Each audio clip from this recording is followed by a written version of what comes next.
And according to BitcoinAverage.com, the average price of Bitcoin is $418.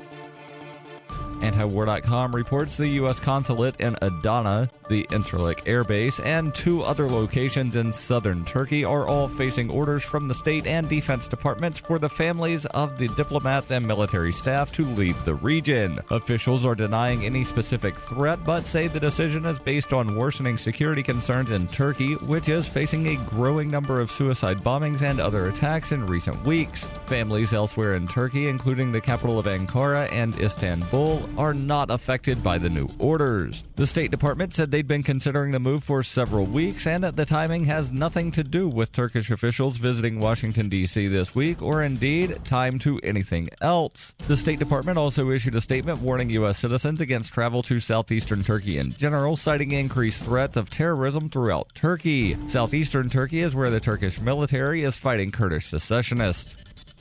For nearly 40 years, Roberts & Roberts Brokerage has been a trusted source for buying and selling precious metals like gold and silver. They also take Bitcoin for precious metal purchases and have permanently removed the minimum purchase amount for all orders paid in the digital currency. Call Roberts & Roberts today for knowledgeable advice on buying and selling precious metals and a forward-thinking approach to new technologies. 800-874-9760 or visit online at rrbi.co.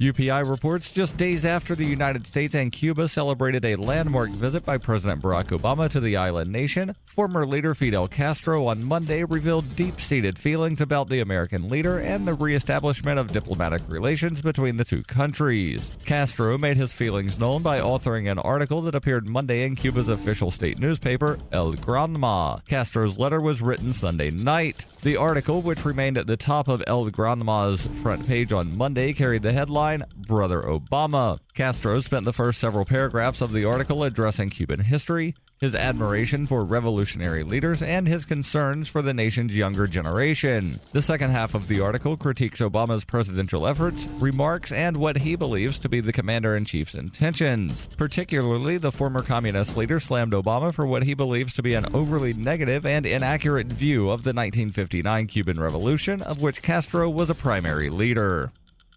Bitcoin Not Bombs is a launching pad for nonprofits and social entrepreneurs into the financial freedom of the Bitcoin economy. Bitcoin Not Bombs is fully committed to being the hub of the nonprofit sector of the Bitcoin economy, maximizing the potential cross-promotion of all our clients and commercial partners. To learn more, visit bitcoinnotbombs.com. Reuters reports public sector unions triumphed before the United States Supreme Court on Tuesday when the justices preserved a vital source of cash for organized labor, splitting 4-4 on a conservative challenge that had seemed destined for success until Judge Antonin Scalia's death last month. The case, brought by non-union public school teachers in California, had targeted fees that many states force such workers to pay unions in lieu of dues that fund collective bargaining and other activities. A loss in this case would have deprived unions representing teachers, police, transit workers, firefighters, and other government employees of millions of dollars annually and diminished their political clout. The outcome illustrated the impact on the court of the February 13th death of Scalia, the long-serving conservative justice who almost certainly would have cast a decisive vote against the unions. But by virtue of splitting 4-4, the justices affirmed a 2014 lower court ruling that allowed California to compel non-union workers to pay the fees. Ian Murray, vice president for strategy at the Competitive Enterprise Institute, said the death of Justice Scalia has proved a disaster for public sector workers who have their paychecks raided by unions. The court, evenly divided with 4 liberals and 4 conservatives, left intact a 1977 legal precedent that allowed such fees, which conservatives have long abhorred. The case reached the High Court after a Washington-based conservative group, the Center for Individual Rights, sued on behalf of lead plaintiff Rebecca Frederick, an elementary school teacher in Anaheim, California, and 9 other teachers. They argued the fees infringed upon the free speech rights of non-union workers under the U.S. Constitution. This has been FPP Radio News, online at fppradio.com. The Tallahassee Zoo, which faced a major budget crisis. Luckily, they were able to get both, keep guests and animals happy and stay profitable. And that's thanks to the zoo's new director, Maxwell Jeffries. Happy to be here. Thank you. Good morning. Now, what's the most profitable part of the zoo? The elephants, the tigers? No. The gift shop, okay? Food court. But now the entire zoo is the gift shop. So you come to the zoo, you look around, you see something you like, make me an offer. I'm a businessman. I want to make people happy. You're probably familiar with the old saying, don't feed the animals. Oh, right, of course. Okay, well, that's old-fashioned thinking. At our zoo, you can feed the animals. Anything you want? Anything you want. Oats, eggs, batteries, you name it. And we also invented a new tiered membership system. So for your standard membership, you go to the zoo, you get to see the animals. For your gold level membership, you get to pick any two animals, make them fight each other. Yeah. And then with a platinum, you get 1 hour alone in the zoo. No questions asked. Yeah. Wow. This is the Onion News Network.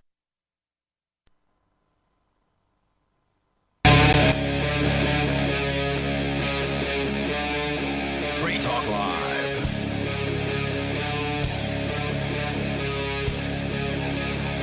It is Free Talk Live. Hey, that's me coming back to me. There we go. Solved that problem. Anyway, with you in the studio tonight, it's Ian. And Mark. And Daryl. You can talk about anything that happens to be on your mind. That is the point of Free Talk Live. Of course, we always bring interesting stuff, at least what we think is interesting, to talk about with you, including Donald Trump. Now, we haven't brought Donald Trump into the studio, nor would I, but a lot of libertarians, more than you would expect, a lot of people who have some cred as libertarians are getting behind Donald Trump, and it's disturbing to me. I don't understand it. But maybe we can read the article from Walter Block, who's a renowned liberty-minded person. At least that was my understanding about this guy. He's been called the intellectual heir to Murray Rothbard. Walter has, not Trump. Yes, okay. Yes, that's correct. I would say that title is more aptly placed on David Friedman, who's the son of Milton Friedman, but nonetheless, people aren't asking me. So we've got, apparently Walter Block has formed a group called Libertarians for Trump. We'll get into that here in a moment. But I was also shocked today to receive an email from Bernard von Nothaus, who we've had on the show a number of times in the past. He was the creator of the Liberty Dollar. And Daryl, were you a Liberty associate? I was not. You were not. Okay, I was. And so, I've actually done business with the Liberty Dollar. I've purchased Liberty Dollars in the past. I've attempted to share Liberty Dollars with people. And Liberty Dollars were the second most popular currency in the United States, arguably. There were millions of dollars worth of Liberty Dollars that were supposedly in circulation. Now, most of them were probably sitting in people's drawers and safes and things like that. But nonetheless, they were gorgeous. They were a gorgeous piece. Yeah, and they actually were very, very nice. They had a paper version, which were called warehouse receipts.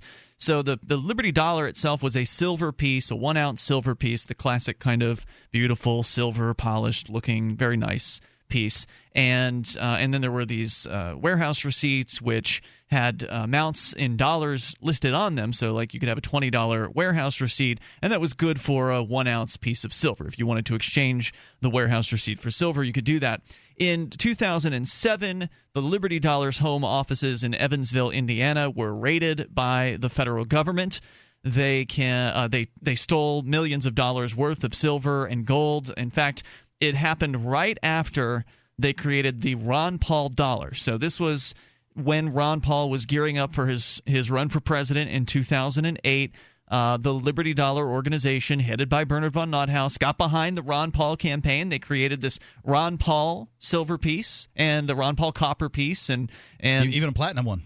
Yeah, sure. So they had different types of metals that they were putting out there, and the whole idea behind the Liberty Dollar was to communicate the idea of alternative currencies, to communicate the idea of getting rid of the federal government's money, getting rid of the Fed, this organization that the government has, sort of this semi-private organization that the government has anointed as the source of the country's money, at least the dollars. And so it was kind of an educational outreach piece. I mean, yes, it functioned as a piece of money in that you could exchange it for other things of value, and some people did that, the Liberty Dollar. But primarily the idea was I bought some things with it. Yeah, and the idea was you wanted to use this as a conversation starter. You would go, in theory, to location, whatever business, and when the total was rung up at the register, you'd pull out your Liberty Dollar, this fancy piece of silver, and you drop it in someone's hand, and then they'd go, "Ooh, what's that?" And that would be your opportunity, presuming there weren't a bunch of people in line behind you, to explain to them the idea of real money that actually had something behind it. Because at one time, the U.S. federal government was issuing dollars that were backed by silver. You can still find them every now and then, called silver certificates. So if you go back to, I think it was 1934 was the last time they made silver certificates. That would be inaccurate. They issued some as late as the 1950s. Oh, wow. And I believe they were either issuing a small amount in the 1960s or they were about to issue more in the 1960s. Until they did not. Okay. There's the conspiracy theory that Kennedy was killed because he was trying to end the Fed by printing these treasury notes. He was just trying to inflate the damn currency. So they actually had a time for this I didn't really know about, Daryl. They had a time frame where they were printing both silver certificates and non-certificates, meaning Federal Reserve notes? Yes, so from 1913 until the either late 50s or early 60s, there were both Federal Reserve notes and U.S. Treasury notes that were called United States notes. Interesting. That said silver certificate. And the whole thing of silver certificates, most people think, like George Washington made the first one. No. The federal government did not issue any paper currency until the tyrant Lincoln started issuing currency and implemented the first legal tender law because he needed to inflate the currency to pay for his war. So the silver certificates, you can still find them every now and then. If you go to a collector shop. Yeah, certainly you'll see them at collector shops. But I remember the first one I found, actually somebody gave it to me. Check with your dad. He's got them. The first one I found was working at Kmart, and somebody they didn't know better, and they spent one, and I saw it and grabbed it because they look different. When you little compare different. them. Yeah, there's sort of like a darker print, and if you're looking at a bunch of ones, for instance, you'll be able to spot the silver certificate pretty easily. Yeah, the color, I think it's blue instead of red. Yeah, I think so. So the idea behind the Liberty Dollar was to introduce people back to the idea of sound money, of money that was actually backed by something of value. And the U.S. federal government or the Federal Reserve notes that you have in your wallet are not silver certificates. They aren't backed by anything except promises, and there's nothing. You can't take them to the Federal Reserve and get silver for them. There's nothing there, and that's why they can just print out as many of them as they want to, thereby inflating the money supply, and that usually results in the prices of things going up over time. So there was this big concept of, wow, here's this silver certificate. Here's this Liberty Dollar, this actual piece of silver, instead of like the quarters and the dimes that you have in your pocket, which are just sort of cheap pot metal. I mean, they're not worth much at all. In fact, it even costs more to, I think, make pennies these days. Pennies and nickels. Yeah. Than they're actually worth, right? Yes. So the federal government spends more per penny and nickel than the face value. Wouldn't the silver certificates have come out before coins were devalued? Because there was a time when coins were entirely what they were made of. So, I mean, quarters were silver. They were a quarter of $1 of silver. A dollar was a measurement of silver. Right. A dime was a tenth of $1 of silver. A nickel was made of friggin' nickel, and a penny was made of copper. And now none of that is true. Right. Well, now none of that is true. Right. Pennies are made of zinc with copper wrap, and nickels cost more to make than nickels are made out of copper nickel with a copper or a nickel coating. Okay. Right. So they've cheaped out as much as they possibly can. Yes. Right. As much and as they it can. still costs them more to make pennies and nickels. That's why we need to just get rid of the damn penny and then retool the nickels to where you're making the nickels out of the stuff you're making pennies out of. I say get rid of the nickel too. I mean, it's not cost effective. What's the particular reason for it? No, so if you make the nickel out of stuff that you're currently making the penny out of, it costs like 3.7 cents to make a penny. Okay. So you would still be, spending less than face value. At least but for I now. agree. They'd probably, give them a few more years and inflation. Give them a week and a half and they'd wind up screwing it up. Here's what you do. You kill the penny, you kill the nickel, you kill the quarter. You make 50-cent pieces, smaller than they were before, and you make dimes. That's it. What? What?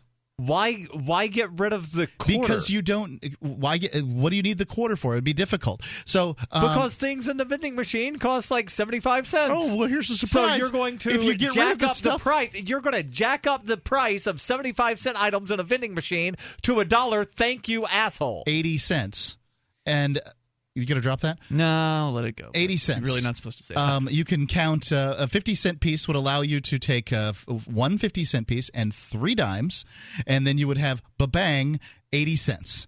Or they could go ahead and knock it down to 70 cents. All I'm saying is that the penny is friggin' worthless. The nickel is worthless. We don't need these archaic forms at this point. The dollar's been devalued almost to a tenth of what it was worth when I was a kid.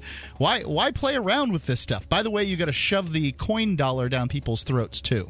All right, toll-free number tonight is 855-450-FREE. But how has the Liberty Dollar jumped the shark? It has something to do with Donald Trump. We'll tell you coming up. Today, how to incorporate your business in just 10 minutes so you won't lose everything if you get sued. Step 1, stop putting it off. If you're not incorporated and someone sues your business tomorrow, it's not just your business at risk. You can lose everything: your home, your car, even your life savings.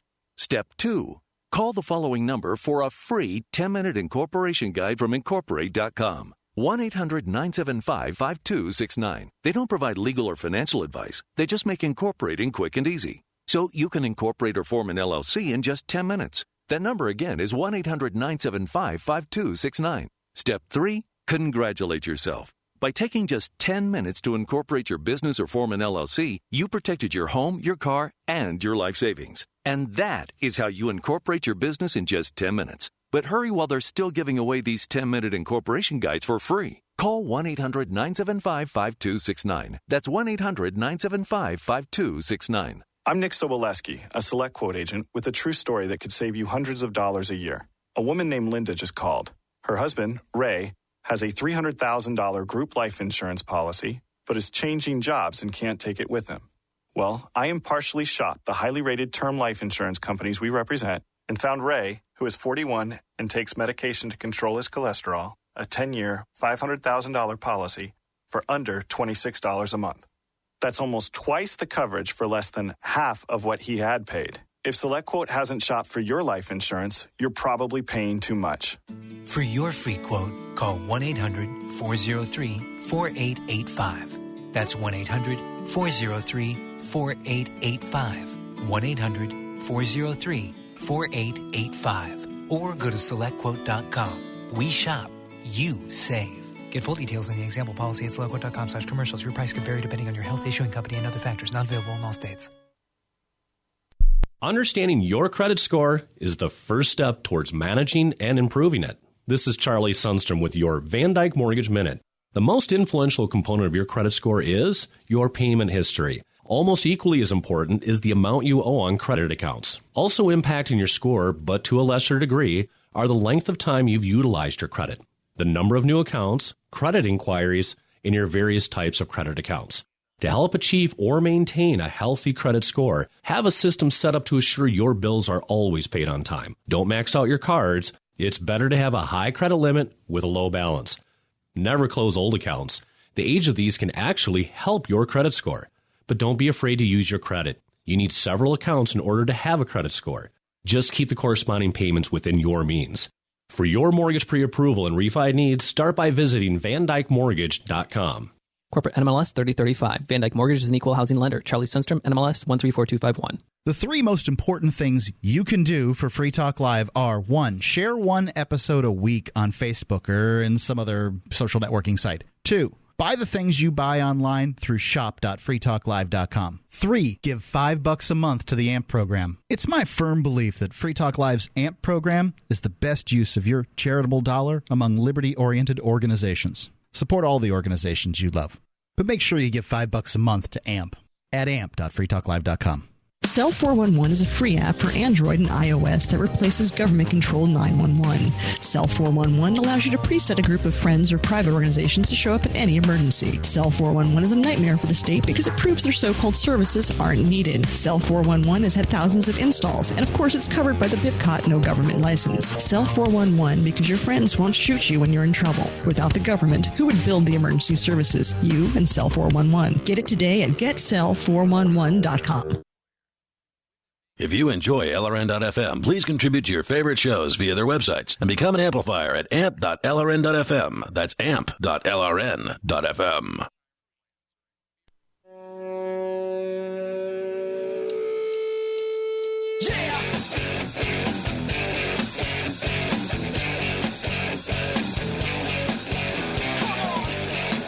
It's Free Talk Live. Dial toll free to join us here at 855-450-FREE.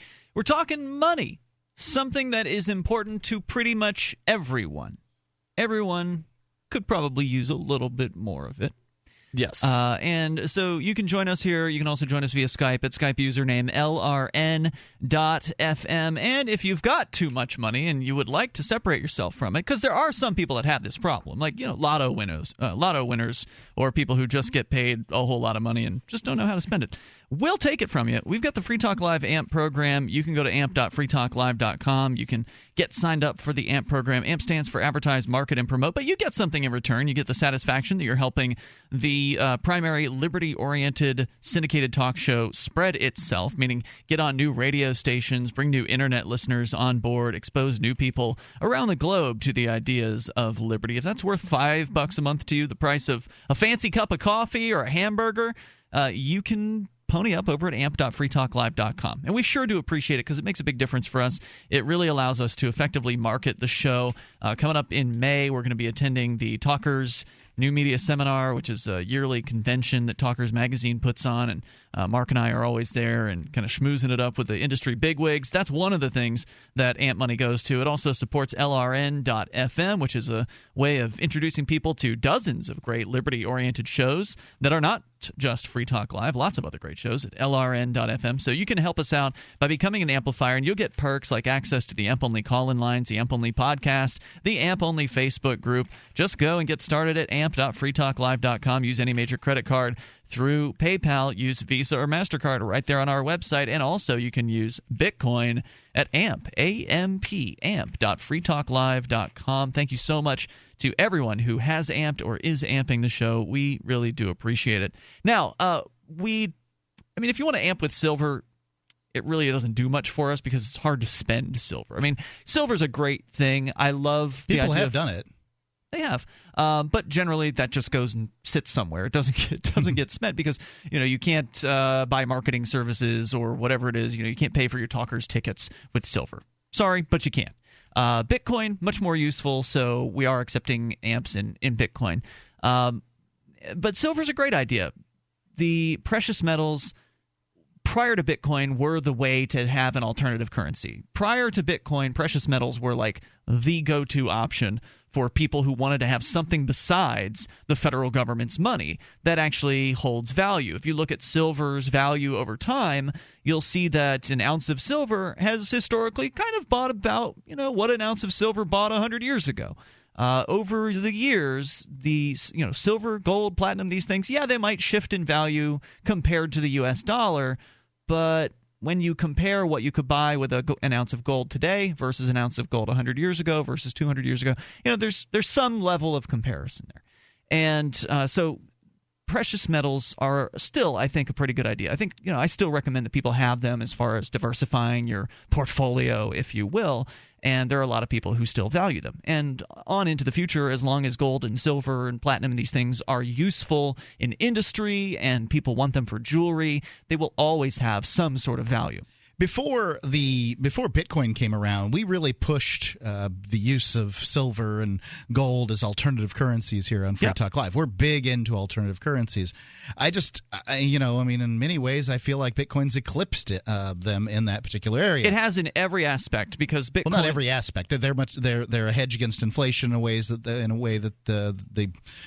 Bitcoin is a little riskier than silver, right? I don't know. Silver's been 10,000 years. Silver's been as high as as $50 within the last decade, and now it's down to like 13 or 14 or 15 bucks. So that's a little painful. There's risk. If you bought at 50, you're probably feeling like you took a pretty heavy risk there with that.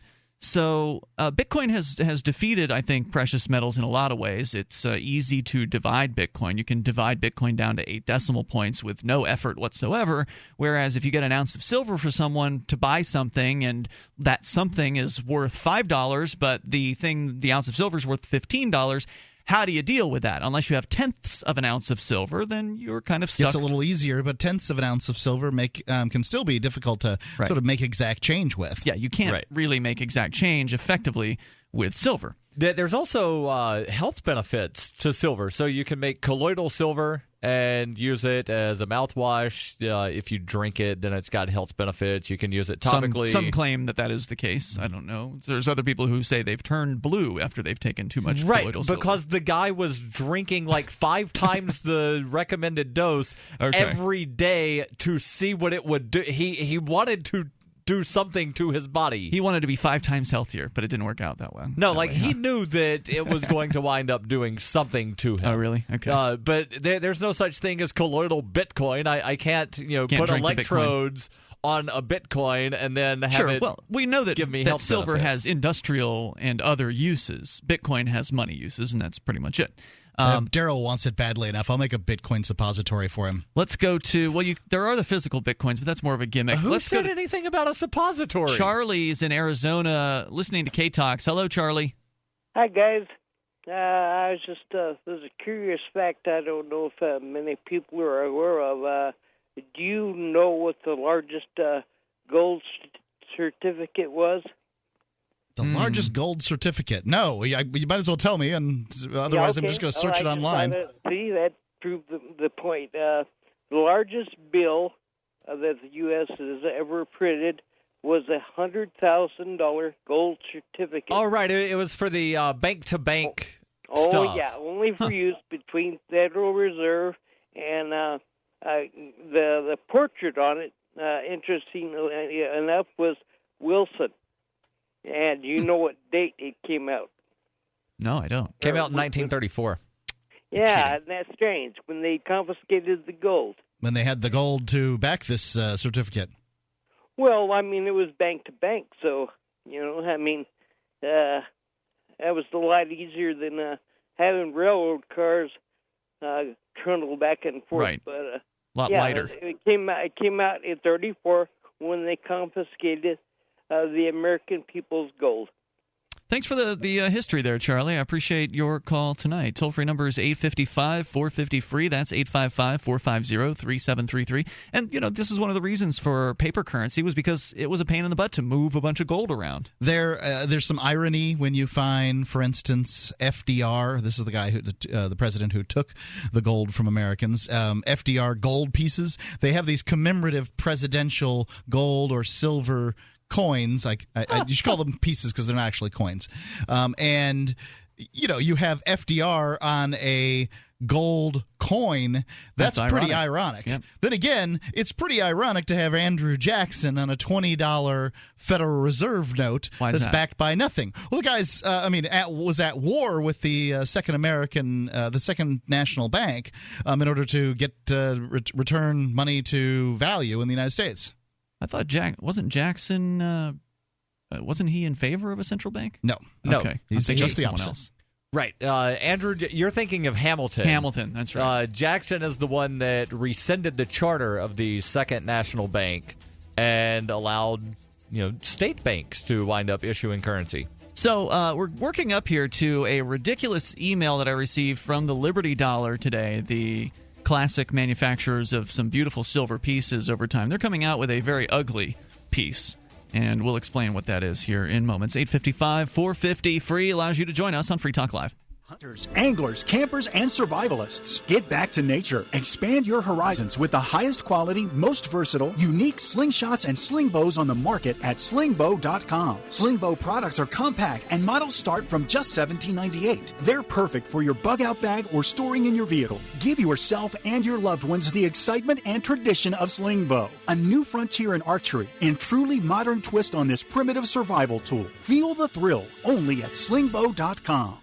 Bad news, Americans. You're probably stockpiling for a disaster all wrong. When the big one comes, you'll need more than that poisonous, oversalted survival food you now see everywhere. There are 3 vital things that your survival food is missing, and it's the first thing to disappear from grocery stores. Go to superfoodradio.com now to see my story of how I nearly died when I was forced to live on a popular survival food. That's superfoodradio.com, and I'll show you how everything you've been told about survival food is dead wrong. Go to superfoodradio.com now.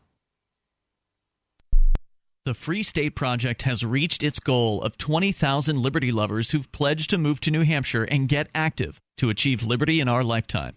Perhaps you're trying to figure out what part of New Hampshire should be your destination.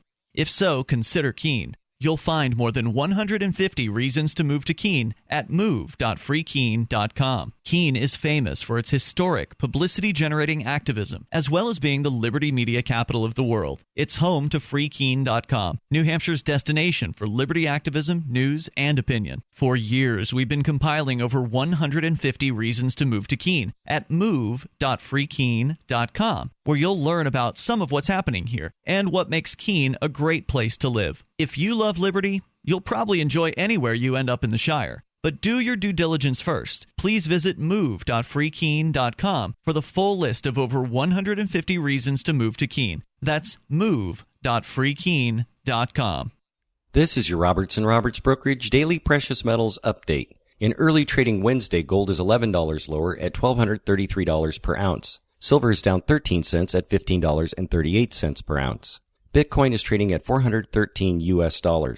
Robertson Roberts Brokerage has been helping customers buying and selling precious metals for nearly 40 years. How may we help you? Give us a call at 800-874-9760 or visit us online at rrbi.co. You can listen to Free Talk Live on the radio, podcast, satellite, webcam, and our live streams. But did you know you can listen to Free Talk Live from any phone, anywhere? Add this number to your phone, 213-493-0308. It's a long-distance call, so make sure you're familiar with your phone's calling plan. The Listen lines are airing the latest episode of Free Talk Live 24 hours a day, including our live shows. Call 213-493-0308. That's 213-493-0308. Arcade City is a ride-sharing app built by drivers for drivers. It's more decentralized than Uber and Lyft. With Arcade City, you can keep all of what you earn. Sign up now to drive for Arcade City at arcade.freetalklive.com. Arcade City was created by New Hampshire liberty activist Christopher David. When he publicized the idea in January 2016, he hoped to recruit 100 drivers by the end of the month. Instead, he blew past his goal with over 1,300 drivers signing up in just 2 weeks. Arcade City is connecting drivers directly with riders and is disrupting the already disrupted transportation industry. If you want to get involved, you can join as a rider or a driver. To ride with Arcade City, visit arcaderide.freetalklive.com. To drive with Arcade City, visit arcade.freetalklive.com. That's arcade.freetalklive.com to drive, or arcaderide.freetalklive.com to ride with Arcade City. You can put the Liberty Radio Network on the air in your area. Visit broadcast.lrn.fm to learn how. Broadcast.lrn.fm.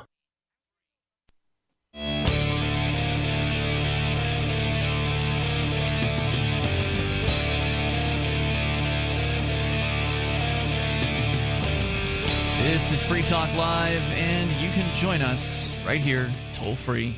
The number is 855-450-FREE. A disturbing email came into my box today from, of all places, the Liberty Dollar. And normally when I read emails from the folks over at the Liberty Dollar, it's always something good, something exciting, something, pro-freedom. But today, they may have jumped the shark. And well, this is the new Liberty Dollar, is it not? Nope.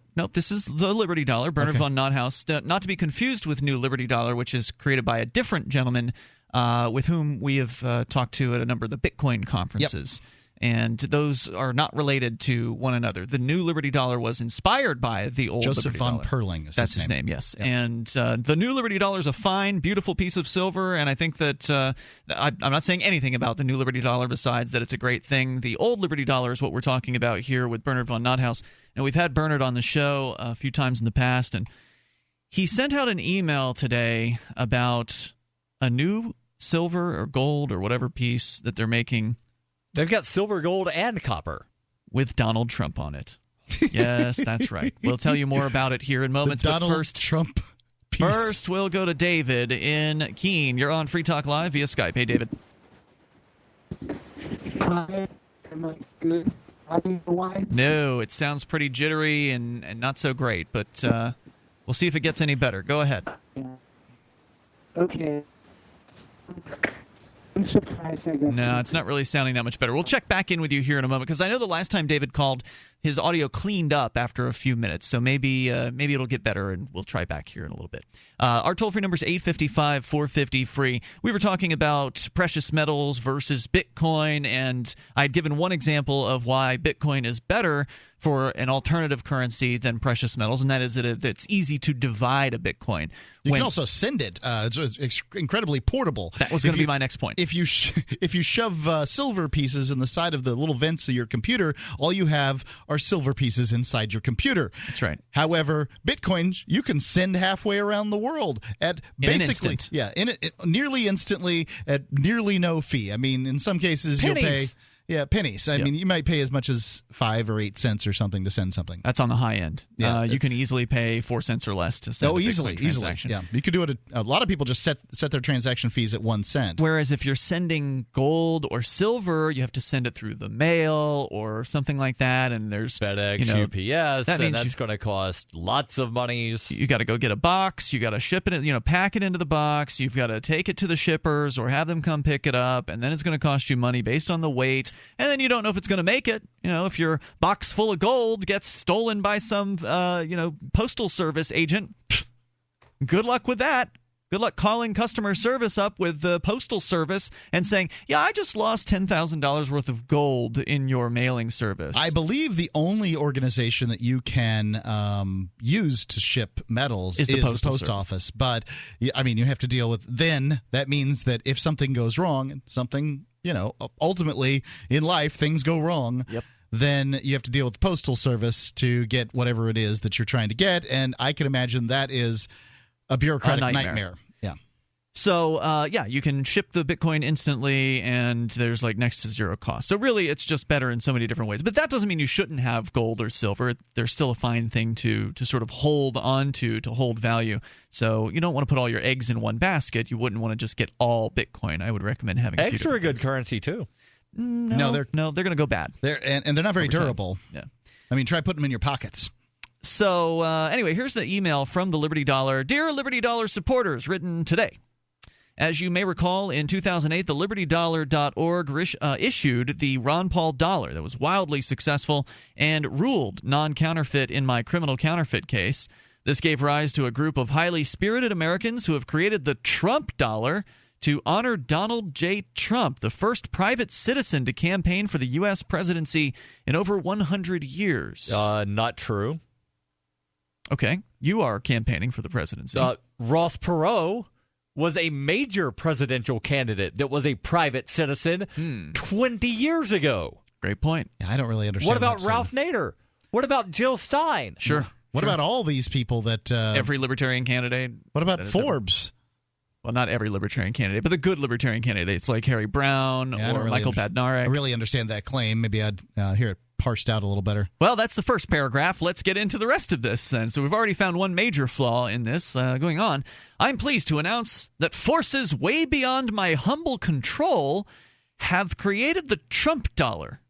A masterpiece in many ways, the Trump dollar is the work of many of the finest craftsmen in the country, including Wayne Tazakono, Hawaii portrait artist, Luigi Badia, National Merit Sculptor, and William Lemire, Mint Master at the North American Mint. I'm deeply indebted to them and many more people who have made the Trump dollar a reality. So he almost makes it sound like he had no role in this, except he did. I invite you to Trump the government, which he says is trademarked, apparently. Does that mean Trump has trademarked that, or the Liberty Dollar has trademarked that? I don't know. I can search. Yeah, Trump the government with free political speech that is actually worth something, and get a Trump dollar today. Fed up with the political class? Fed up with money that loses its value? Show how you feel with the 2016 Trump dollar, a silver dollar-size commemorative coin made of 1 ounce of .999 fine silver. The 2016 Trump dollar expresses the anger of the American people who distrust... Is it angry looking? Does it have a big middle finger on the other side? I don't think so. No, it looks pretty much like a Liberty dollar on the other side, and then on the front side, there's Donald Trump's, like a bust. I gotta say that I think that in many ways Donald Trump is America's middle finger to the federal government. I think that is he though?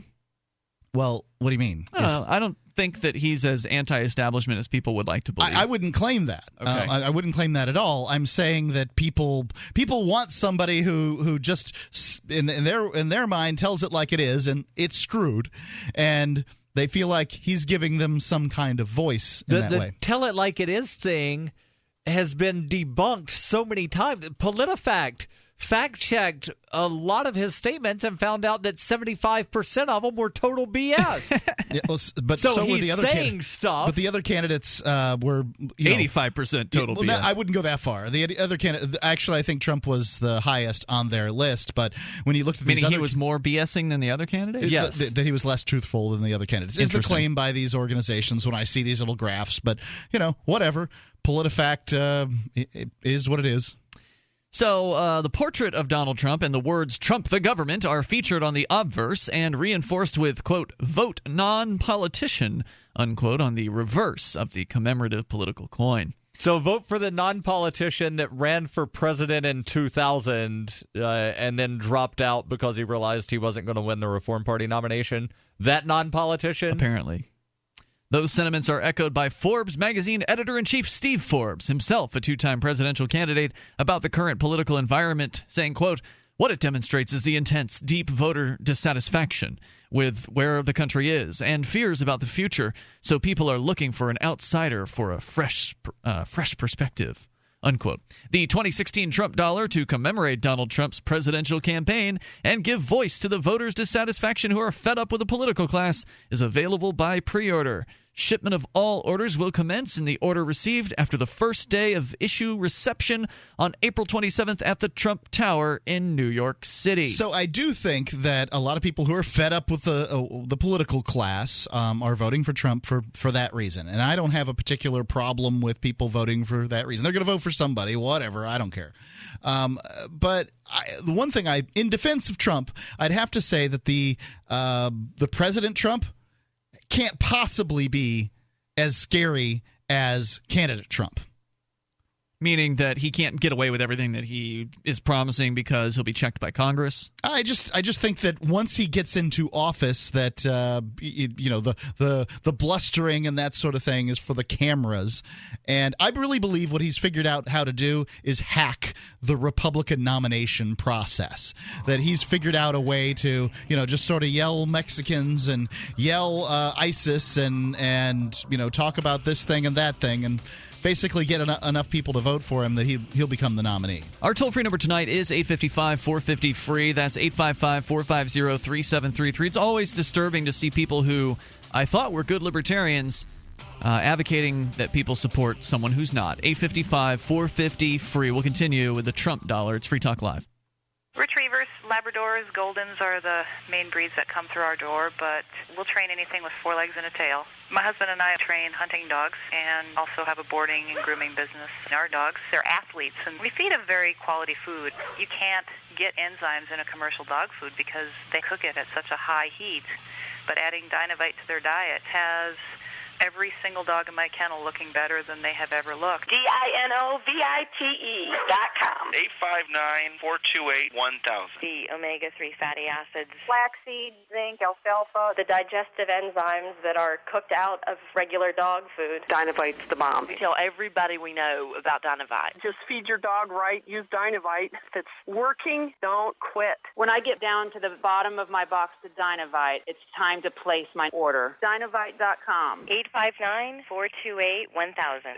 859-428-1000. DINOVITE.com.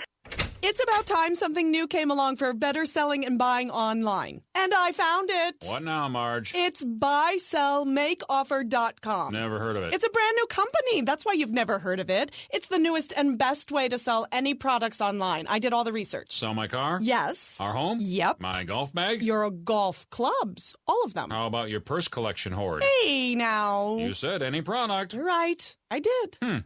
We get 30 days free. Really? Packages starting from only $7.95. And buysellmakeoffer.com will never charge item fees, ever. Never. And this is cool. Listen to this. You can even use Skype or video to show your items. That's cool. Yes. All we have to do is go to the website, sign up, and then load our stuff to sell. I love this site. Buysellmakeoffer.com. Buysellmakeoffer.com. You got it? Buysellmakeoffer.com. Buysellmakeoffer.com. Better selling, better buying. This is the Onion Week in Review. Quiet and reserved temp Kevin Bright surprised his coworkers this week when they discovered that the mild-mannered 27-year-old was actually an untalented singer-songwriter. How did I get here? It's probably a tree. Bright, who mostly keeps to himself at work, usually spends his free time embarrassing himself at open mics across the city, and that underneath his meek and soft-spoken exterior is a terrible guitarist with no musical sensibility whatsoever. You see him in the office, he's this quiet, reserved kid, and you would never think, oh, he's got a great voice and a wonderful stage presence. And you'd be totally right. In other news, an Ohio Film Festival graphic designer decides to go with film reels for the O's. And getting Grandma into a family reunion t-shirt is a 3-person job. The entire 144-minute cut of this week's review is available now for just $11.99 on Laserdisc. For more, visit theonion.com/newsbeat. This is the Onion News Network. Did you know you can watch Free Talk Live during our live show 7 days a week from 7 to 10 p.m. Eastern via our studio cams at cam.freetalklive.com? Plus, you can chat with other listeners while you watch, all totally free. Now that our live video stream is hosted by YouTube, our video archives will be online even faster. So be sure to subscribe to our YouTube channel. Listen, watch, and chat all free at cam.freetalklive.com. That's cam.freetalklive.com. My name is Jacob Hornberger. I'm president of the Future of Freedom Foundation, which Congressman Ron Paul awarded for having an outstanding freedom website. Write us at fff@fff.org, and we'll send you a free 3-month subscription to our monthly journal of libertarian essays and our booklet, Economic Liberty in the Constitution, which George Mason University economics professor Walter Williams praised in a recent column. That's fff@fff.org.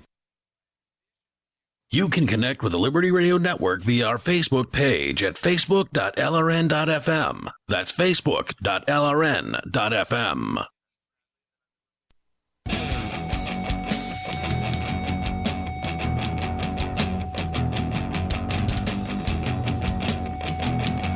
It's Free Talk Live. You're invited to join us here. The toll-free number is 855-450-FREE. That's 855-450-3733. We've got Skype as well. Our Skype username is LRN.FM. Tonight in studio, it's Ian. And Mark. And Daryl. And, of course, if you want, you can join us online anytime over at freetalklive.com. If you're getting online, though, without being protected, you might want to consider getting ProXPN. It's a virtual private network that encrypts your data right from your computer or mobile device, whatever device you're using, Windows, Mac, iOS, Android, and even Linux. You can use ProXPN. Go to ProXPN.com and remember code FTL50. You're going to need that to get 50% off of their regular monthly price for the lifetime of an annual account. It can be cheaper per month than a good cup of coffee. ProXPN, by the way, keeps no logs of your activities whatsoever. And you can, if you're a Windows user, ask ProXPN about changing your DNS settings for even greater anonymity. Use the internet the way it was meant to be used. Go to ProXPN.com right now and use code FTL50 to take back the privacy that is your right. That's ProXPN.com with code FTL50. And by the way, they do not keep logs of your activities like a lot of those VPNs do. ProXPN.com, code FTL50.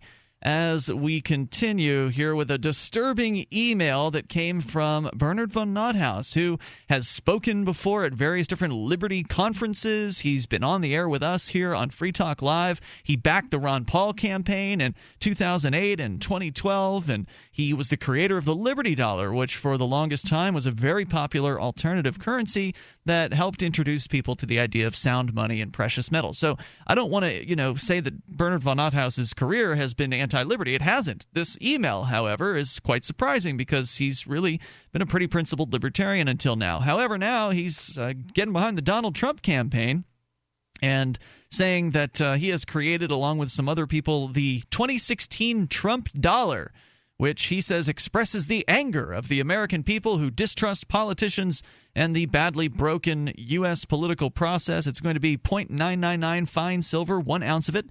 It will become available at the Trump Tower in New York City on April 27th, and they'll start shipping it out, I guess, at that time. He says that the 2016 Trump dollar is a clear call for freedom of political speech and expression. Well, wait a minute. Doesn't Donald Trump say that he wants to prohibit Muslims from coming into the United States? By no means does that sound like someone who supports freedom of political speech or expression. So that is one thing. But further, it was designed by... That sounds like freedom of travel to me as opposed to freedom of speech, but all right. Well, if you're not allowed to come here, then you would, in theory, be prohibited from speaking here as well. Send an email. Was designed by Bernard von Nothaus, the monetary architect of the Liberty Dollar, to recognize Mr. Trump's heroic presidential candidacy. And heroic? That's what he says. And to popularize it with collectors and sound money supporters. The commemorative coin is 1 full ounce of pure 999 fine silver in brilliant uncirculated condition and is available at the MSRP of $25, featured on the reverse. He actually calls it a coin? Yep, he sure does. Ooh, that's a no-no. Yeah, you're not supposed to use the term coin. It's a piece or a round. A round.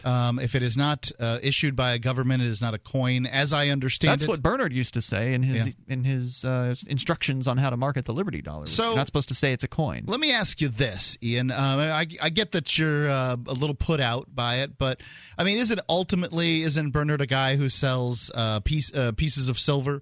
Yeah, and sure. Slapping, if you can slap some politician's face on that piece of silver and make it sell better, then you should do that? Yeah, if all you are about is money, then by all means, go ahead and pander to people and make some money. But, I would hope that people who are principled are more about principle. I guess he's not.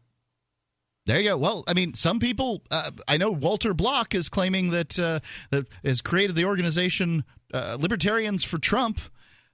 What do those people think? Oh, well, we'll find out. I've heard libertarian arguments for Trump. I'm not claiming that. I've heard libertarians or people that claimed at one time in their life to be libertarians make arguments for Trump. I would hardly say that they made libertarian arguments for Trump. He also says, if Trump's foreign policy is going to be one of less intervention. Blow them the F up is not a less interventionist foreign policy. Well, he said different things, whereas the other Republican candidates have been very specific and consistent with their interventionist policy. And Donald Trump's "we're going to bomb the S out of ISIS" is not a non-interventionist position. But then he said that he would leave it up to the Russians. That is... Leave what up to the Russians, whether or not bombing the S out of ISIS. Right. So, I mean, if you take this is like Rand Paul or a lot of politicians that are sort of in the liberty sphere. You can pick and choose the things that they say because political speak is lying, right?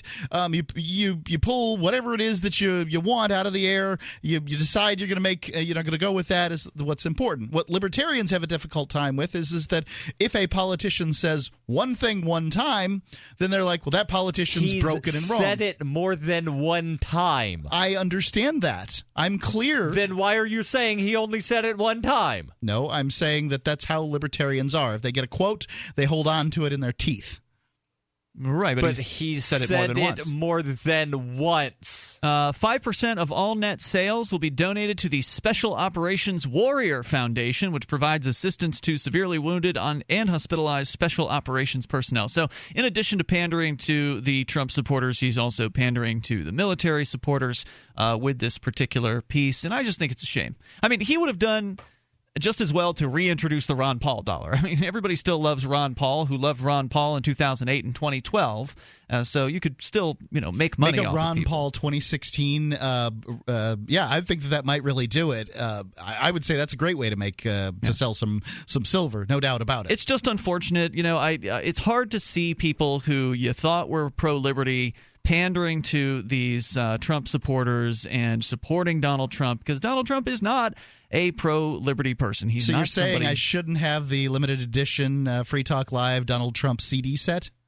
Shouldn't put that out? What's that going to be? I don't know. Something. I'm going to put Donald Trump's like a terrible idea. Face on the tin, and I'm going to sell it. You do what you want. I'm not going to support it. There you go. Walter Block writes over at LouRockwell.com, Libertarians for Trump. Says he's starting up a new group. It's going to be called Libertarians for Trump. LFT has its work cut out for it in mobilizing massive support for Donald Trump within the libertarian community. That much is certainly true, because hopefully most libertarians are principled enough to not support Donald Trump. For there are some libertarians who oppose supporting any politician for political office. There's a whole bunch of them. One would question what they're doing to make us have a better president in 2016. Who cares? I don't look. No one's going to get a good president in 2016. Doesn't seem like there's going to be a particularly good one. Okay, it's like looking in the toilet bowl and picking your favorite thing that you see there, right? Yeah, I got other things that I'd rather spend my time on. So anyway, going on here, there are some libertarians who oppose supporting any politician, even a 99% pure one, such as Dr. Ron Paul. However, I dedicated this book to refuting arguments of that sort, which he wrote apparently called Yes to Ron Paul and Liberty. Anyway, going on, he says, let me just say there is nothing at all incompatible between libertarianism and voting or supporting political candidates. I'll agree with him on that point. And I can understand voting for the lesser of the evils. I get that too. And also when it comes to candidates, I tend not to get too wrapped up in it. What I want people to do is support candidates for the right reason. And I think that there's a right reason to support most candidates that are out there. It's just when you support them for the wrong reasons that bother me. So, if people are supporting Donald Trump because they think that he'll have a less interventionist foreign policy because it's not profitable to fly around the world and make people angry and all that other stuff. But he's a militarist. He believes in intervention. He believes in sending the military all around the globe. So I'm not sure if I agree with you that it's going to be less interventionist. At this point, you're picking between Ted Cruz and I'm not Donald. picking. Well, I'm not picking between Ted Cruz or Donald Trump. So don't tell me what I'm doing. There will be a Republican nominee.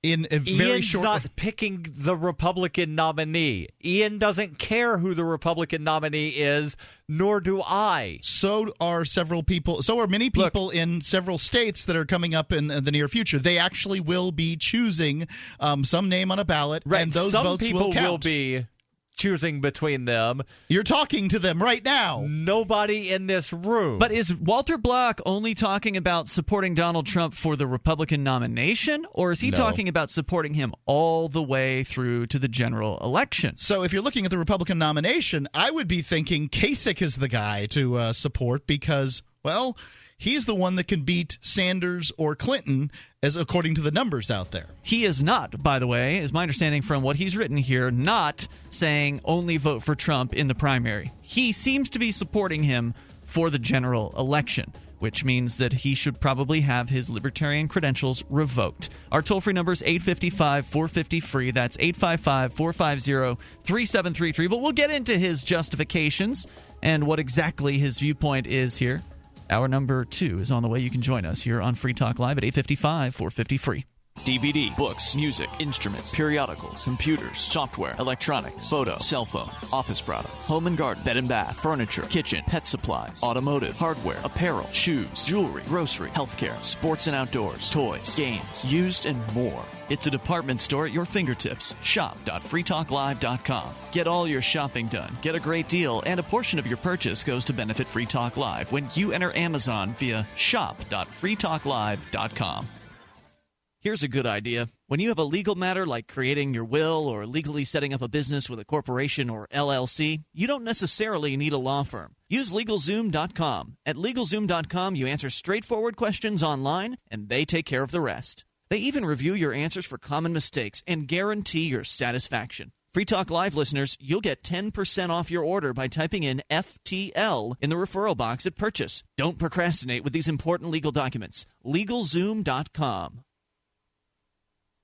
Radio is the most personal of mediums. I exist right now in your head. If you listen to Free Talk Live regularly, you know me. Free Talk Live is on more than 160 radio stations around the U.S. and has been downloaded on every continent around the world. Hundreds of thousands of listeners with ad packages from $600 a month to $6,000 a month. Imagine what we can do for your business, project, website, or idea. Email me, mark@freetalklive.com. LRN.FM is proud to announce our official listening apps for Android and iOS devices. Now you can easily tune into our streams anywhere, anytime on your smartphone or tablet. Just visit apps.lrn.fm or search for LRN.FM in the Android or Apple app stores. Please download, rate us 5 stars, then share the link on your social media and let your friends and family know how you're listening to LRN.FM. Download it now, free at apps.lrn.fm. You're listening to the live edition of Free Talk Live. Hour number 2 is next, after the news, here on the Liberty Radio Network at LRN.FM. From Keene in the Shire, the Liberty Media capital of the world, this is Daryl W. Perry, host of FPP Radio News for Wednesday, March 30th, 2016. Silver is trading at $15.30 per ounce. Gold is valued at $1,232 per ounce. And according to BitcoinAverage.com, the average price of Bitcoin is $418. Antiwar.com reports the U.S. consulate in Adana, the Incirlik Air Base, and 2 other locations in southern Turkey are all facing orders from the state and defense departments for the families of the diplomats and military staff to leave the region. Officials are denying any specific threat, but say the decision is based on worsening security concerns in Turkey, which is facing a growing number of suicide bombings and other attacks in recent weeks. Families elsewhere in Turkey, including the capital of Ankara and Istanbul, are not affected by the new orders. The State Department said they'd been considering the move for several weeks and that the timing has nothing to do with Turkish officials visiting Washington, D.C. this week, or indeed time to anything else. The State Department also issued a statement warning U.S. citizens against travel to southeastern Turkey in general, citing increased threats of terrorism throughout Turkey. Southeastern Turkey is where the Turkish military is fighting Kurdish secessionists. For nearly 40 years, Roberts & Roberts Brokerage has been a trusted source for buying and selling precious metals like gold and silver. They also take Bitcoin for precious metal purchases and have permanently removed the minimum purchase amount for all orders paid in the digital currency. Call Roberts & Roberts today for knowledgeable advice on buying and selling precious metals and a forward-thinking approach to new technologies. 800-874-9760 or visit online at rrbi.co. UPI reports just days after the United States and Cuba celebrated a landmark visit by President Barack Obama to the island nation, former leader Fidel Castro on Monday revealed deep-seated feelings about the American leader and the reestablishment of diplomatic relations between the two countries. Castro made his feelings known by authoring an article that appeared Monday in Cuba's official state newspaper, El Granma. Castro's letter was written Sunday night. The article, which remained at the top of El Granma's front page on Monday, carried the headline, Brother Obama. Castro spent the first several paragraphs of the article addressing Cuban history, his admiration for revolutionary leaders, and his concerns for the nation's younger generation. The second half of the article critiques Obama's presidential efforts, remarks, and what he believes to be the commander-in-chief's intentions. Particularly, the former communist leader slammed Obama for what he believes to be an overly negative and inaccurate view of the 1959 Cuban Revolution, of which Castro was a primary leader. Bitcoin Not Bombs is a launching pad for nonprofits and social entrepreneurs into the financial freedom of the Bitcoin economy. Bitcoin Not Bombs is fully committed to being the hub of the nonprofit sector of the Bitcoin economy, maximizing the potential cross-promotion of all our clients and commercial partners. To learn more, visit bitcoinnotbombs.com. Reuters reports public sector unions triumphed before the United States Supreme Court on Tuesday when the justices preserved a vital source of cash for organized labor, splitting 4-4 on a conservative challenge that had seemed destined for success until Judge Antonin Scalia's death last month. The case, brought by non-union public school teachers in California, had targeted fees that many states force such workers to pay unions in lieu of dues that fund collective bargaining and other activities. A loss in this case would have deprived unions representing teachers, police, transit workers, firefighters, and other government employees of millions of dollars annually and diminished their political clout. The outcome illustrated the impact on the court of the February 13th death of Scalia, the long-serving conservative justice who almost certainly would have cast a decisive vote against the unions. But by virtue of splitting 4-4, the justices affirmed a 2014 lower court ruling that allowed California to compel non-union workers to pay the fees. Ian Murray, vice president for strategy at the Competitive Enterprise Institute, said the death of Justice Scalia has proved a disaster for public sector workers who have their paychecks raided by unions. The court, evenly divided with 4 liberals and 4 conservatives, left intact a 1977 legal precedent that allowed such fees, which conservatives have long abhorred. The case reached the High Court after a Washington-based conservative group, the Center for Individual Rights, sued on behalf of lead plaintiff Rebecca Frederick, an elementary school teacher in Anaheim, California, and 9 other teachers. They argued the fees infringed upon the free speech rights of non-union workers under the U.S. Constitution. This has been FPP Radio News, online at fppradio.com. The Department of Health and Human Services has issued a new ban preventing the nation's saunas from any further use of tanning salons. The ruling was made after a study found that saunas are exposed to roughly 5,000 times more UV radiation each year than the average American. They are at a very high risk of developing melanoma and orangey leathery skin. Saunas, you are tan enough. The nation's saunas have reacted negatively to the ban. I don't care what the government says. I just won $15 in scratches, so I'm getting a freaking tan. This sucks. None of us have time for this shit. We've got Tammys at home to raise. In an Onion News Network poll of saunas across the country, more than 30% argued that a pale complexion will negatively affect the size of their tips at Ruby Tuesdays. And more than half have said that their boyfriends Dennis like them tan. And he's the father of their second child, so they want him to stick around. This is the Onion News Network.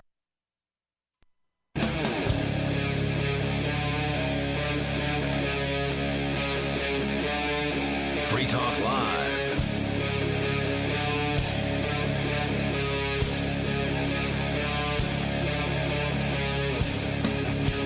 It's Free Talk Live. You can join us here toll free.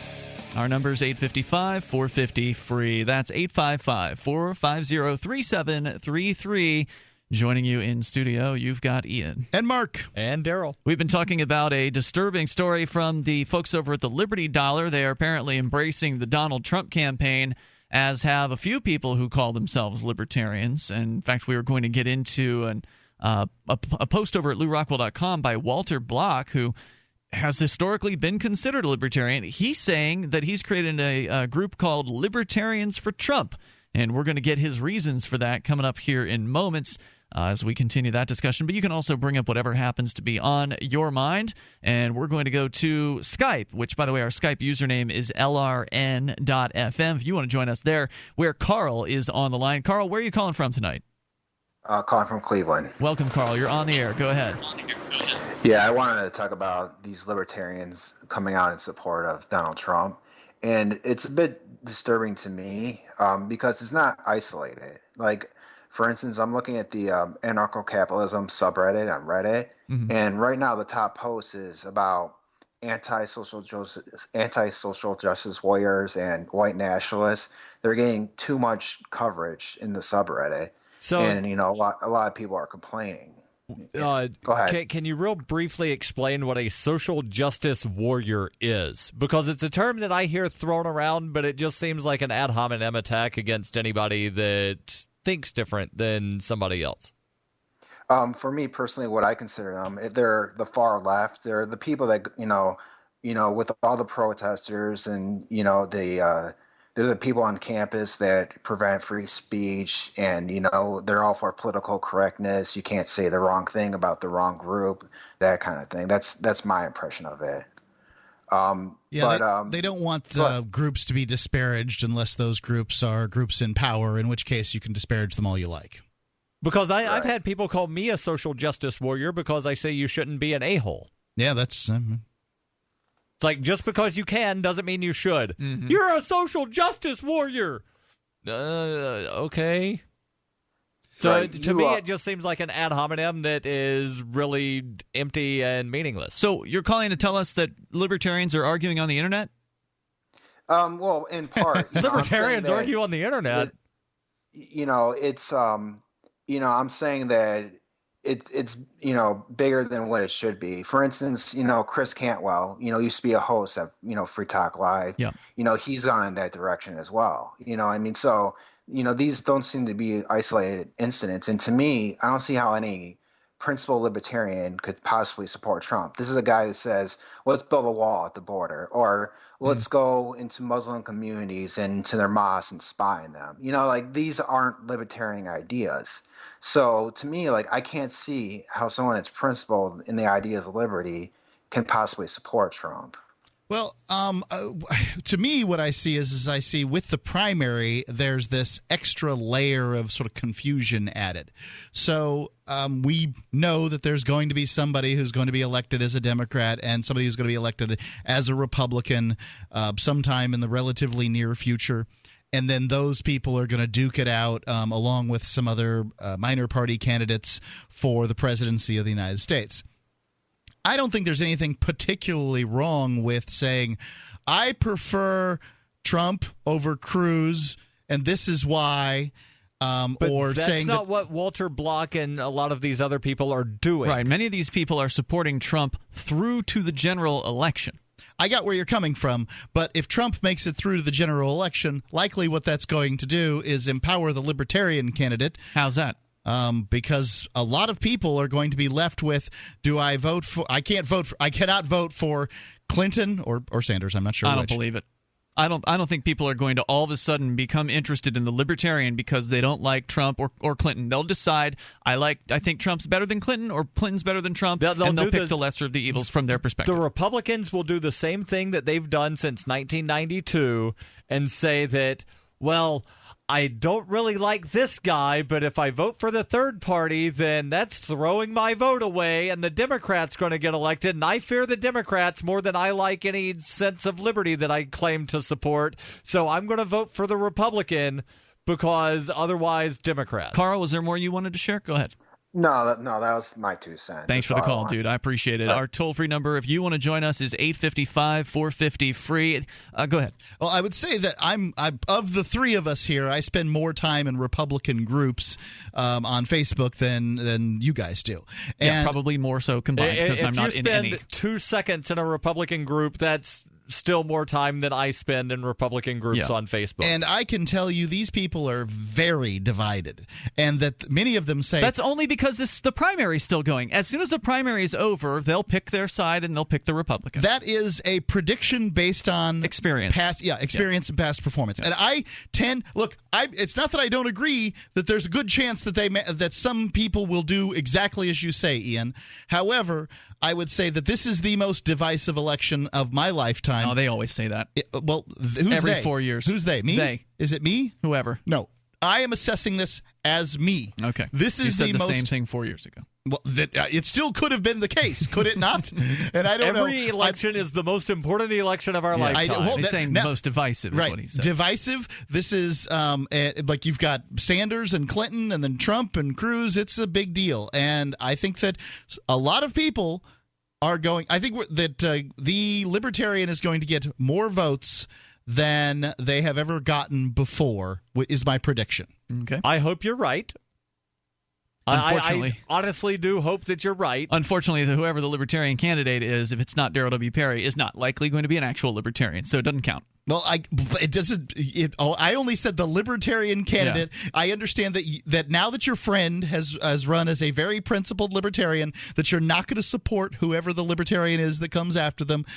My view is just a little wider than that. My guess is that if I were not running this year, Ian still probably would not vote for whatever horrible libertarian. Ian had selected. Gary Johnson in the studio 3 times last go-around. So I would say that may not be entirely the case, No, Daryl. that's before I knew that Gary Johnson was an Islamophobe. Well, I didn't know Gary Johnson was ever in Keene. He was, actually. Yep, he's been in times. studio and sat through the whole show at this microphone that I'm sitting Was at he here right for a now. whole show? I believe he I don't was darn remember close that. to it. I think he got tired at one point and may have bailed on us. But yeah, he was here for a long time. And, I didn't say I wouldn't support the Libertarian because they will likely be the lesser of the evils on the ballot, whoever it is that ends up getting nominated. I will probably have a difficult time supporting Gary Johnson if he is still Islamophobic. So I'm hoping he does not get nominated. He made a statement that he could be educated on. His statement was that the burqa or the whatever, what's the head wrap? It's not a burqa, though. He has not been educated. He has continued to could be educated upon. And so far, he's using. Apparently, there was an article by Tom Knapp recently. And I don't know if it's on the Napster blog. It is. Okay. Tom Knapp wrote an article about how apparently Gary Johnson is basically echoing some Ted Cruz campaign boss. Yep. On his whole Islamophobic, all of his talking points are basically coming from the Ted Cruz campaign, which is pretty disturbing. Yeah, in Pennsylvania, he was asked a question specifically about Sharia, and he said, well, I Googled it, and I found an article titled Sharia and the Constitution. And that article is the thing written by Ted Cruz's, some sort of. Well, I think that people that make fun of the fact that he Googled something really don't look at their own lives. I mean, how else are you going to find out about things? Googling stuff is how you do it. It's not like Gary Johnson has a staff of foreign policy wonks that he has at his super PAC. He does have a staff. Not much of one. I think his staff works for his anyway, medical marijuana company. I think it is premature to presume that Gary Johnson is going to get the nomination. The Libertarian Party does not have their nominating process until May, and it's the very end of May. So we still have a solid couple months here before that actually happens. I'm all for Daryl W. Perry winning the nomination. However, just looking at things from the outside, it seems like Gary Johnson might have the best shot because he was the last one in the last go around, and he's the only candidate in the race, I believe, that has executive experience. So why is it some people who call themselves libertarians are supporting Donald Trump? We'll allow Walter Block to explain himself here in moments, and you can join us at 855-450-FREE. Are you suffering with hearing loss? Are you sick of people constantly complaining that your TV is too loud? Are you tired of asking people to speak up? Would you like to hear more clearly, but you don't want to wear a hearing aid that makes you look old? Then you need to try Listen Clear, a life-changing breakthrough precisely designed by top audio engineers to fit your ear almost invisibly. And you can adjust Listen Clear to find the perfect way to hear everything, wherever you are and whatever you're doing. And right now, you can try Listen Clear absolutely risk-free with free shipping. We'll even give you free batteries for life. So call now, 1-800-719-9349. Listen Clear is lightweight and completely hassle-free, and it's practically invisible. Call for your 100% risk-free home trial with free shipping and free batteries for life. For free information, call now, 1-800-719-9349. That's 1-800-719-9349. 1-800-719-9349. This is a healthcare alert from the Pain Relief Hotline. If you, a family member, or a loved one suffers from knee, back, shoulder, or ankle pain and have Medicare as your primary insurance, we've got great news. You don't have to suffer any longer. You can immediately qualify for a pain-relieving brace at little or no cost to you by calling our 24/7 Pain Relief Hotline at 866-389-0620. Delivery is free and all paperwork is handled for you. If you are on Medicare and have knee, back, shoulder, or ankle pain, don't wait. You can qualify to immediately receive a pain-relieving brace at little or no cost by calling our 24/7 Pain Hotline now at 866-389-0620. Our representatives are standing by 24/7 to take your call and rush you your pain-relieving brace at little or no cost to you. Shipping is free and all paperwork is handled for you. Just call 866-389-0620. That's 866-389-0620. Again, 866-389-0620. Since time began, tyrants have taken aim at personal liberties. Now there's a movie that aims back. The government has no more right to tell us what to put in our bodies than they have to take our guns or tell us what books we can read. 6 drug police were eaten by bears while raiding a marijuana farm. On your knees, you dirty hippie! Jesus. On your knees! What's the problem, officer? Today, many cops who enforce pot laws do so only because it provides them with cushy jobs, good benefits, and a chance to push people around. I was an undercover narcotics officer. The drug war is nothing but a farce. The Second Amendment says you got to keep you and your gat intact. Guns and Weed, The Road to Freedom. A film by Michael W. Dean and Nima Vadadi. DVD available now at gunsandweed.com or on Amazon. That's gunsandweed.com. Makes the perfect gift.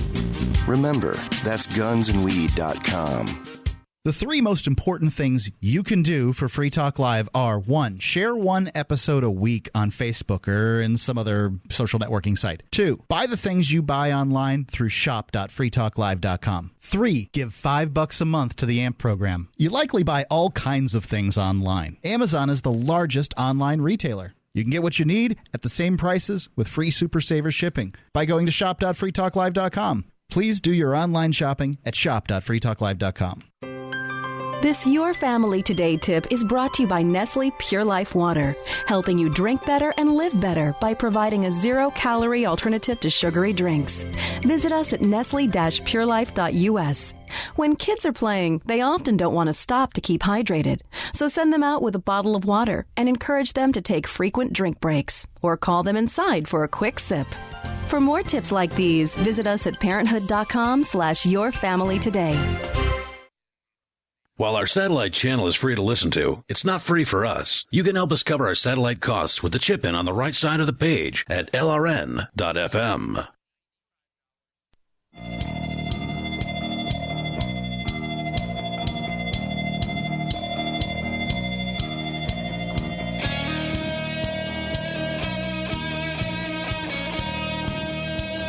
Hey, it's Free Talk Live.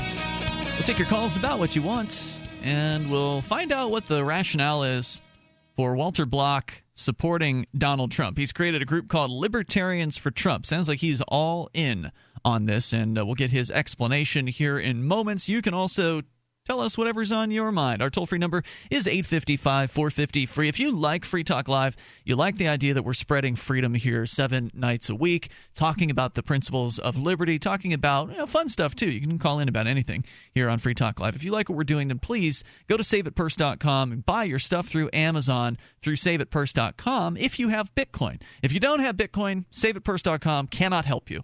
But if you do have Bitcoin, and this is a reason to get Bitcoin, you can save 20% easily on the stuff that you need to buy. I've been purchasing equipment to kind of put the studio back together after the FBI confiscated dozens of electronic devices from us about a week and a half ago.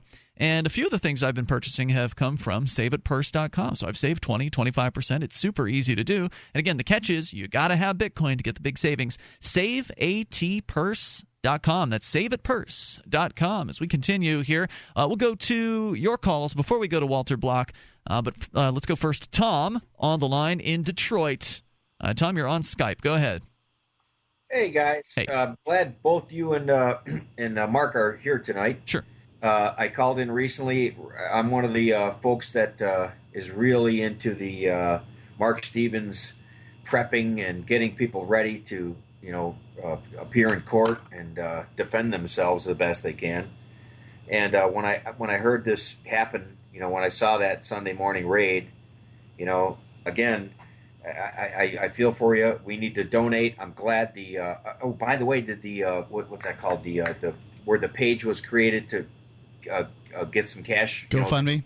Yeah, GoFundMe. Did that ever get put back up? I never actually. Oh, you're referring to the GoFundMe that was created by a listener of ours, Virgil Vaduva, the creator of Cell 411. It raised over $5,000 in 24 hours. And also within that 24-hour period, there was some downtime where some local haters decided to falsely target the GoFundMe. They called it fraudulent, and they reported it to GoFundMe, which resulted in an auto takedown. So that's just the way the GoFundMe system works. They would have called it a unicorn if that's what they had to call it to get it taken down. Right, and then, that's fraudulent. Like, it's a fraudulent claim of fraud. It's yes, funny. They were the ones who were engaging in fraud, and so GoFundMe did review the case, and they did put it back online, and it I think brought in close to $6,000 when all was said and done. And I think GoFundMe takes about 10%, so we got over $5,000 out of it. So thank you to everyone who donated. The thing that makes me grumpy is that these people can basically make this fraudulent claim, and no one holds them to account for it.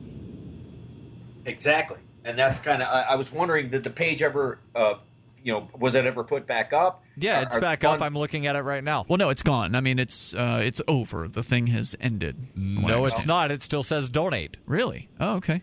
Well, that's news to me because Virgil had said that it was he was going to end it. Well, I called for a different reason, but I wanted to bring that up because I think we all need to donate anyway. And, well, the best way to do it is to join the AMP program at amp.freetalklive.com. That's a good way to give an ongoing contribution. I'm not saying don't give to the GoFundMe, but ultimately the AMP program is the best way because it continues to support the show over time for just a little bit, just $5 a month, and folks can go to amp.freetalklive.com. Plus, you can use Bitcoin through amp.freetalklive.com and also PayPal. Well, the cool thing is it's now been over a week, and they still haven't arrested you, so obviously it's bullshit. Oh, no, I'm sorry, but you just can't say those things on the radio, Tom. And by the way, no, it takes the federal government months, if not an entire year, to conduct these investigations. Or years, plural. Yeah, I wish I could say that, oh, great, it's been a week, it's all over and done with. Well, no, I'm sorry, but no, it's not. Now, on a tangentially related note, and I'm not going to delve into this too deep, but I did bring in a story about a 14-year-old boy down in Connecticut that was arrested for possessing child porn because he was sexting with someone, and they were investigating him for 3 months. Yeah. I would like to point out that if you were somehow, if anybody here, because we don't know anything. The feds haven't made any charges or anything like that. But you were the only one named on the warrant. That's correct. That's because I live here. Yeah, it's because you live here. So if they decide to arrest you, and the reason they arrest you is because you're somehow, and you would think imprisonment would mean that you're a danger to the community, right? Then aren't they doing a disservice to the community by allowing you to run amok for whatever period of time that they're going to investigate you? How dare we have the right to, be deemed innocent until proven guilty? And indeed. The right to not be imprisoned without charge. How dare we respect people's rights? Well, I mean... Well, there's no respect from them. I mean, they came in and stole our stuff over some allegations. The claim that Mark is saying is, well, if they're going to arrest you at some point in the future, they should just arrest you now without having a charge. No, that's not the claim I'm making at all. The claim I'm making is that prison should be for dangerous people. And dangerous people should be obviously dangerous, right? Not surreptitiously dangerous. I suppose there are those people, and we should investigate them and that kind of thing. But if they have this difficult conundrum, which is they shouldn't just throw people in jail on wild suspicions, but at the same time they're supposed to put dangerous people away and protect us. So it's going to take them months and months and months and months to do their investigation if they're going to investigate. And whatever conclusions they come to, if they decide to arrest somebody, that person's been free and dangerous for many months. So, to my knowledge, they will be finding nothing in their investigation as far as child pornography is concerned. But then again, well, they'll find whatever they want, and that's really the difficulty here. Yeah. And are they going to be? Are we dealing with honest FBI agents or not? We don't know. You've seen as well as I have the outpouring of people who have said, "Look, there's this vast amount of people who have been targeted by." We don't know who, right? I'm not saying the FBI does this, but there are people out there that just try to slip viruses into your computer that just download all kinds of child porn and that kind of thing. And that's a really difficult thing to defend against. It's been, the leader of Oath Keepers. It is alleged was attacked by one of these attacks. Luke Rudkowski from We Are Change. A variety of people that I've seen a big long list, and it's scary. This could happen to anybody, and I'm surprised that there aren't more. I'm surprised this virus doesn't go around the internet even more. Just using people's computers. I think the term is zombie. Basically, using your computer to do things while you're not paying attention to it. Because at that point, then everybody would have child porn on their computer, and that's frightening. So anyway, our toll-free number here is 855-450-FREE. Yes, they can do whatever it is that they want to. So pretty much we just have to hope that we're dealing with honest FBI agents who will, hopefully in several months or however long it takes them, call us up and say, we're bringing your computers back. Maybe they'll apologize. That's what I'm hoping for. I don't expect an apology from them, but I'm just hoping to get the equipment back. And then we'll format all of the hard drives, and we'll have a pile of equipment. Because at that point, you don't even know what to do with. We'll have replaced everything. Toll-free number just about replaced everything now. 855-450-FREE. That's our number. You can join us here. In fact, there's actually an update on the case. This FBI running a porn website, or a child porn website specifically, they were ordered to turn over the code of this exploit that they used ostensibly to reveal people's information, and they are refusing to do so. Ordered by whom? A judge. It's Free Talk Live. Worried about lead, fluoride, and other contaminants in your drinking water? Get a ProPure with the Pro 1G 2.0 cleanable reusable filter and remove up to 200 contaminants. Drink water the way nature meant it to be. Clean, crisp, and refreshing. See the complete line of ProPure products, including the new ProMax shower filter. There's a ProPure for you. Visit your authorized ProPure dealer for details or ProPureUSA.com. That's ProPureUSA.com or 800-544-3533.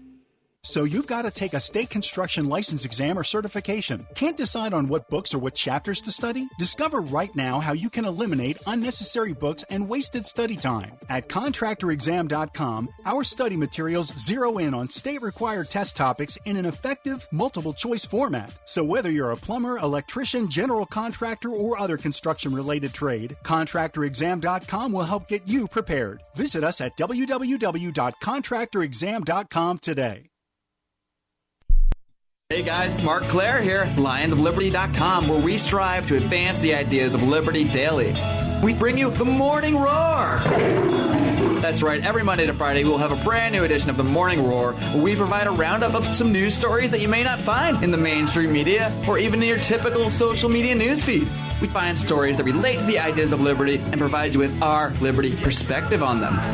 Every Monday, we have our longest-running feature, Mondays with Murray, named after the great libertarian Murray Rothbard, where we'll examine an article or an excerpt from his works and help convey his view, along with our little spin as well.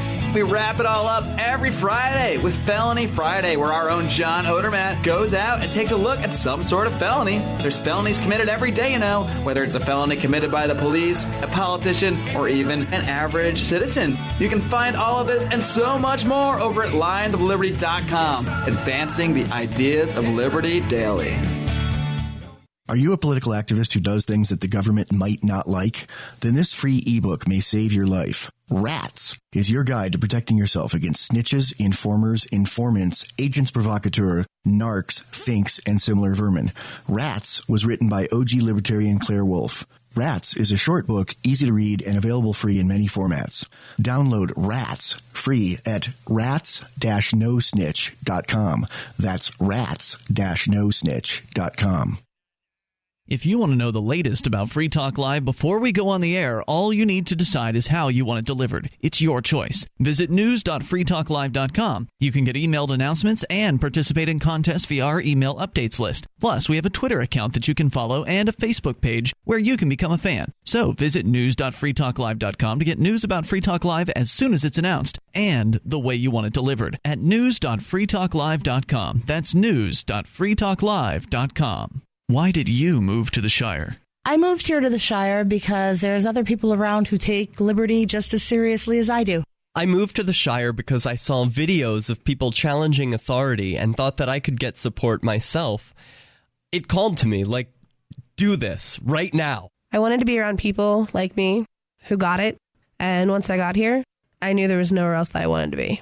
I've always wanted to change the world. So I moved to the Shire to join people who were actually working towards doing the same thing. The people here are awesome, loving, and positive. It was for the adventure and for the feeling of something important is happening here. And I just wanted to come to sort of be part of that. Visit ShireSociety.com to read and sign the Shire Society Declaration and learn the reasons why, if you love liberty, you should immigrate to the Shire. Plus, add yourself to the Shire map at ShireSociety.com. That's ShireSociety.com. Help get LRN.FM into more ears. Visit promote.lrn.fm for a free bumper sticker, flyers, banners, graphics, and more. Promote.lrn.fm.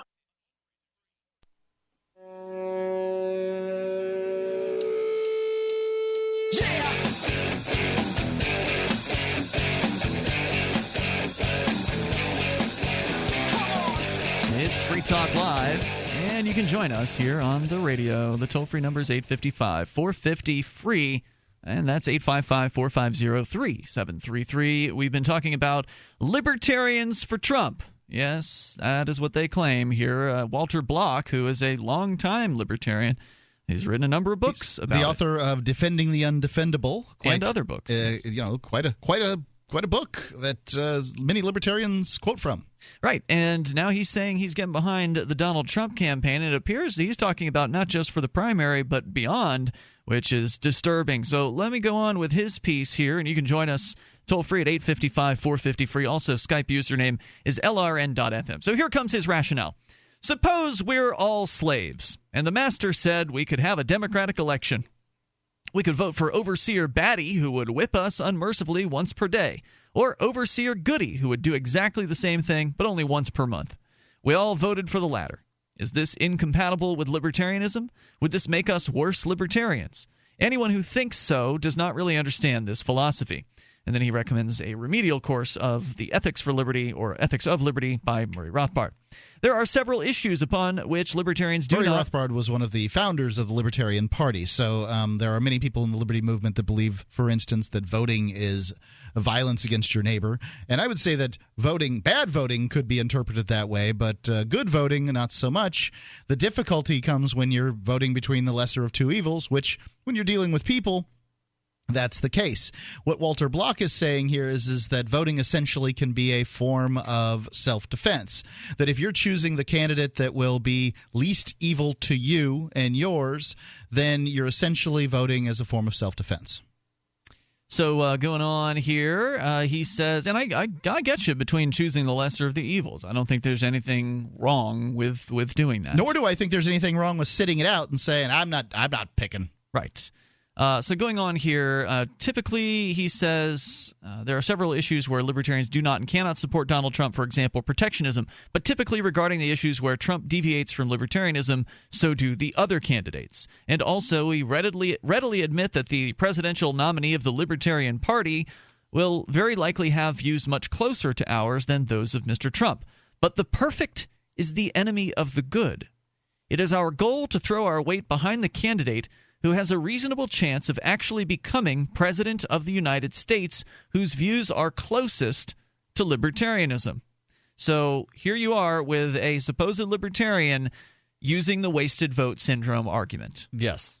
And this is something that any libertarian who's newer than maybe a year might not understand. But anybody who's been around with the movement as long as Walter Block has certainly understands the wasted vote argument, which you hear constantly as a libertarian when you're trying to promote let's say, the libertarian presidential candidate to people who might agree with libertarianism more often than Republicans or Democrats. Or even a libertarian candidate for state rep or county commission. People will say, this election's just too important.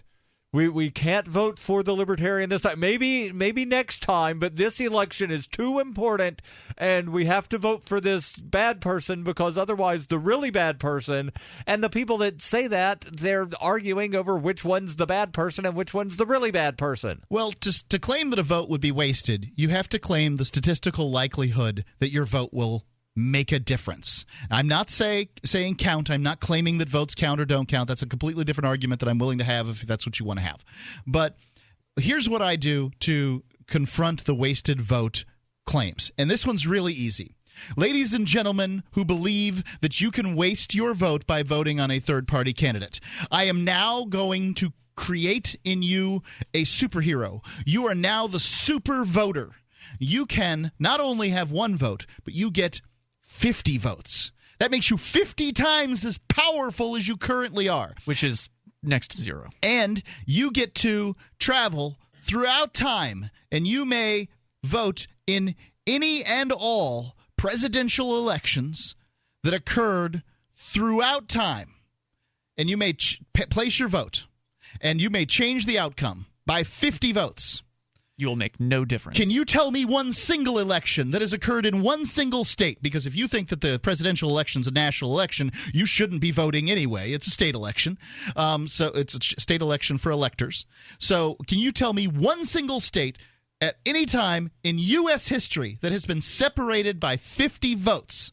You mean at the presidential level? At the presidential level. And I would wager to say the closest I can think of was Florida, where it was 537 vote difference. Yeah, and that's a big deal, but that's still your 50 votes as a super voter don't matter, because you and what that means is you should vote your heart as close as you can in a general election, because the statistical likelihood that your vote will make the difference, not that it'll count, but it'll make a difference, is very low. Well, very, very, very low. So going on with Block, he says, when put this way, it's clear that the Donald is the most congruent with our perspective, he says. This is true mainly because of foreign policy, and of the three, foreign policy, economic policy, and personal liberties, the former is the most important, he claims. As Murray Rothbard... What do you think? Don't you think... I think that foreign policy is the most important when it comes to a presidential candidate. I think individual liberty is the most important. But anyway. Well, individual liberty isn't really of much use when your kid's dead, right? I mean, and that's what happens when it comes to foreign policy. We've got... What good is it if your kid is alive but in a prison cell because he was, had a plant or something like that? Anyway, as he says, as Murray Rothbard and Bob Higgs have demonstrated over and over again, U.S. foreign policy determines what occurs... Who do you think is going to be better on pot, Trump or Cruz? We're not talking about the primary. We're talking about the general election here. And yes, I think between Donald Trump and Ted Cruz, Donald Trump is probably the better choice between those two. Okay. I'll give you that. He's entertaining at the very least. Oh, I like him for entertainment. I wouldn't even know. Trump hasn't... See, my argument against him is he hasn't really come down on issues firmly. He slips all over the place, and I don't know. Ted Cruz, I am genuinely scared of. Yeah. Donald Trump, I don't know whether I should be scared of him or not. He says, as Murray Rothbard has demonstrated over and over again, U.S. foreign policy determines what occurs in economics and in the field of personal liberties. Foreign policy is the dog that wags the other two tails, he says. We readily concede that Donald Trump is no Ron Paul on foreign policy, or anything else for that matter. However, compared to his Republican alternatives, the Donald stands head and shoulders above them. He has said time and time again. And he'll make America funny again. Things like, quote, look at what we did in Iraq, it's a mess. Look at what we did in Libya, it's a mess there too, and we're going to repeat our mistakes in Syria, not on my watch, unquote. Would Cruz or Rubio ever say anything like that? To ask this question is to answer it. And very importantly, who is the one candidate who went out of his way so as to not antagonize Russia and Premier Putin? It is the Donald, that's who. Do we really want to fight World War III with Russia? With Mr. Trump at the helm, we minimize the chance of this catastrophe occurring. Putin actually said that he respects Trump. I don't know what that means. I guess that means that Putin wants Trump. That's a scary endorsement. Anyway. Right. I mean, Yes, future President Trump wants a strong military, but with only a few exceptions, fewer than the other Republican candidates, only to defend our country, he claims. Then he cites and judging politicians by what they say is really dangerous work. So that's pretty much it. He goes on to talk about his organization. There's no dues, he claims. They'll release a list of LFT members once they reach 100 participants. I don't know if they haven't got 100 yet. Thank God. Oh, yeah. Thank God. Yep. So there surely you go. They can get 100 people to join anything. Yeah, you would think Walter Block would be able to pull that one off, but maybe there are enough principled libertarians who are laughing and embarrassed by this, and they're not in any way interested in supporting him. So pretty much that's what Block is saying here, is that Foreign policy is all that matters to him, and he believes that Donald Trump is better than the others. Foreign policy is what I vote on when I vote for president. So you're going to vote for Donald Trump if he gets the nomination? I will vote for the most anti-war presidential candidate that's available on the ballot in a given geographic area. Who's better on foreign policy, Gary Johnson or Donald Trump? I think that Gary Johnson is. I'm going to have to look, but I may end up voting for Jill Stein. How scary is that? Toll-free number is 855-450-FREE, 855-450-3733. Jill Stein, the likely Green Party nominee. It's Free Talk Live.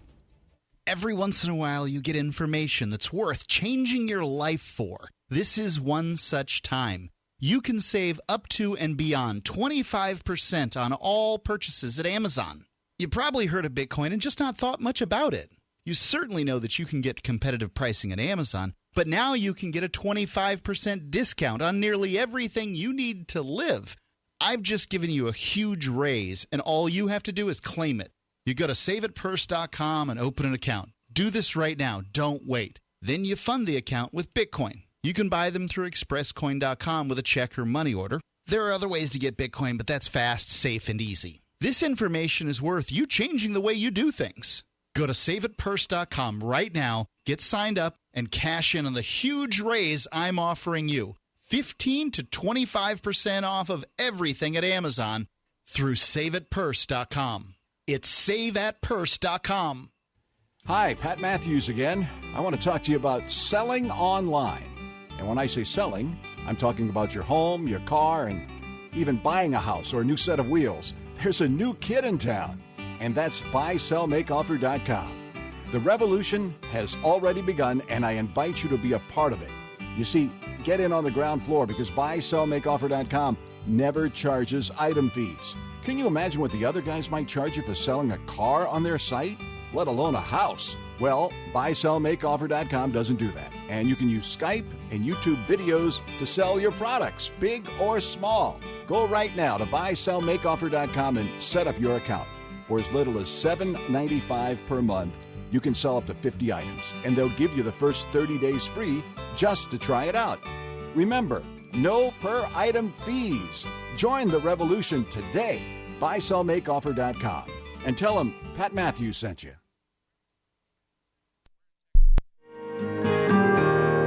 So the protection of life, liberty, and property is what the Free State Project is all about. But it's an effort to move 20,000 people who understand. It's about demonstrating to the entire country that, yeah, we can have a free market, a truly free market. Making it just a freer, great place to live.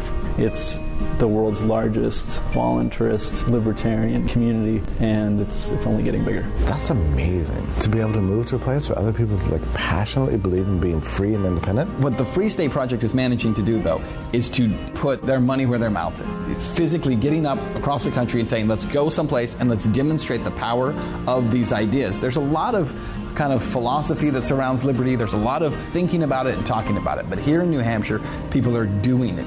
101 Reasons Liberty Lives in New Hampshire, a documentary by Free State Project Early Movers. Watch it free at 101reasonsfilm.com. 101reasonsfilm.com. Here's a chance to do a little activism while you're cruising Facebook, Twitter, or Google+. Between the LOL cats, the recipes, the hot girls, and the inspirational sunrise memes, Free Talk Live's posts pass by your newsfeed. Like them, comment. It gives us more exposure. If you don't see our posts, click like at facebook.freetalklive.com and then hover over it to click Get Notifications. It's an easy way to spread the ideas of liberty a bit further. I know you're busy, but you can spare that tenth of a calorie it takes to click on something. Facebook.freetalklive.com. This is your Robertson Roberts Brokerage Daily Precious Metals Update. In early trading Wednesday, gold is $11 lower at $1,233 per ounce. Silver is down 13 cents at $15.38 per ounce. Bitcoin is trading at $413 US. Robertson Roberts Brokerage has been helping customers buying and selling precious metals for nearly 40 years. How may we help you? Give us a call at 800-874-9760 or visit us online at rrbi.co. This is the Liberty Radio Network, broadcasting the latest liberty-oriented audio content 24 hours a day at LRN.FM.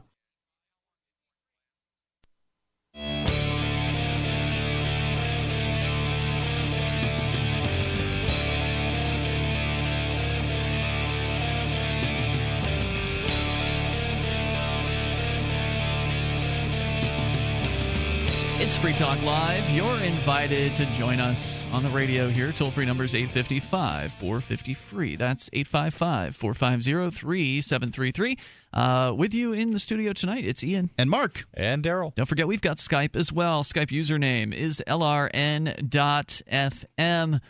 Coming up, Daryl, you've got yet another story about a teenager arrested for possession of child porn, so-called child porn, except they were pictures of himself. Yes. He's 14, or was at the time. We'll get to that story. Update on the Playpen situation. As you know, Free Talk Live studios were raided by the FBI on not this past Sunday, but the one prior to that, in an alleged child porn investigation. They claimed that someone from this IP address had visited a website that they were operating, that they had taken over and then operated for a couple of weeks in, I think it was February, March range, started late February of 2015. So they claim someone from this IP address went there, and so therefore that justifies taking pretty much any electronic storage device in the entire building. And some that aren't. That's what they did. And now there's an update in the Playpen case, because we're not the only people under investigation in this case. There have been over, 137 arrests so far. They identified allegedly over 1,000 IP addresses that had visited this particular site. The site itself apparently had hundreds of thousands of registered users, so they only... Which is frightening to me. A lot of people. Hundreds of thousands of people, I guess, around the world. Around You're the talking globe. About, millions of people with internet access, probably billions. Billions have internet billions access. Of internet with internet access. Most of the world doesn't have internet access, but probably about 40-ish% of the world does, from what I understand. But anyway, going on here, the stories from the register.co.uk. What do they count as internet access? A lot of people can go to an internet cafe and log on and do their thing. I don't know. That's a good question. I think that if there is any internet in any given area, then that area counts as having internet access. That would be my guess. I just pulled something up that says around 40% of the world's population has an internet connection. Oh, okay. All right. Then not just access to it. That's not just access. That's people that are actively using to some degree. Well, I mean, it's not like Ian's got every fact in his head, you know. The FBI is refusing to hand over details of the software that it used to track and unmask anonymous viewers of a child sex abuse website. The feds say the details are irrelevant to the case. In February of 2015, the FBI seized the servers running a dark web pedophile website called Playpen, described as the largest archive of its kind. Rather than shut it down immediately, the FBI kept it running for 2 weeks on the Tor network, but installed server-side software that would somehow worm its way into the PCs of the users and report back their public IP addresses and MAC addresses. A MAC address is a unique identifying series of numbers and letters that identifies your Wi-Fi card or your internet port, and report it back to the FBI. This is an interesting sort of law enforcement conundrum, because if child pornography has a victim, and that would be the claim here, is that everybody who has ever had their picture taken is being victimized. Well, then you'd have to claim this teenager in, where was it, the UK, was victimizing himself? Connecticut. Oh, Connecticut. Yep. That one would have to claim that. Which is a bizarre claim. But if it has a victim, then the federal government, when it runs a kiddie porn website, and no one's denying that. Everybody at the FBI is saying, yes, we ran a kiddie porn website. Then that means that they're victimizing all of these people. Yes, if you believe that, yeah. And I've spent enough time thinking about this that I've realized, I've come to the conclusion what it is that people have, really think about this. And what they really think is, this is a thought crime, is that kiddie porn's okay if you don't like it. You can distribute kiddie porn as long as you're trying to catch people who like it. But it's the people who like it that are a problem because they're dangerous. They're going to be pedophiles. They're likely to be pedophiles, so we need to lock them up. And what I would say is if you're talking about hundreds of thousands of people accessing this from around the world, so a good percentage of them are in the United States, that means that there's a lot of people that for whatever reason look at kiddie porn that do not go and steal kids off the street or don't victimize relatives and do things like that. I'm not saying we should make kiddie porn legal or anything like that. I just think that it's interesting that for whatever reason we give a pass to the federal government when they distribute kiddie porn.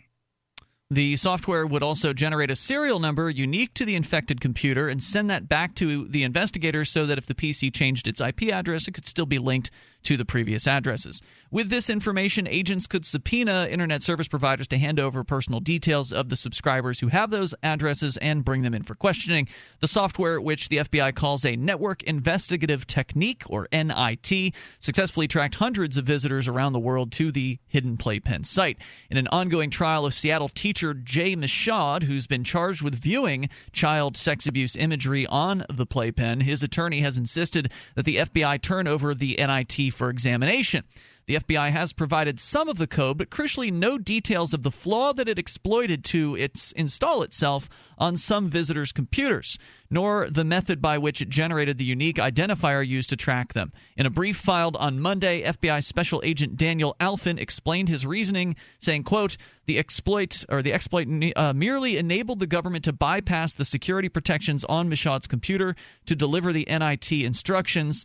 He said further that knowing how someone unlocked the front door provides no information about what a person did after entering a house. So the judge demanded that the FBI turn over this program to be sort of reviewed by the defense, and the FBI is refusing. And the FBI isn't doing what a judge said. That's correct. Alfin said. When does Alfin go to prison? He won't. Never. This is what's so broken about this system. I'm sorry, ladies and gentlemen. Your legal system is broken. They have the ability to appeal a judge's decision. I suspect that's what they're doing.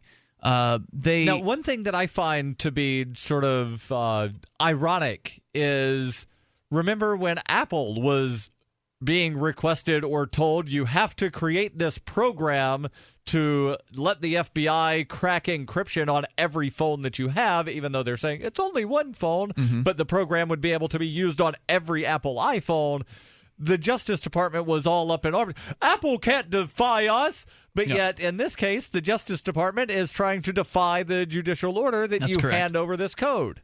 Alfin said he was certain the identifier assigned to Michaud's IP and MAC address was unique and not duplicated for any other suspect. He offered to show the defense the full data stream between Michaud's computer and the server set up to collect the NIT data. The NIT software consists of 9 packets, the first 3 to establish a connection between the suspect and government server, the 4th to relay the identifying information, and the last 4 to sign off of the exchange. The brief was filed as part of the FBI's ongoing attempts to hide the code, which a judge ruled last month it should provide to the defense. The FBI has filed a sealed brief to the judge explaining why it is unable to do so, or rather unwilling, I should say. That's what it says, unwilling to do so. The FBI is unwilling to release the full code to a third party since this may allow people to work out how to evade it. It's clear the NIT wasn't 100% effective, as Playpen had nearly 215,000 users and only a small fraction have been identified. It could be the NIT exploited vulnerabilities in Adobe Flash or the browser that the suspects had not yet patched. It could be that it required no security flaws and was some script or a small Flash file that managed to send back information about the PC without going through Tor. But the thing is, we don't know because the FBI is refusing to actually hand over the full code. And they filed a sealed brief. So I guess that means that not even the defense gets to read the brief as to why it is that the FBI is not complying with the judge's order. So that's the latest in this particular case. So at this point, we still don't know because it was a previous FBI investigation where they used a Flash exploit. And people had jumped to the conclusion that it was Flash being used in this case. But at this point, no one really knows exactly how it was the FBI was able to break the anonymity of Tor. Was it with Flash or was it with something else? Was it Java or was it something else entirely? Because the Tor browser does not have those things by default. If you download a copy of the Tor browser tonight and you get on Tor and you go do whatever you're going to do on Tor, you do not have Flash installed. You would have to jump through some hoops in order to get Flash installed. In fact, if you try to install Flash, the Tor browser will yell at you and say, hey, this could break your anonymity. Are you sure you want to do that? And so, again, we don't know what the latest is. It was very strange that that they claimed that this Flash browser was the way that it. They did not claim it was Flash. They have not made any claims. People made claims, though. No, what happened was I think there was some confusion between what the FBI had done on a previous investigation where they did use a Flash NIT. Mm-hmm. So we don't know what this NIT was because right now they've yet to reveal the code. And I don't know if they're just trying to convince the judge. I think right now it sounds like they're trying to convince the judge to reverse himself rather than appealing to another court. Toll-free number is 855-450-FREE. Coming up, the teenager who's now being charged with child porn. Free Talk Live has partnered with Amazon, the largest internet retailer. Imagine a department store category, and Amazon has it. Books, electronics, office products, furniture, jewelry, automotive, toys, clothing, sporting goods, and dozens of other categories. Now you can shop and support Free Talk Live by entering Amazon through our website. Go to shop.freetalklive.com, and Amazon will send us a portion of your purchase. You're going to do the shopping anyway, so remember to enter through our site at shop.freetalklive.com. That's shop.freetalklive.com. Here's a good idea. When you have a legal matter like creating your will or legally setting up a business with a corporation or LLC, you don't necessarily need a law firm. Use LegalZoom.com. At LegalZoom.com, you answer straightforward questions online, and they take care of the rest. They even review your answers for common mistakes and guarantee your satisfaction. Free Talk Live listeners, you'll get 10% off your order by typing in FTL in the referral box at purchase. Don't procrastinate with these important legal documents. LegalZoom.com. If you want to move to the free state and you're looking for some real estate. Oof, I think we've all had enough of that jingle, don't you? If you're going to invest in property in New Hampshire, it just makes sense to support a Liberty-friendly realtor. Call Mark Warden of Team Porcupine Real Estate for investment property or rentals in the Free State. Or visit his website. Come on, you know it. PorcupineRealEstate.com. So you've heard all 3 hours of the latest episode of Free Talk Live, and you're still hungry for liberty-oriented audio content? Did you know that we have another 24/7 audio stream at LRN.FM? The Liberty Radio Network airs the latest episodes of some of the best liberty-oriented podcasts on the internet around the clock. In addition to recorded content, you'll also hear live shows like Free Talk Live, originating from our Keene, New Hampshire studio. So listen anytime at LRN.FM. That's LRN.FM. You're listening to the live edition of Free Talk Live. Hour number 3 is next after the news here on the Liberty Radio Network at LRN.FM. From Keene in the Shire, the Liberty Media capital of the world, this is Daryl W. Perry, host of FPP Radio News for Wednesday, March 30th, 2016.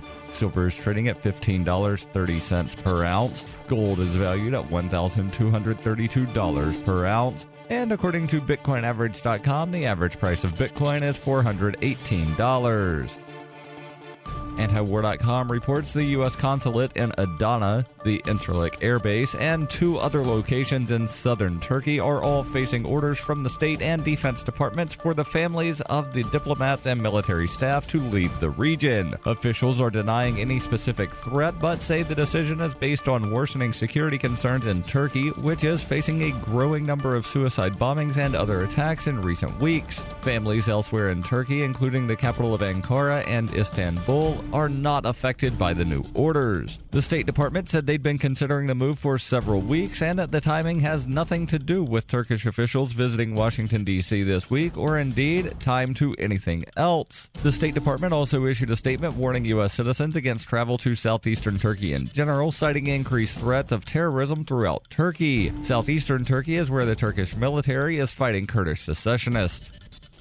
For nearly 40 years, Roberts & Roberts Brokerage has been a trusted source for buying and selling precious metals like gold and silver. They also take Bitcoin for precious metal purchases and have permanently removed the minimum purchase amount for all orders paid in the digital currency. Call Roberts & Roberts today for knowledgeable advice on buying and selling precious metals and a forward-thinking approach to new technologies. 800-874-9760 or visit online at rrbi.co.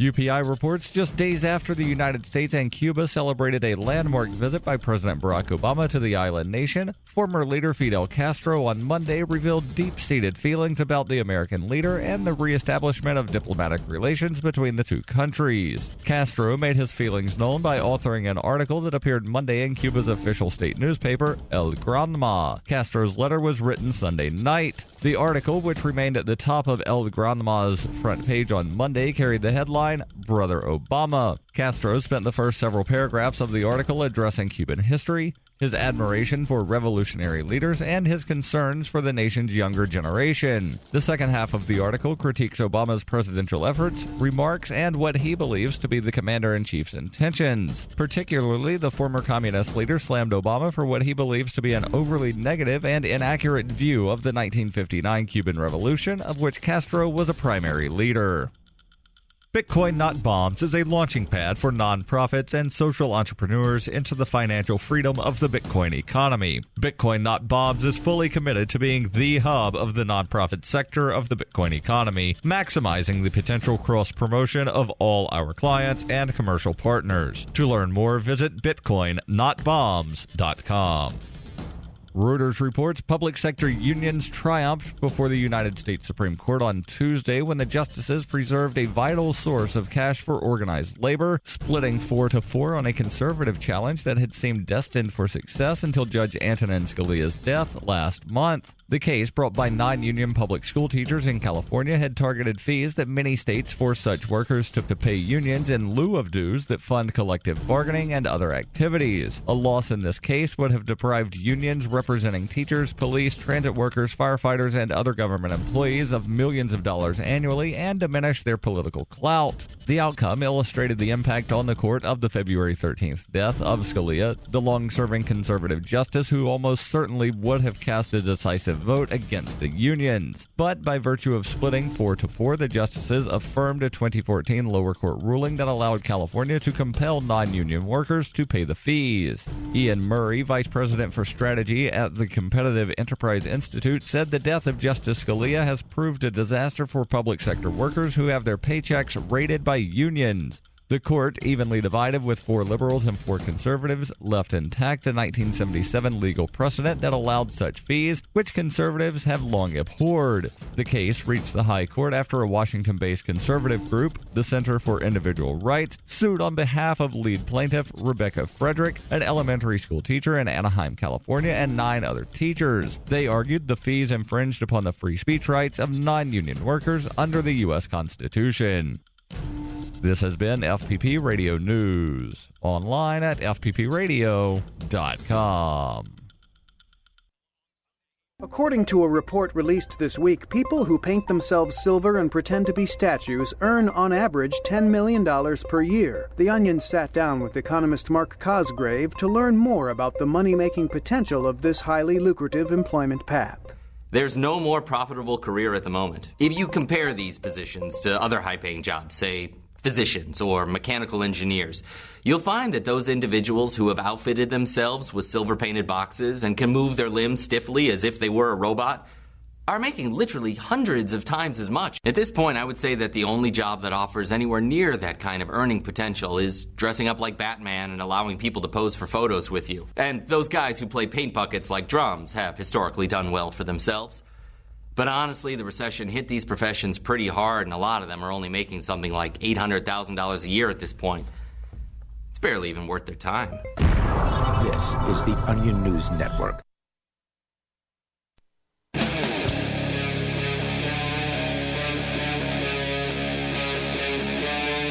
Free Talk Live. This is Free Talk Live, and you can join us here toll free at 855-450-FREE. That's 855-450-3733, and we've got Skype. Our Skype username is LRN.FM. You can bring up anything that happens to be on your mind here tonight. We've discussed the Liberty Dollar jumping the shark by supporting Donald Trump with a new Trump dollar.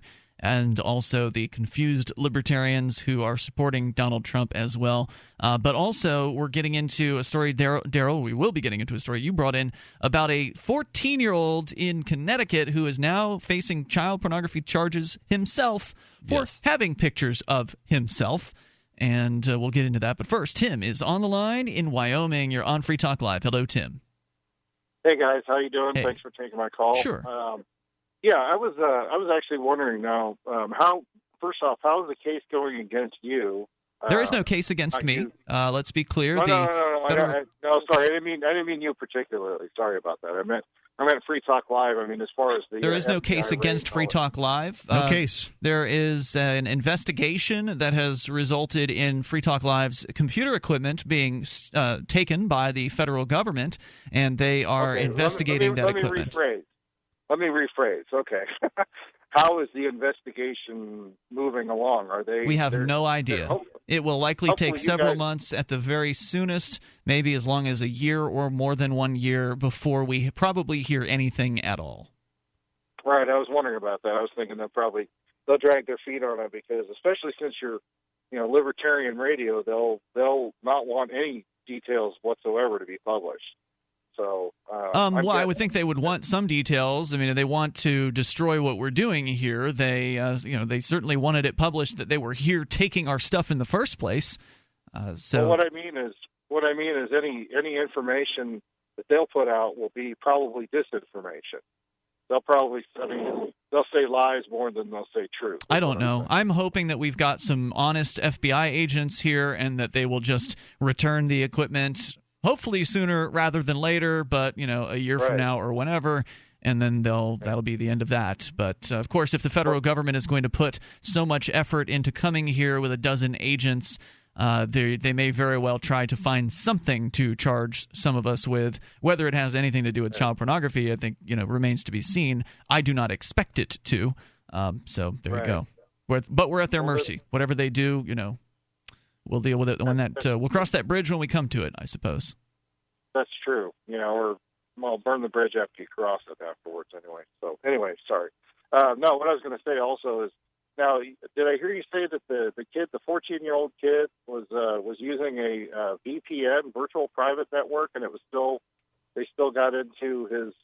I mean, they supposedly. I don't know if we got that far into the case. I think Daryl just kind of mentioned. We never said VPN. The article mentions nothing about a VPN. Well, we might have read the live read for ProXPN, and it could have been. I'm just going to take a guess based on having heard these stories before. Daryl, you can tell me if I'm close or not. Young male takes pictures of himself, sends them to someone, who then sends them to someone, who then sends them to someone, and several someones end up with them, and then someone that goes to the police, and then he ends up with charges. Very likely. It's kind of difficult to say exactly how the cops found out or how many people saw the pictures or That's usually if what anybody happens, saw the pictures. Usually somebody gets them and starts spreading them around the school, and then as that occurs, somehow some authority figure ends up with the knowledge that they exist. Yeah. Some girl didn't like him maybe and decided to. Or a guy didn't like him. Oh, yeah, both. Or a guy was jealous. Yeah, that could be. Tim, anything else you want to share tonight? Well, actually, I guess there's nothing. No, I had another question, but I'm kind of in the middle of doing something. All right, well, you get back to that. I was actually going to get on. Thanks a lot. It's actually super easy to get on. Thanks for the call tonight. Toll-free number here is 855-450-FREE. It's hard to get on Saturday nights on Free Talk Live because we're usually wall-to-wall phone calls due to the fact that we have a whole lot more radio affiliates on Saturdays. And so if you're ever worried about getting on during the week, don't worry about it. Just pick up the phone and call in and join the conversation. It's super easy, easier than you would probably think. So, Daryl, where is the story coming from in Connecticut? What's the source? So the story that I have initially is from Reason, but they link over to a story from the News Times, which is, I believe, the newspaper in Reading, Connecticut. Okay. And I'll just read this because it's a very short article, and then I'll jump into the Reason article. A 14-year-old Reading male has been charged with possession of child pornography, obscenity, and harassment after sharing a photo of another Reading student. Reading Police Chief Doug Fuchs, I guess is how you pronounce it. P-H-U-C? F-U-C-H-S. Fuchs, I believe. said that I don't know what it is, police but you better be chief- careful with it. Yeah. The police chief in Reading said that he would not discuss the detail of the photo, but said the charges imply the nature. He also said that the photo was not taken on school grounds. The charges came on March 24th, about 3 months after the investigation started. Police found the teenager in possession of the photos, which the police chief said were shared on the internet. The teen was arrested and released into his parents' custody. Reason expounds that while the article makes it impossible to determine the extent of the nature of the crime, the author says, if I had to hazard a guess, I would say he likely shared an illicit photo of a similarly aged male, perhaps his girlfriend, with one of his friends. That was a mistake. It's wrong to share inappropriate photos of other people without their permission. Youngsters who do so should be reprimanded by parents. If the photos were shared at school, which does not seem to be the case here, the school would be justified in dishing out a reasonable punishment. It sounds to me like in the first paragraph, I thought you said it was someone else who was charged with a picture of someone else, not the boy who took the picture was charged with having his own picture. Right, and well, it's his picture in that he possessed the picture, but it was likely of another person. Right, but no, when I saw this article, I forget where it was. I think Facebook, where I saw it, it was implied that the photo was a photo of himself. But the news article from News Times says that it was a photo of someone else. Yeah, so I guess the question here would be to the audience is do you believe that let's give some ages here. A 15-year-old boy that shares with his friend a picture of a 15-year-old girl that maybe he got that he probably got with her permission. His girlfriend. Yeah, his girlfriend, but is sharing it without her permission. Mm-hmm. Do you think that person should be charged with child pornography? I do not think that should be the case. I mean, it's inappropriate behavior. There's no doubt about it. But it seems like you're going. I mean, do you want this kid to be a sex offender for the rest of his life? And there are some states, Mark, that are adopting laws that they call revenge porn laws, that if you share a photo of someone without their permission and it's of a sexual or explicit nature, then you get charged with a completely different offense. And you could wind up going to jail or possibly prison for sharing a photo of someone that the person did not want released. Well, one of the main concerns I have here is the sex offender status that somebody might have. So that is the sort of thing that follows somebody for the rest of their life and is easily misinterpreted as to what this person's like, right? So a 15-year-old that shares a picture of a 15-year-old certainly doesn't deserve that. Now, if you're going to make him go to the fire station and clean the fire trucks for 20 hours or something like that, okay, I got you. I can live with this. But the problem is the if you're talking about charging them with an adult. As an adult, I don't find that acceptable. If you charge them as a juvenile, then the record should be sealed. So I can kind of get on board with it and that kind of thing. But then you have to ask yourself, well, there's 18-year-olds in high school. What if an 18-year-old has a 16-year-old girlfriend or 17-year-old girlfriend and takes a picture of that and then shows that around? That's still child porn. Do you want that person to have a sex crime charge? And I don't think so. The toll-free number here tonight, if you want to share your thoughts, is 855-450-FREE. Coming up, a sort of related story out of the UK. Apparently, some people with drones are using them to what they describe as perv on British women. 855-450-FREE. You can join us here on Free Talk Live. Imagine your life 5 years from now. Are you on the path you want to be on?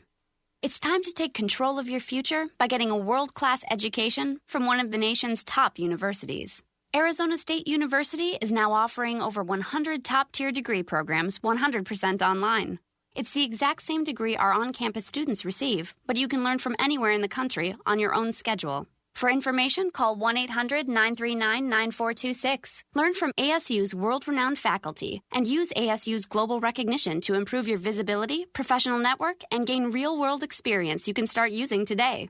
The Wall Street Journal ranked ASU 5th in the nation for producing the best qualified graduates. Now discover how ASU Online can stand out on your resume and help separate you from the competition. We're ready to help you learn to thrive in your life, in your career, and beyond. To learn. If you're looking for work, there's a piece of paper more important than your resume. It's the cover letter attached if you're snail mailing, or the email to which you attach your resume. Make it 4 short paragraphs. Paragraph 1, say that you're applying for work. The person you're sending to gets a ton of mail about all sorts of things.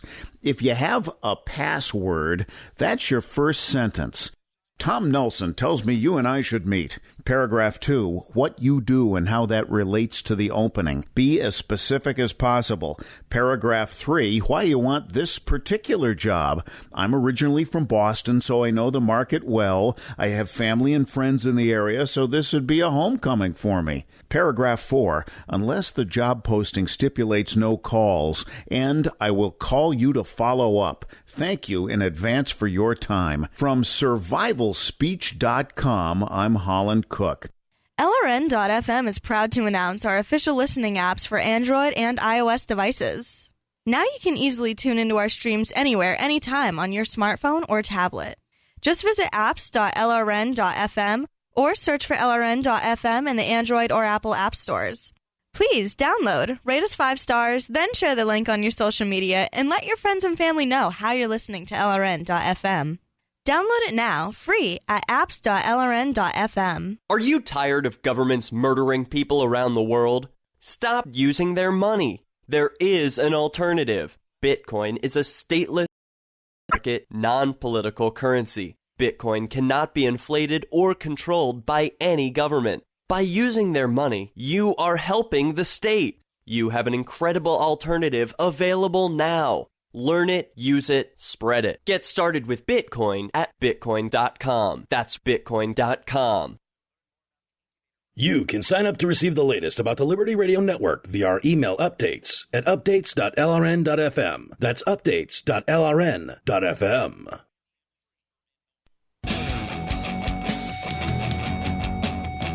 It's Free Talk Live. You can join us here toll-free at 855-450-FREE. That's 855-450-3733. We've got Skype as well. The Skype username is LRN.FM. And in studio tonight, you've got Ian. And Mark. And Daryl. Get your online shopping done over at shop.freetalklive.com, and Free Talk Live will get a cut of the sale. Very, very simple to do. Shop.freetalklive.com takes you to multiple Amazon links. There's Amazon UK, Amazon Canada, and Amazon US. You go into the right Amazon for you, you get the same great Amazon experience that you're used to, with the free Super Saver shipping, the Amazon Prime, and the huge selection, all the reviews. It's the same old Amazon, but Free Talk Live gets a cut of the sale when you enter through shop.freetalklive.com. That's shop.freetalklive.com. Tom is on the line in New Hampshire to start things out here. Tom, go ahead with your thoughts. Yeah, back in the day when we Orthodox libertarian extremists were known as the abolitionists, we tried reasoning with people for years and years, finally got the compromise of 1820, and after trying to reason with people, 30 years later, finally got the compromise of 1850, and that's not good enough. See, now, when the people that we're talking to are not up to speed, they need to be left behind. You know, like the train of freedom, the song goes, look out because it's coming right on through. Well, if they're not up to speed, if they miss it, it's going to take off without them. We're just, you know, they can catch up later. The thing is, yesterday I called up the governor's office of Georgia, Nathan Deal's office. I talked to one of his aides about his plan to veto House Bill 757, which would, the bill would have respected people's rights not to serve homosexuals, like a wedding photographer that wants to serve real weddings and not at same-sex ceremonies. That's pretty insulting, like that. Tom, to suggest that two people of the same sex would not have a real wedding. That's pretty insulting. But anyway, what when I was talking to one of his aides. By the way, I'd just like to about, clarify. I do think that people should be able to refuse whichever business they want. I'm just, I find your viewpoint on your let's call it homophobia to be pretty despicable. It's a form of bigotry. Yeah. What I'm getting at though is I was drawing the issue here. How come they're going to forbid that kind of so-called discrimination, and meanwhile forcing businesses to participate in the real hate crime, which is the drinking age, forcing them not to serve people who are younger than 21? And the aide just could not understand how that was a hate crime, to impose the drinking age on people. Well, just because they don't understand doesn't mean we wait until they're good and ready to understand, because look at back in the 1810s when we relied on waiting for them to be good and ready to understand. What do you mean that it violates their rights? Slaves don't have rights. Yes, they do have rights. I'd ask you this, just Tom. They don't understand. Prior to the Civil War, was violence successful in stopping slavery? Because there's this guy John Brown who, used violence, and he wasn't very successful in his uprising. And from what I can tell, all the uprisings were unsuccessful up to that point. Now, when the South seceded and people wanted to keep the Union together, there were probably as many people who wanted to keep the Union together as there were abolitionists that fought on the side of the North. But if you had just had abolitionists fighting against the South, likely you would have had an entirely different result. So I don't think you would have had if it was just the abolitionists, there would not have been a fight. What do you mean? Well, it was the people that wanted to keep the Union together that started the war. By what? Sending supplies to their fort in the Bay and Fort Sumter, and then sending in thousands upon thousands upon thousands of troops to slaughter people that were trying to leave. So basically, in the what's called the American Civil War, which was not a civil war by any stretch of the definition, but what it proved was that the United States federal government is an abusive spouse that says, if I can't have you, no one will, and I'll kill you to prevent you from leaving. Well, certainly there was some of that, but I mean the folks, the militia from South Carolina didn't need to fire on Fort Sumter. Well, I mean that was a violent act too. It's arguable whether or not it was the Southerners that actually fired the first shot. Well, yeah, some people would say there's definitely some argument on both sides of that, and some say there was a false flag. The best reaction in that circumstance would be to do newspaper stories about, look, this fort is firing on us, and it's the violence that didn't work, is what I'm trying to say. Well, see, it was violence that worked because the slave drivers were the ones that were committing all this violence, and it's violence against people younger than 21 when gun-toting goons in bulletproof vests seize them and handcuff them and force them. That much is true. Tom, thanks for the call tonight. Tom's calls go to show that libertarianism isn't enough, in my opinion. It's a good starting point to say that you support non-aggression, but I also think that we need to have a higher standard for our friends and our cohorts within the libertarian movement. And Tom is a bigot towards people of a homosexual persuasion, and I think that's sad because it makes it could make libertarians look bigoted if people think that Tom is some sort of arbiter of what libertarianism is, and he's not. Well, but if people think that an individual is the arbiter of what the ideas of liberty are, then those people need education. No doubt. Tom has the same opinion on these issues that we do. We just come at it from different angles. He believes that people should have the right to do business with whom they wish.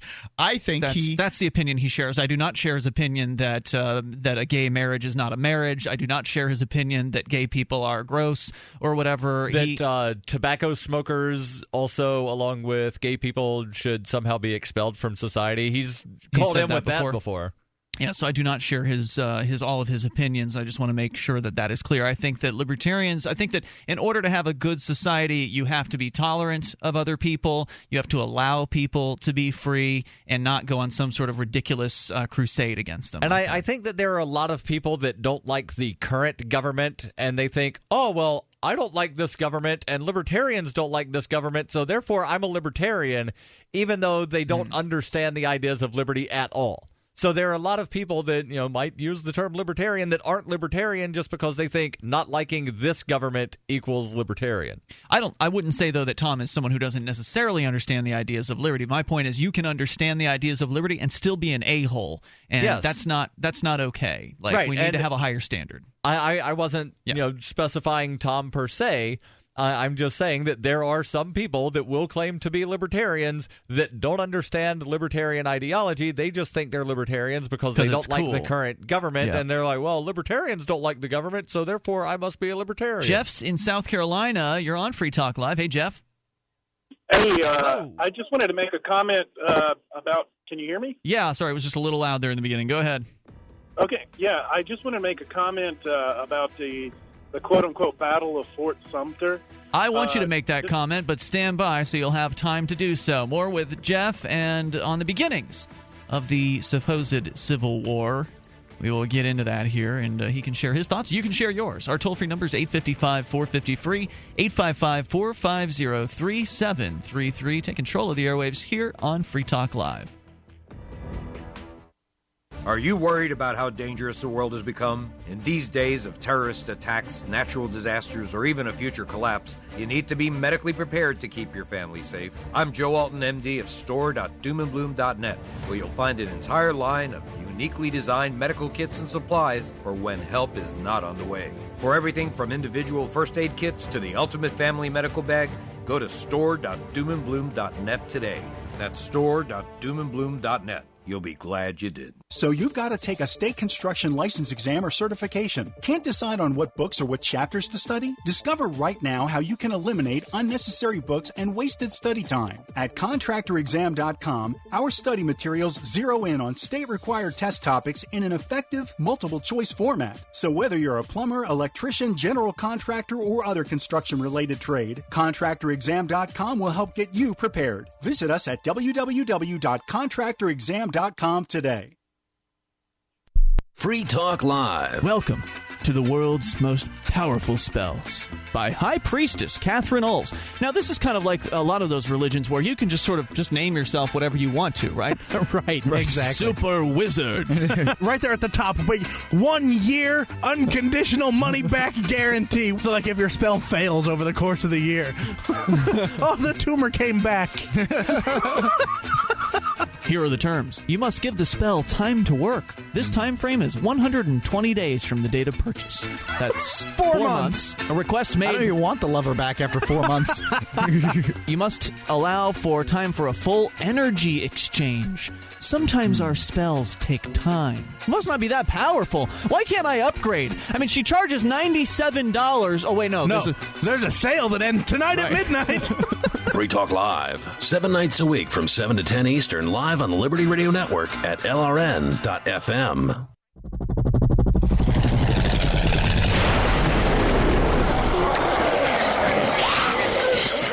In Survivor Max 2, School Bites, Max must scavenge through a wasteland swarming with the undead. Desperate to find the medicine he needs, he discovers a community of survivors at his former school. Has he finally found the safe haven he's been looking for, or will he discover that school bites?